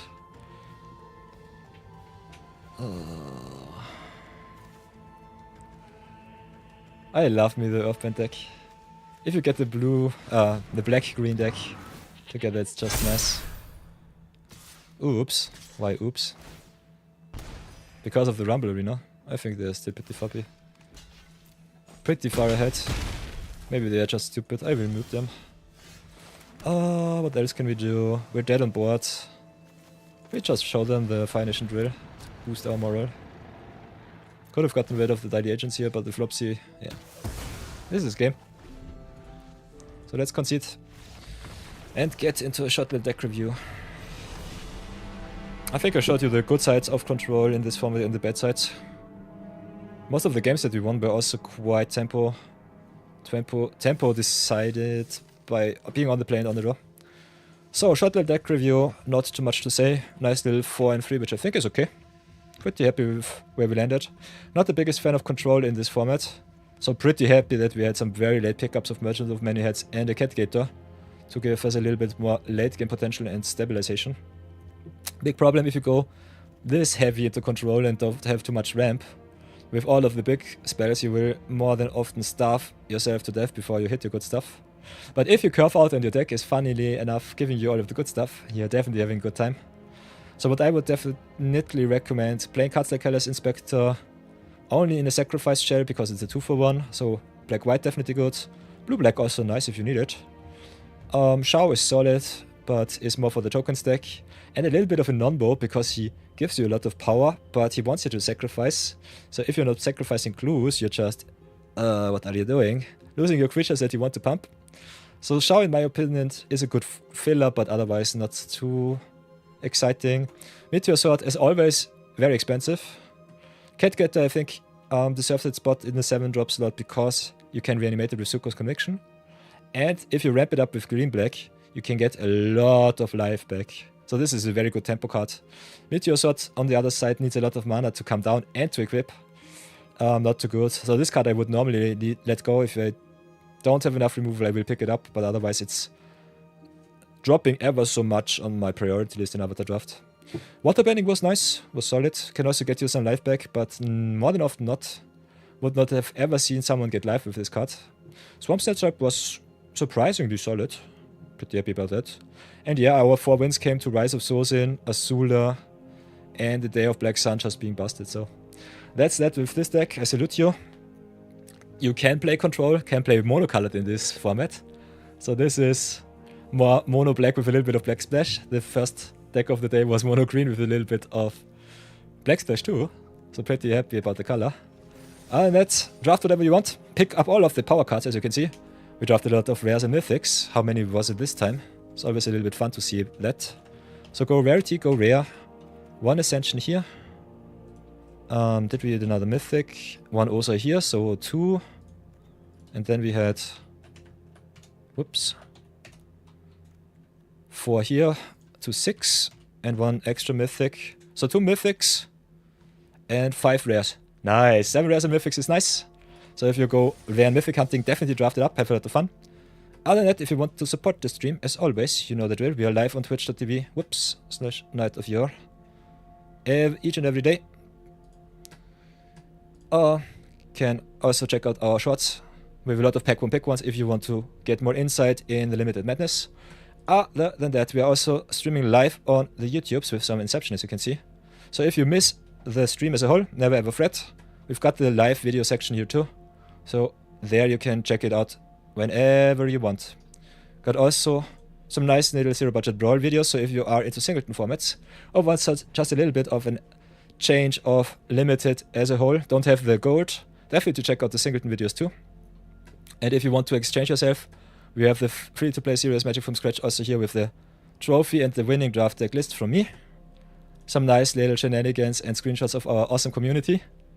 Like for example here, with the 1999 for Taurus, going quite heftily infinite. And you can also ask all of your questions in our Magic the Gathering forum. So if you want to hang out with a cool community, the description box holds the link to our awesome Discord. And other than that, if you want to support the stream, as always, whoops, that's the wrong one. Comment, like, and subscribe helps the channel out a lot. And also lets me know if I'm good, if I'm bad, if you want to see something different. And other than that, let's splurge even more gems, cash in our rewards, and I will see you video watchers in the next draft. Our Twitchers and our YouTube live viewers, we will continue. So cash it in, splurge some gems, and go again. And yeah, if you are interested in other videos, up there, somewhere to the left, somewhere to the right, there might be some other video playlists for you to enjoy.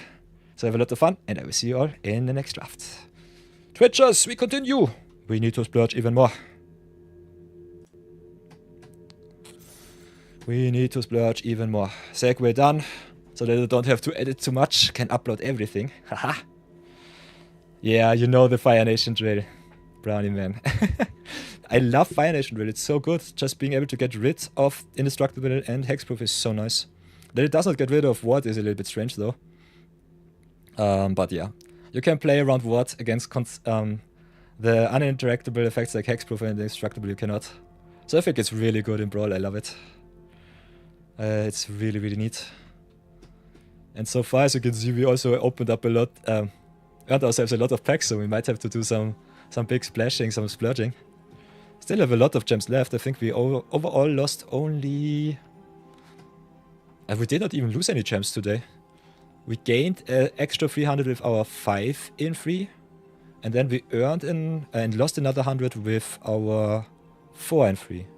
So we're still positive. I love it. The madness goes strong. Might have to go into another drafty. Or should we do some zero budget brawl too? It's already 4 PM. And I definitely still have to upload the YouTube videos. So I think we could maybe go into another draft. And then I post the videos at 8 PM. Before that we have another ad break. So if you want to support the stream, turn off the ad blocker, turn off your brain maybe a little bit. Otherwise go get yourself some drinks, some snacks. Replenish yourself. You know, we lurkers and we streamers always forget about filling our stomach.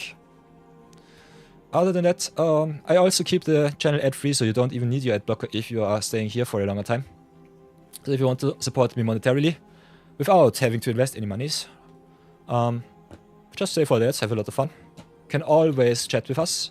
Let us also know if you dodged the ads or if the ads are over earlier than expected. And other than that, here is for everyone new joining the stream how we do it. You've got here the monetization options. Go to ads as a streamer. Then here you can sell all of your soul for the devil. 3 minutes of ads guarantees that we have 60 minutes of ad-free experience, which is also awesome for the drafties and the view battles. So this is my deal with the devil.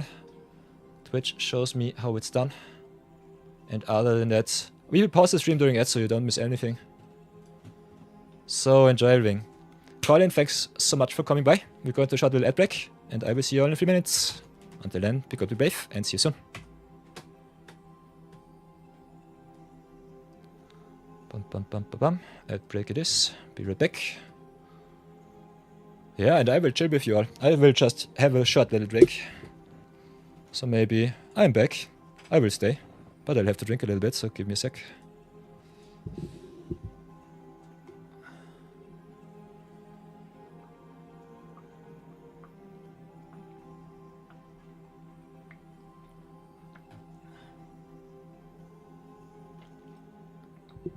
By the way, Colin, how are you doing? That diamond to your name looks pretty neat. I love it.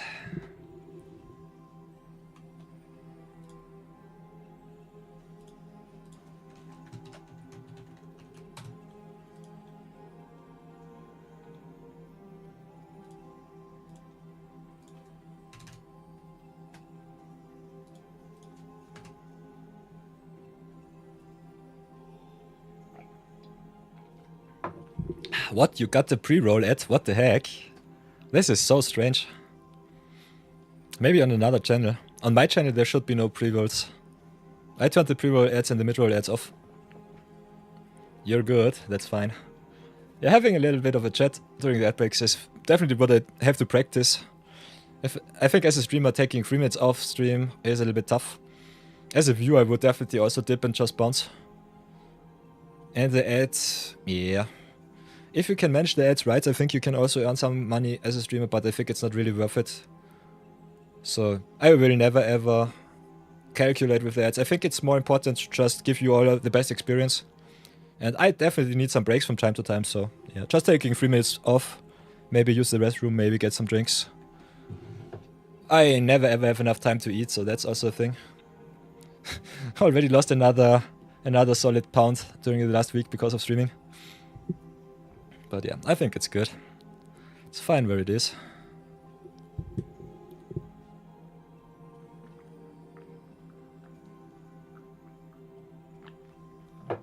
And for those of you who know me a little bit longer by now, I'm consisting of 85% protein shaky shakes and oatmeal. So I am a monster per definition already. Wahaha.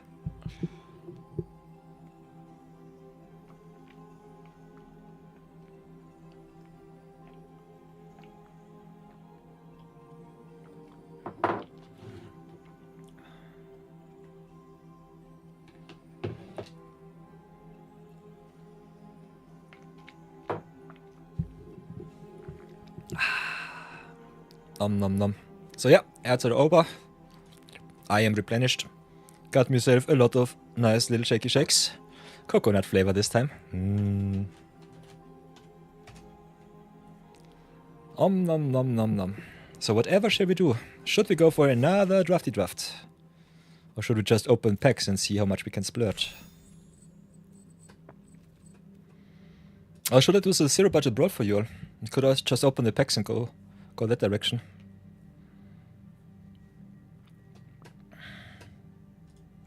I think having some extra gems in the back is kind of nice.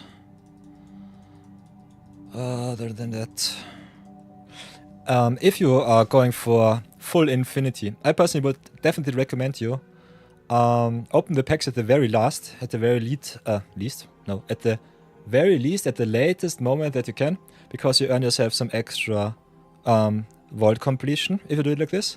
You also earn yourself the special sheet cards easier, and the cool thing is, during your drafties, you also don't get punished for picking up cards. If you want to draft the most competitive way though, I think you can also just open the packs here and go to town. So both of those ways are pretty neat. Let's screw it, let's go for another one. Boys and girls, we are on a run today, as you can see. Limited Madness going strong, having already 2 drafts in the system, and all of them were winning records. Still have to do some YouTube work, so I think this might be the last draft of today. But I think we'll go for one extra draft and try to see if today is our lucky day and we just can go and maybe get the trophy in. Would be nice. So let's go draft it up one more last time. No zero budget brawl today, but I think a lot of nice little lessons still to be learned. And I think at the end of stream we will also crack some packs and have a lot of fun with those. So that the collection grows strong for the viewer battle weekend tomorrow and on Sunday. So yeah, all of the Americans are awake once more. Rose from the dead, you love to see it.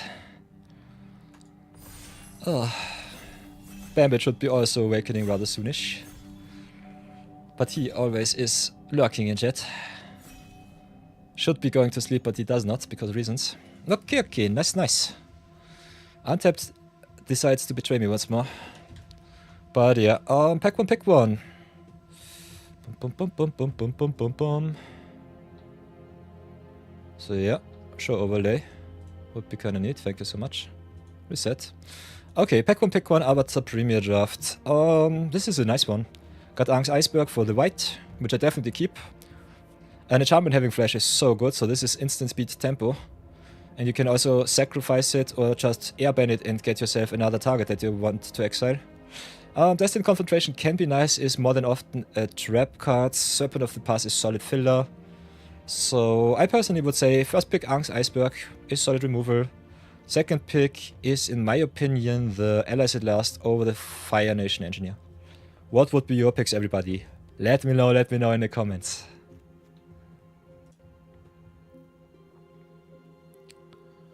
Otherwise, other cards that are pretty good are Rocker's Audience, Deadly Precision is neat, Cycle of Renewal is a good lesson.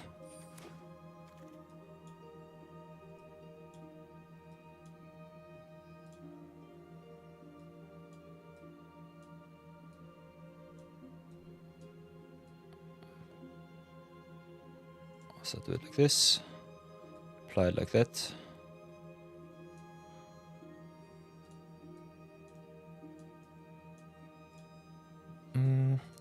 Second pick, kinda neat. We've got the hammer here for the blue-whites, got the Airbender's Reversal for the lessons. Combustion Technique if you want to go white-red lessons. If you want to stay in white for the Ang's Iceberg, could definitely see you the Technique or the Reversal. We still need a Combustion Technique for our collection. Otherwise I think the hammer is the best card in the pack. Doesn't synergize too well with our white, but white, blue, black, blue are normally the decks where I want to be in. So I personally think it's the hammer over the Combustion Technique. Let's see if I get punished for that. She won us a lot of games already today. So now we have the choice between the Azula on the Hunt and the Wartime Protesters. Protesters in ally aggro is pretty busted. So I think I'll go with the rare over the awesome payoff for the draw 2 deck. Kinda want to do some rare drafting. Another Combustion Technique and another airbending lesson. Catgator is also pretty juicy. It is pretty expensive though if you're not into green, black. So I think I'll go with the Combustion Technique or the airbending lesson for the Wartime Protesters here. Lesson might be a little bit better than Technique, but I definitely want the 4th copy of the Combustion Technique for my standard deck, so we'll do it like this.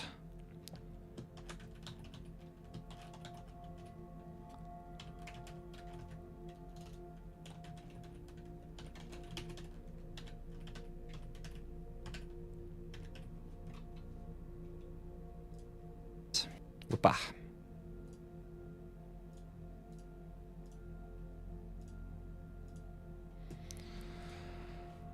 So yeah, pick the Combustion Technique.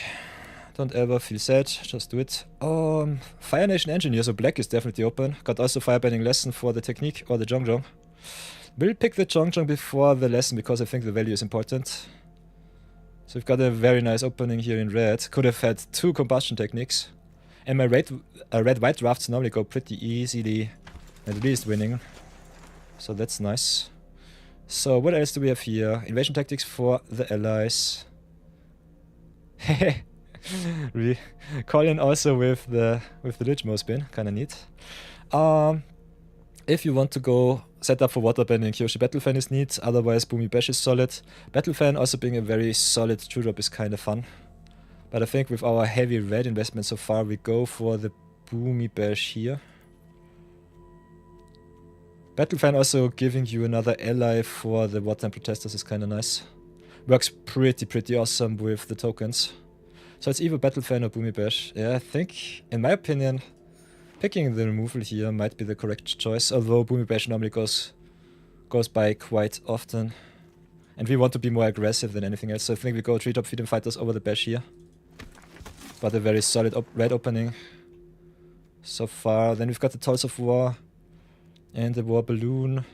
Balloon more than often, a little bit of an underperformer. Being a good flyer though is nice. Could go for the Cunning Maneuver, which is good filler, but I think the best card here is Tolls of War. Can still splash it if you want to, also makes us allies, so that's neat. Otherwise, what else do we have? Got the Fixing into black. If we want it, we can do so. If you want to play a little bit of Lessons, I think the Fire Nation Cadets is quite good. Battle Fan might be better just being a 2-for-1. Otherwise, Boiling Rock Prison is sweet. But I think we might not need the Fixing, so do it like this. Now with the Wandering Musicians is kinda nice. Also with the Yip Yip here for our allies. So this start looks pretty good for some nice little aggressive deck. Let's see if we get punished for this opener. Especially in pack 1, I normally just want to pick power over synergy, but we did not see too many powerful cards. So I think you can pivot from this card always into green, red, ramp it up. Or just stay with your strategy and go maybe red, black or white, red. Aggro. So at the moment our top end in black looks neat. But I would be really sad if I had to play Catgator like this. Foggy Swamp is solid, does not grow though. Still better as than the maneuver though.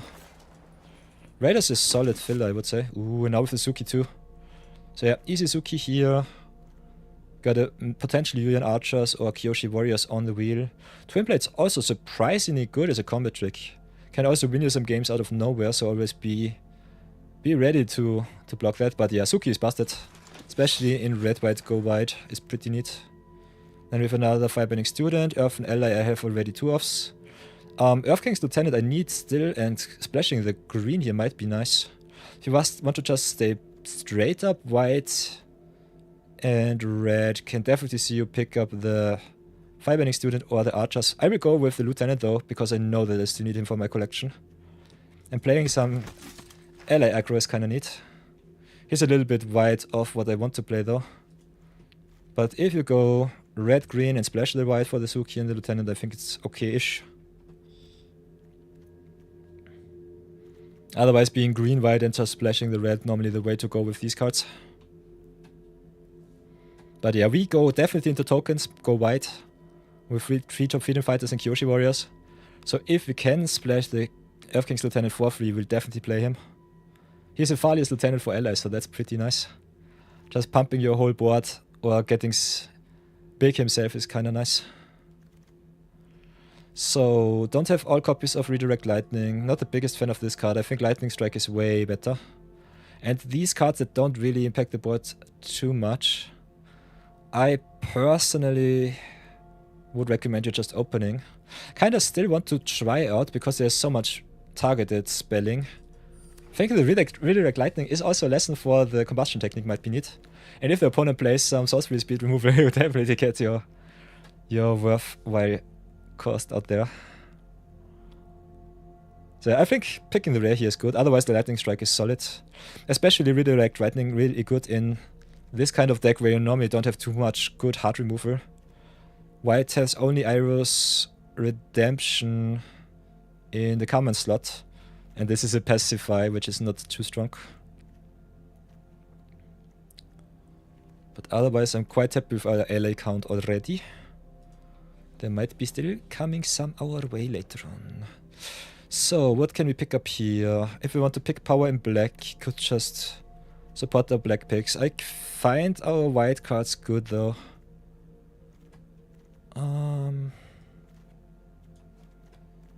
So, I think best card in this pack is definitely the June here. But she is not in our synergy, so we'll not consider her. War Balloon is a nice flyer, but if it gets bounced a million times, it's not nice, and crew free is not good enough. So I personally decide between the Yuyan Archers and the Boomy Bash. I think going for the Bash here might be okay. It scales with the late game, which is kind of nice. Otherwise, we're getting a little bit betrayed by the opponents here. Another pack that I don't really want to see. Destined Confrontation can be kinda neat if you play a lot of tokens and just have the tokens lying around. Otherwise, I still think it's a trap. Because the opponent can choose what they want to sack, it's not so good. Foggy Swamp Visions is an interesting build around, but more for constructed. So it's either the Rough Rhino or the Cat Owl here. Could also just pick the rare. I think Cat Owl is solid, but a little bit of rare drafting from time to time is also okay. So we've got the Yuyan Archers for some redraw, we've got the Earth Rumble in green. Earth Rumble is solid, but the Go White deck normally does not play too well with it. So could pick the Badger Mole, could pick the Yuyan Archers. I'm not sure. I think Archers is solid. We are already... Yeah, I think we pick the Archers over the Badger Mole here. Not too happy now with the Cruel Administrator. Moose counted 1 for Bambit. World Top Sentries is also an ally. So could pick Administrator if we are pushed into black-red, if we want to splash something good. Otherwise, if we go into tokens, I think Heibai also have some upside here. And it can be a mono-white card, so I think we go for the Heibai. Just stay true to our convictions. Suko's Conviction also pretty nice if you go black, sacrifice some stuff, get something back. Deadly Precision is solid if you have some extra tokens lying around, like with the Freedom Fighters. Otherwise, Warden and Lizard are solid filler, I would say. I think we go with the Lizards here. Now we've got the Merchant, we've got the Twin Blades. Oh,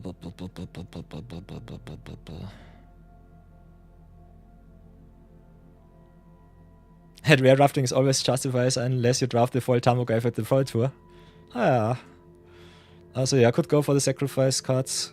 I think we go for the Twin Blades here, just to have a little bit more direction.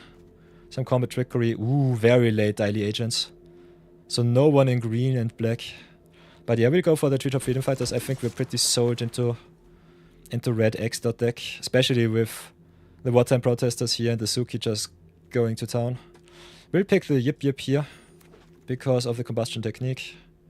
Could pick cards like Dalin Doctrination too. We'll go with the Merchant of Many Heads though. So yeah, no one in black, definitely someone in green. So since combat unplayable, the Earth King is busted. If you want to go lesson payoffs for the combustion technique, I think the Firebending lesson is good.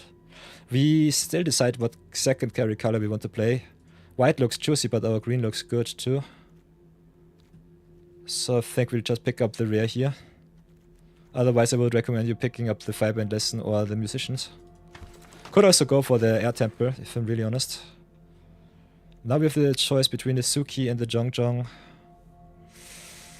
Oh, Jongjong is so good, but Suki is so good too. Just going wide with all of your allies is so nice. Doubling up your cheap, aggressive spells like the Yip Yip is good too though. So it's either the Suki or the Jongjong. Yeah, it was $200 worth at the time, I know. Colin tells us once more in chat why picking up a Foyotamo guy at the Pro Tour was a little bit of a travesty. Could go also for the Deserters, but it's the Jongjong or the Suki. I think we go for the Suki here. Just go as wide as possible. Can rear draft a little bit more. We've got the Crescent Island Temple. I did not pick up the white one, which would have been better.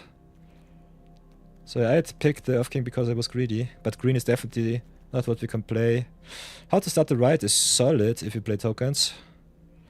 So if you want to play the deck as optimally as possible, can definitely see you picking up the how to start the ride here. But this card normally wheels. So I think I just pick the Mai here. Get another rare in my collection. Black definitely open, so no one in black green. That's kind of crazy. We'll go for the Kyoshi Battle Fan here, I would say. Could go for sentries, but I kind of want my 2-drop slot a little bit more exciting. Shaun the Moonslayer is more filler. Another Crescent Island Temple. Omashu here for potential splash is nice. Shao also just a solid 2-drop. But yeah, you'll never use his ability. Also non-basic lens entering tapped is kind of neat. So we could go for the aggressive 2-drop here. Could go also for the fixing in green. I think we'll go for the Omashu, maybe play our green stuff. I think the black drain left. Lessons coming back. Freedom Fighters coming by is nice. So it's either another Freedom Fighters or the Lesson here. Kind of want more allies if I'm really honest. Have a solid amount of removal. I think we just go for the beatdowns. See how far we come. Could pick up the Fire Nation Raider. Could pick up the Fatigue if we want to drop white for green. Which I personally think we will not. We have a lot of lessons. A lot of those are white though. Could go for the Raider or for just another Twin Blades. Another Freedom Fighters and the Enthusiasts. We'll gladly take the Freedom Fighters here. The more hasters we have, the better. Letting get of the how to start the riot might come back to bite me. Now we've got another Musicians, which is sweet. I will just pick up the Mythic here because I think we already have a playable deck. Jongjong coming by Raiders and Archers is kind of busted. Best card is Jongjong. 1, 2, 3, 4 for the combustion technique. This is strange. Could also just pick Archers for the curve out. Riot coming back is sweet. So some strange decisions here. Jongjong needs a lot of mana though. He firebends though too. And is an ally for the protesters. While Archers is not. So yeah, I think the green splash not really necessary. Could definitely cut some of the stranger fringe cards like the Twin Blades. Earthbound Lesson, Maneuver and Tactics. We have a lot of token making, so that's good. Raider is a strange inclusion. Lizard could also be a cut. Maneuver is solid. So yeah, some strange rare picks here, but I think the deck is definitely playable. Maybe I should have picked up the second Jongjong, but we'll see how far I get punished for that. I think curving out with your 2-drops is more important. So as you can see, if you draft competitive, you definitely have a lot of good options. The more lessons we have, the better the combustion technique. So 1, 2, 3, 4, 5. Can burn for at least 2, maximum 6 like this. Twin Blades giving us double strike for our attacks is really nice. Having a lot of token makers for the Heiba is sweet. 2-drop slot looks good. Could go down to 16 if we really feel fancy. Because our curve ends at 4. I think we might do it like this. Play 16 cards and see how far we come. Would definitely only recommend you do so if you are between 2.0 and 3.0 card average though. You want to play your 2-drops, want to play your 3-drops. And maybe hit your 4-drops, go to town. Creature versus non-creatures, I think we're good to set up. Not too much good 2-for-1 value though. What is my favorite art in the set? That's a very good question. What comes to mind is definitely Run and Show. I think Run and Show has such a nice artwork. I love it a lot. Other than that... I think the special art of Toph Metal, the first Metal Bender, is definitely my favorite. The special art from Toph first Metal Bender is so good. So yeah, everybody, I think we'll try it with a 16-land deck this time. See how far we come. Got some redraws with the Huron Archers, so this might be good. Could still play 17, just get one of our creatures out. Or one of our range interaction spells. But we'll try it out and see how far we come.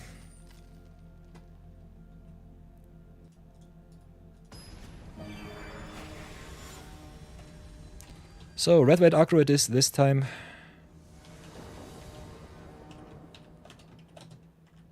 O&O start.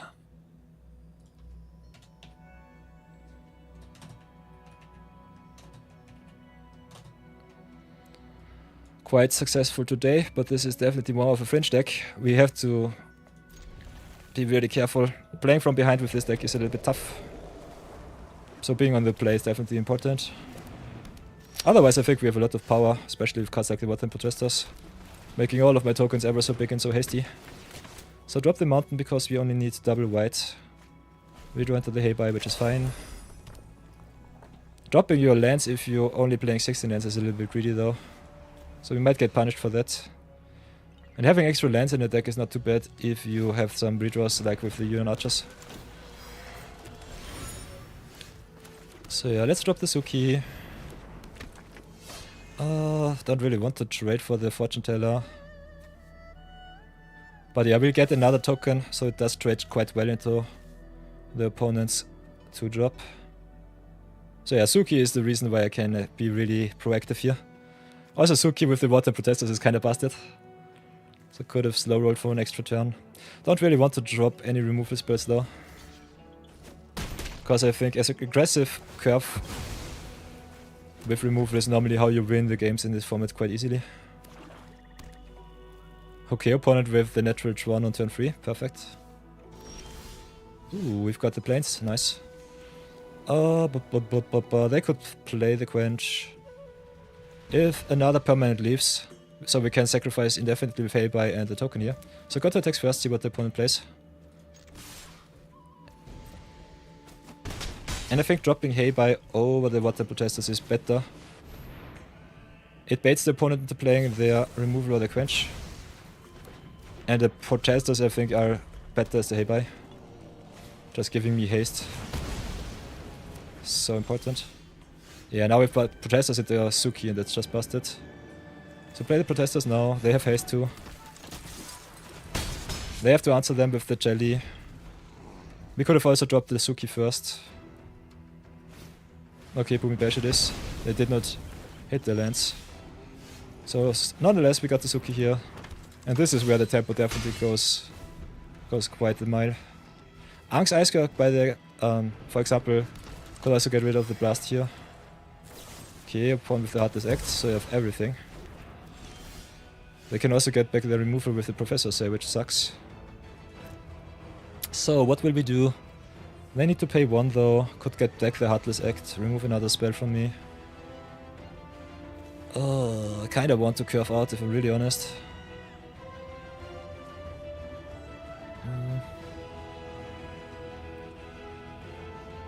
Yeah, commit to board before you do anything and then just play your removal and get some attacks in. We'll not discard, we need everything.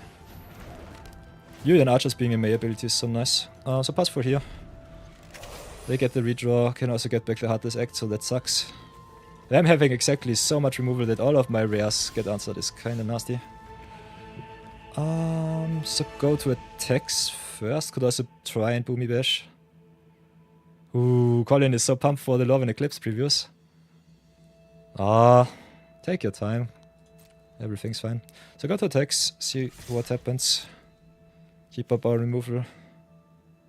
Say at instant speed is a little bit nasty. Do it like this. Yeah, Usura always lies. So getting punished. If they have the quench here too, not playing the planes might blow me out. Okay, unpunished. So get rid of the Professor's A. They can sacrifice to get the Heartless Act. So opponent playing a lot of removal. Really annoys me. Don't sacrifice, interesting. So Archers dies, they only take 1.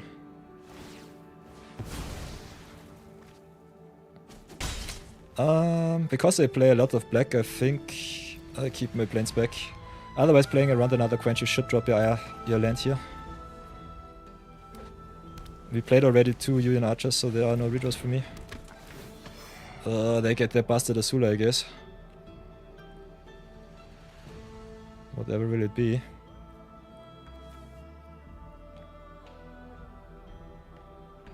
So we got at least the Boomy Bash to get rid of the Azula if they drop her. They could also go for Osai with the double red. Would be really greedy mana base. But yeah. This is where the tap of Avatar definitely gets you. Still, I think just getting your collection strong is nice. So yeah, there's the Azula, so that's good. We drop the Wandering Musicians while the shields are rather downish. And go and hit in. Can also sacrifice and scry if we need to. Giving me back the Processor Say sucks though. And I think they will just commit to board, so do it like this, pass for now. They play the Azula, which is fine.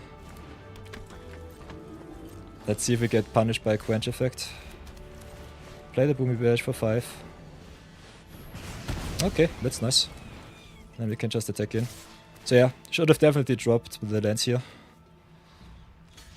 Because if the opponent has quench, I'm just pretty dead. But like this, we are in a good position to win. Ooh, also with the failed passage, nice.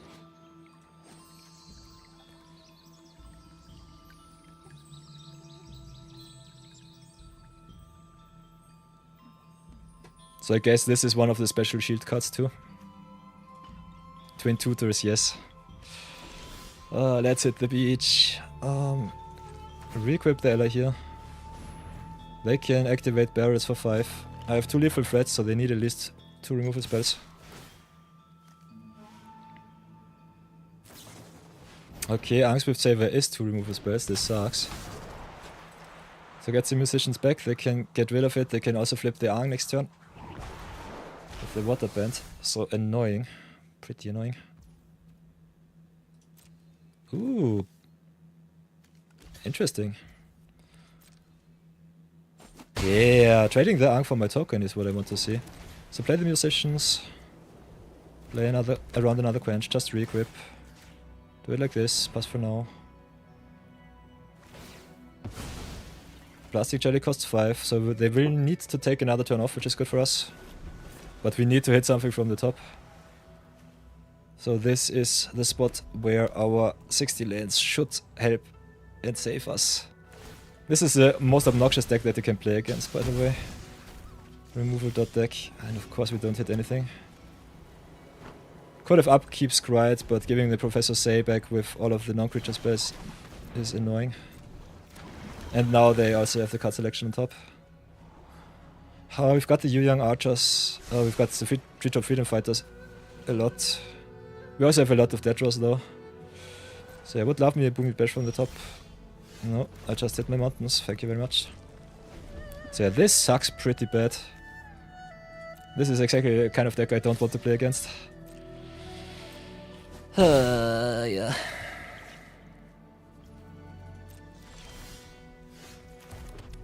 You'll love to see it. Death by 1,000 cuts.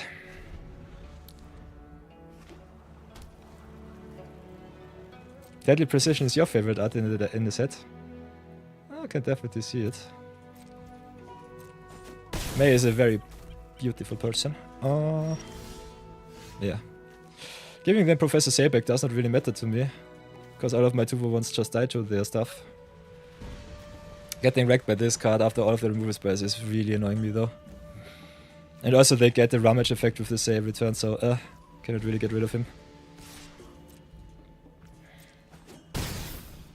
Luckiest person in the whole draft.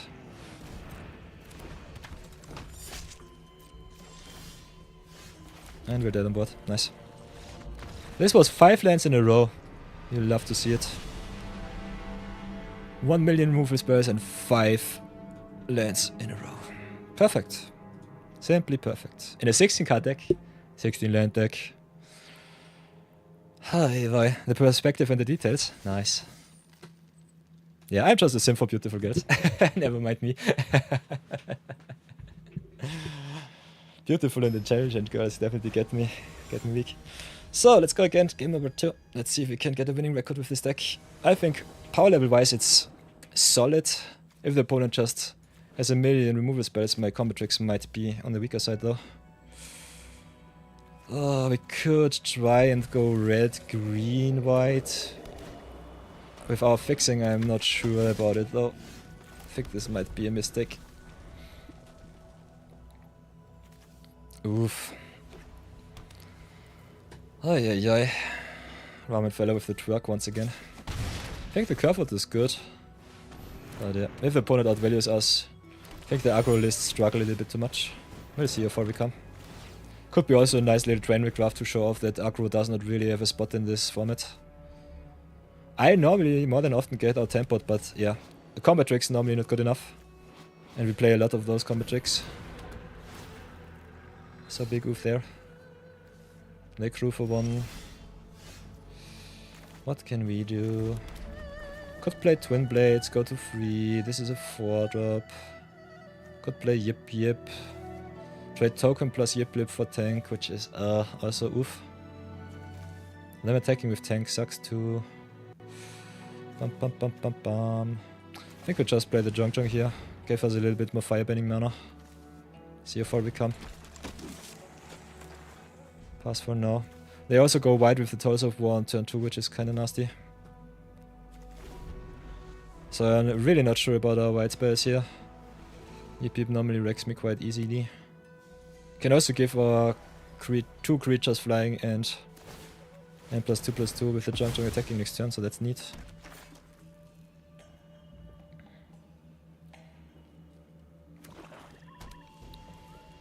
So playing Jong Jong doubling up your lessons is kinda nice.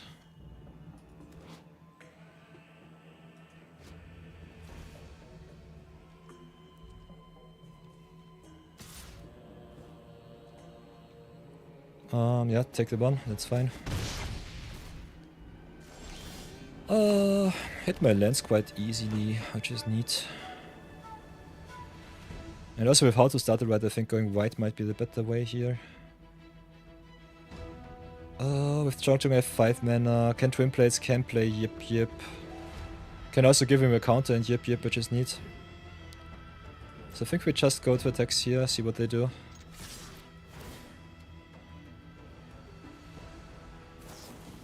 Okay, reinforcements is fine.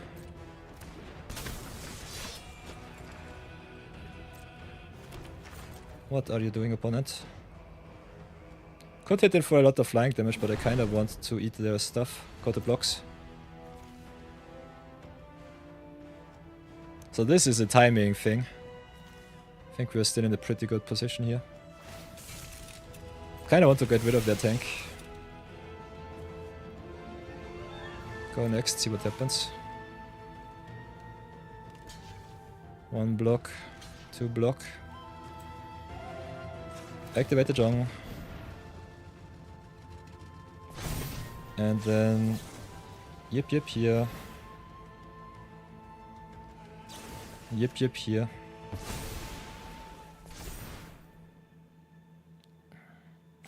Eat a little bit of their stuff.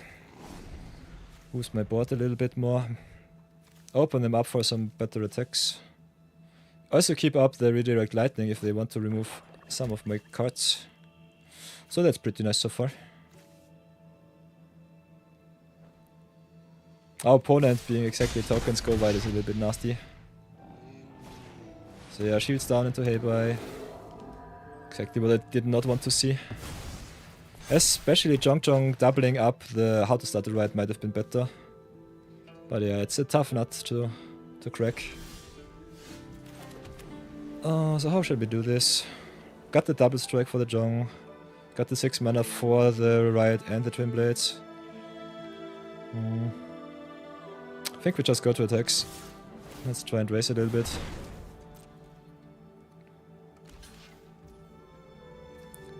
So, can play... Right, could also just play the Twin Blades. Twin Blades give double strike only for 1 turn though. Could also equip Twin Blades to the Kyoshi. Cashing in the token for the token is fine. This is strange. I personally think we should slow roll the Twin Blades from next turn. Keep up the lightning. Yeah, just cash in the token here. Hit them for a solid 3. Go next. Play fighters. Set up.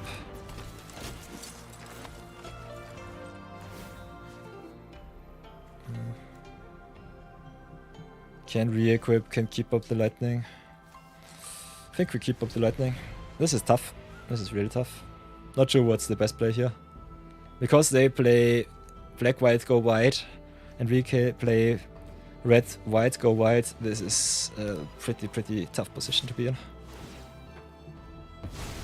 They sacrifice and also get a lot of value here. Especially the Toys of War is the big difference maker here. Don't want to take 7, so I think I have to block like this.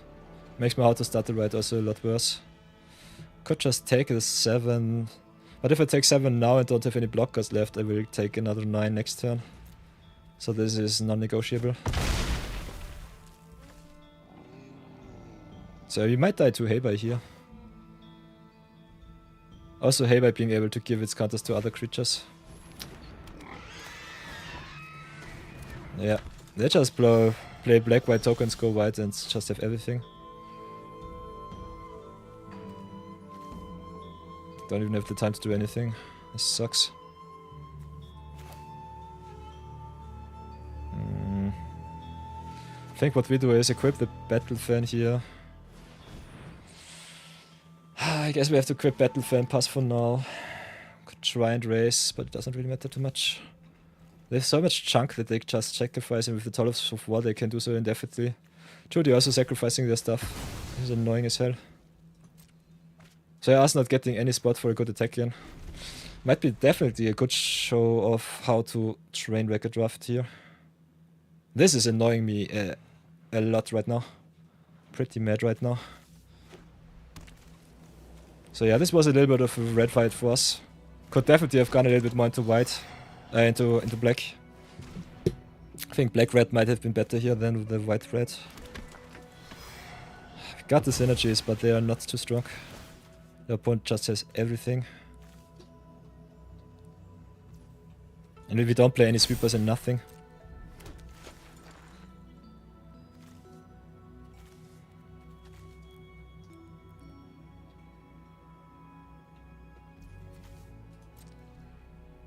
So see what they do. They still have everything. We don't have any answers for the Judys right now. Don't have any card advantage, which also sucks. They get their Heibai 2-9. I personally think we just concede. I don't really want to play this game out. This looks just slow as hell and annoying as hell. So let's go again. These are some of the games where I say if your deck sucks, just concede, go next. Try to fish out 1 or 2 games and then be happy with that. But yeah. We have so much go wide, but if the opponent just has everything of this energy going on and we have nothing, we just concede and go next. Don't waste our time on this. We already had 2 good drafts. So yeah. The madness goes strong. I'm really enraged right now. But yeah, it happens from time to time.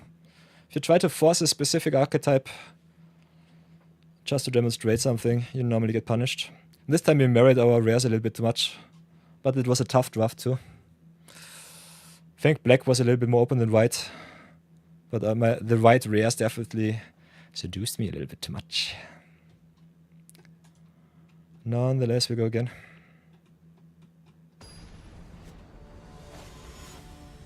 Could also try and go white, red and green, get a little bit more value.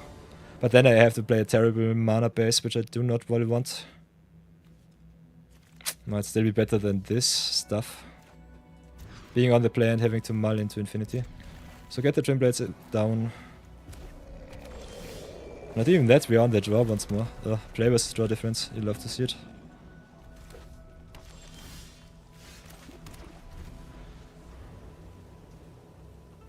So yeah, where the blue-white and the black-blue decks normally shine, we definitely fail quite spectacularly. And that is getting some real good aggression down early.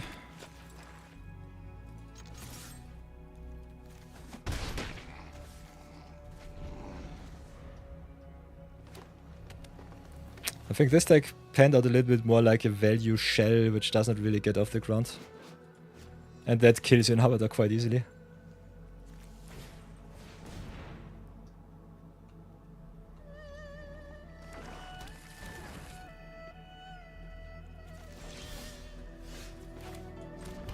Okay. Could have played Yuan Archers to maybe search for a second white for my awesome 4-drops here. I think just carving out into 3-drop freedom fighters with the opponent not playing anything is good. They might have the fire bending lesson, but I'll at least deal another 4 to them, so that's pretty neat.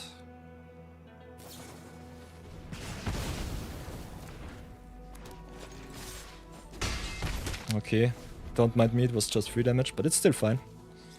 Got also Twin Blades to push a little bit more damage. Can also force some good blocks. Oh, come on! I kinda want to hit my lands, but I definitely need to get some damage in. Yeah, I think we just go in and attack.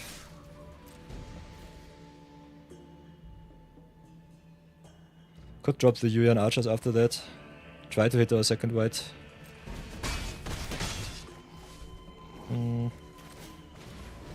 Commit with the creatures first. Need the pressure.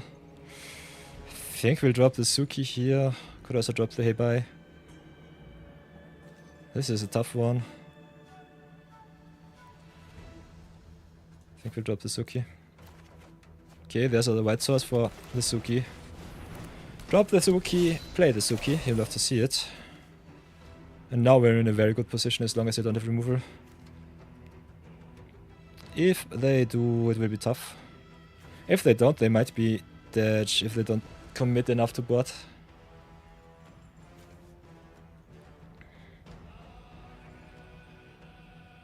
So yeah, letting my value engine go for a little bit more go big.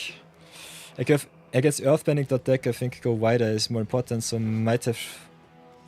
Maybe I should have dropped the Heibai instead, the bigger Suki. Yeah, they've got the rebuke, so punished. Still have some solid attacks. Journey giving the opponent life. One of the reasons why I love Journey. Maybe aggro is also a little bit weaker because of cards like Angst Journey. You have a lot of incidental life gain in the format. So I think value tempo is a little bit more expressive than just going straight up, beat face down. Still quite neat, I would say. So we'll definitely go to attacks first, that's for sure.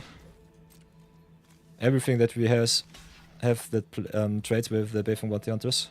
Could also just go Heibai and pray that it's good enough. This is 10 damage right now. I think we just drop the Twin Blades, give the boost, re-equip.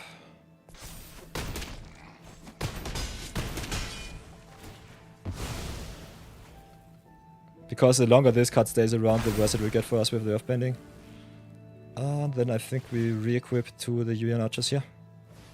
Can I play the buy? I think we still drop the land. We might need the extra land drops. If we get the 6th land, we can also re-equip to the Heibai. Archers definitely gets a good attack in, so that's something. But yeah, this is the spot where the opponent stabilized with all of their good stuff. With their good removal spells and their value life gain. And now they can rebuild and just outgrow us because our small stuff doesn't really matter. This is a spot where you need some evasion just to get the last points of damage in. But the opponent knows how to draft. So no chance. No chance in hell for us. They can also block with the Cabbage Merchant, sacrifice the food. I think they will just let him go. How shall we do this? Could re-equip to one of our tokens. Could also just keep the Yuan Archers as they are, play the Heibai. I think this might be okay. Play Heibai a sec for token. In this spot Suki would have been a little bit better. Not too much, but it's still fine. Do it like this, pass for now. They go and mid. make themselves a little bit more land drops. Let's see if they play multicolor shenanigans. No, it's just 3 color.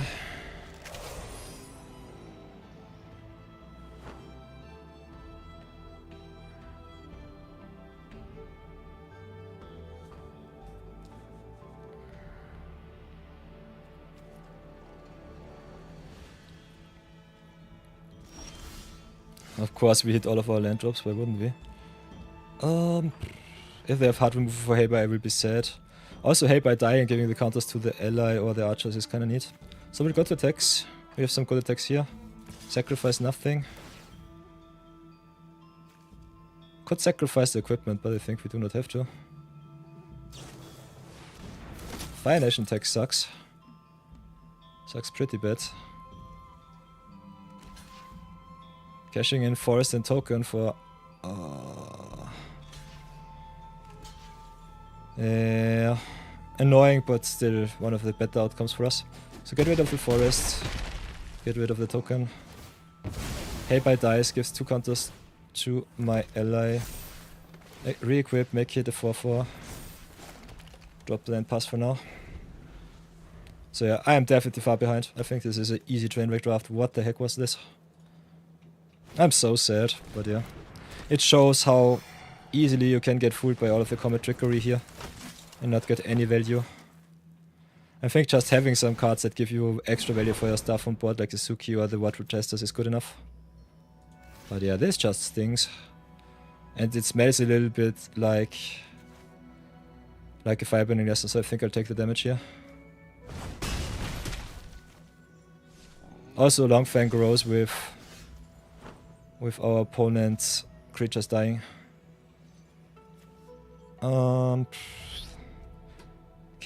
Can attack in, maybe force something. Could try to hit in the air.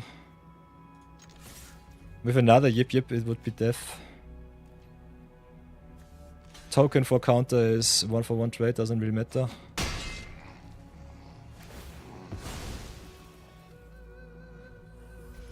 So a little bit of a strange gameplay from here. I think I definitely should just give my Twin Blades token here flying and go to town. It's my only out that I hit two Yip Yips from the top and just do it. Otherwise I have way too much 1-for-1 removal. So opponent just stabilizing with their busted cards. Got me good. Now with the War Balloon they also have a flying blocker. So pure sadness on the stack.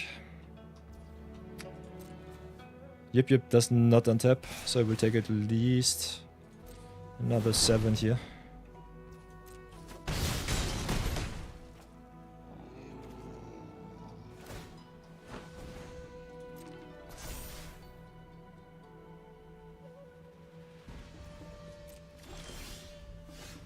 And there's how to start the riot. Okay, never mind me. Could have won. Now I'm dead on the crackback. And this is exactly 4-8. So yeah, that extra attack just nasty. Let's see if the opponent does want to do anything. I think they don't have to. Maybe I should have stayed back to block the War Balloon. If they want to trade, I'm still alive.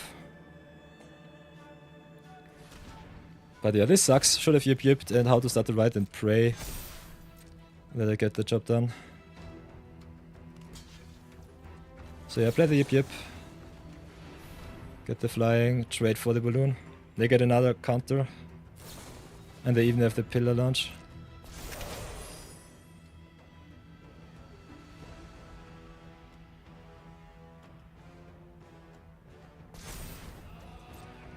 So yeah. This is pure sadness.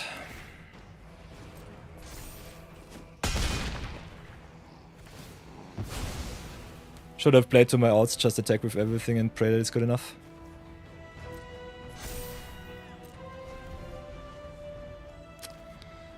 Oi boy.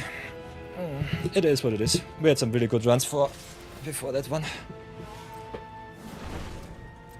Oi oi.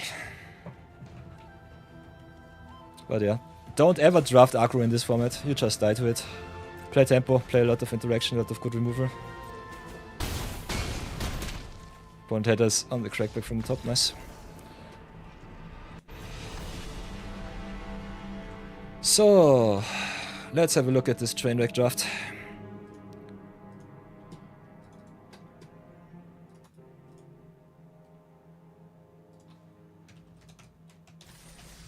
I love it when I run all of my gems against the wall. Always so much fun. So, short little deck tech, as you might have seen, or not. Draft portion was okay-ish, but sheesh, the games were annoying as hell. So yeah, nice little 0 in 3. It's been quite a while since I've train wrecked the draft so bad. I think the draft was a little bit strange. Green, blue, white has been shorted pretty well, so I should have definitely gone a little bit more into black. As you can see, the deck plays a lot of main red. Red, in my opinion, not the best color. More a bit bigger fan of white, blue and black, but you cannot always choose what your main color is. What I definitely don't like are the twin blades. Yip Yip, in my opinion, sucks. Combustion technique is solid removal. How to start it right sucks too. Boomy Bash is good, but slow, and sorcery speed for 4 is too slow. Musicians is pretty nice if you can go white, but we played against a lot of token mirror matches, so whatever can I do? This is normally where the blue aspect of the go white, or the trample aspect of the green, definitely gets you quite far. But yeah, we were just unlucky. Redirect Lightning is okay, but it's just a filler. Other than that, if you have a look, we could have played a little bit of black maybe. Definitely did not have the option to go green, that's for sure. Green was short as short can be. So yeah, I think this deck just did not come together, did not work out. If you want to get yourself some extra wins, I would say still around for another 3 weeks. Definitely get yourself some good instant speed removal spells like the Ang's Iceberg, the Rocky Rebook. Some good combat trickery like the Zula Always Lies, which always can double up also as a hard removal spell. But yeah, I think cards like Combustion Technique the gospel is where it is at, and a lot of extra value. Just make you a lot of tokens, get yourself some card draw, get yourself some life, go to town and have a lot of fun. One-Time Protested is a really good card, but sheesh. It's one card that doesn't impact the board on its own. Just being a 4-mana 4/4 with haste is good enough though. So I'm pretty happy with our rares, but sheesh. With what we drafted, this was definitely a train wreck draft. So yeah, the combat tricks are definitely on the cutting table, should never ever play those. I always look to them, but when I play them, I always get reminded how bad they really are. So definitely get yourself some stuff that untaps your stuff, gets yourself some tempo. Otherwise, cards like the Yip Yip are cheap good stuff, but they fall so hard against removal, and there's so much good 2-for-1 removal in this format that I don't recommend it. So let's get out of here. I don't want to see this nasty deck any longer. If you want to exchange yourself with your experiences, then definitely join us live on Twitch. Leave a little bit of twerking in the chat, or just some kappas to show your disappointment for me being me. Nonetheless, if you like some zero budget brawl, want to support the stream, then definitely always just find all of our links also on the YouTubes. Especially if you cannot join us live, we also got all of the WOD playlists here in our YouTube section. As you can see, I'm live on YouTube, so dual streaming is a thing. Other than that, here in the live section, we have all of the past WODs too. Can learn a lot of those too. And other than that, we also have some zero budget brawl and some limited madness series in Magic right now, where I'm not allowed to craft anything. Just play with power that I draft myself. So it's also one of the reasons why I'm a little bit more of a rare draft than anything else. Other than that, we also got our Discord server, the Order of Yore. If you want to ask some questions, do this in our last little Magic the Gathering forum. Other than that, we also have the Magic the Gathering series channel, where you can just drop all of your awesome funny memes, or just get an insight on our good winning red-white decks, and not this nasty little train wreck. As you can see, for example, here, we have some very good 2-for-1 removal like the Jet Feeding Fighter or the Last Airbender. So those uncommons definitely give you a good direction if you want to play. And that, some very good payoff cards like Cave of Two Lovers, or just some very cheap removal spells like Combustion Techniques normally give you a better edge, like the stupid stuff that I drafted so far. So thank you so much for watching, everybody. I know the short videos, the train wrecks don't give you too much insight. I hope at least it was a little bit of education. So if you are up for more limited, there are some playlists up there in the YouTube video. Other than that, let's cash in the pity pack and I see you all in the next draft. My Twitchers, we call it a day for today, because this is devastating and I'm quite exhausted already. 5 hours already finished, so we go and raid someone else. Finish the video here. And let's have a look who we can raid. Is there someone you want to see? Other than that, we'll just have a look. Is there someone that we are following that's online? If you want to see a good drafter, Numodanami aka Kenji Egashiro should be online too. Maybe he's already sick of Avatar. And that we also can just raid Amazonian once more. Could also go for smaller streamers. Maybe raid Pixel Nomad once again.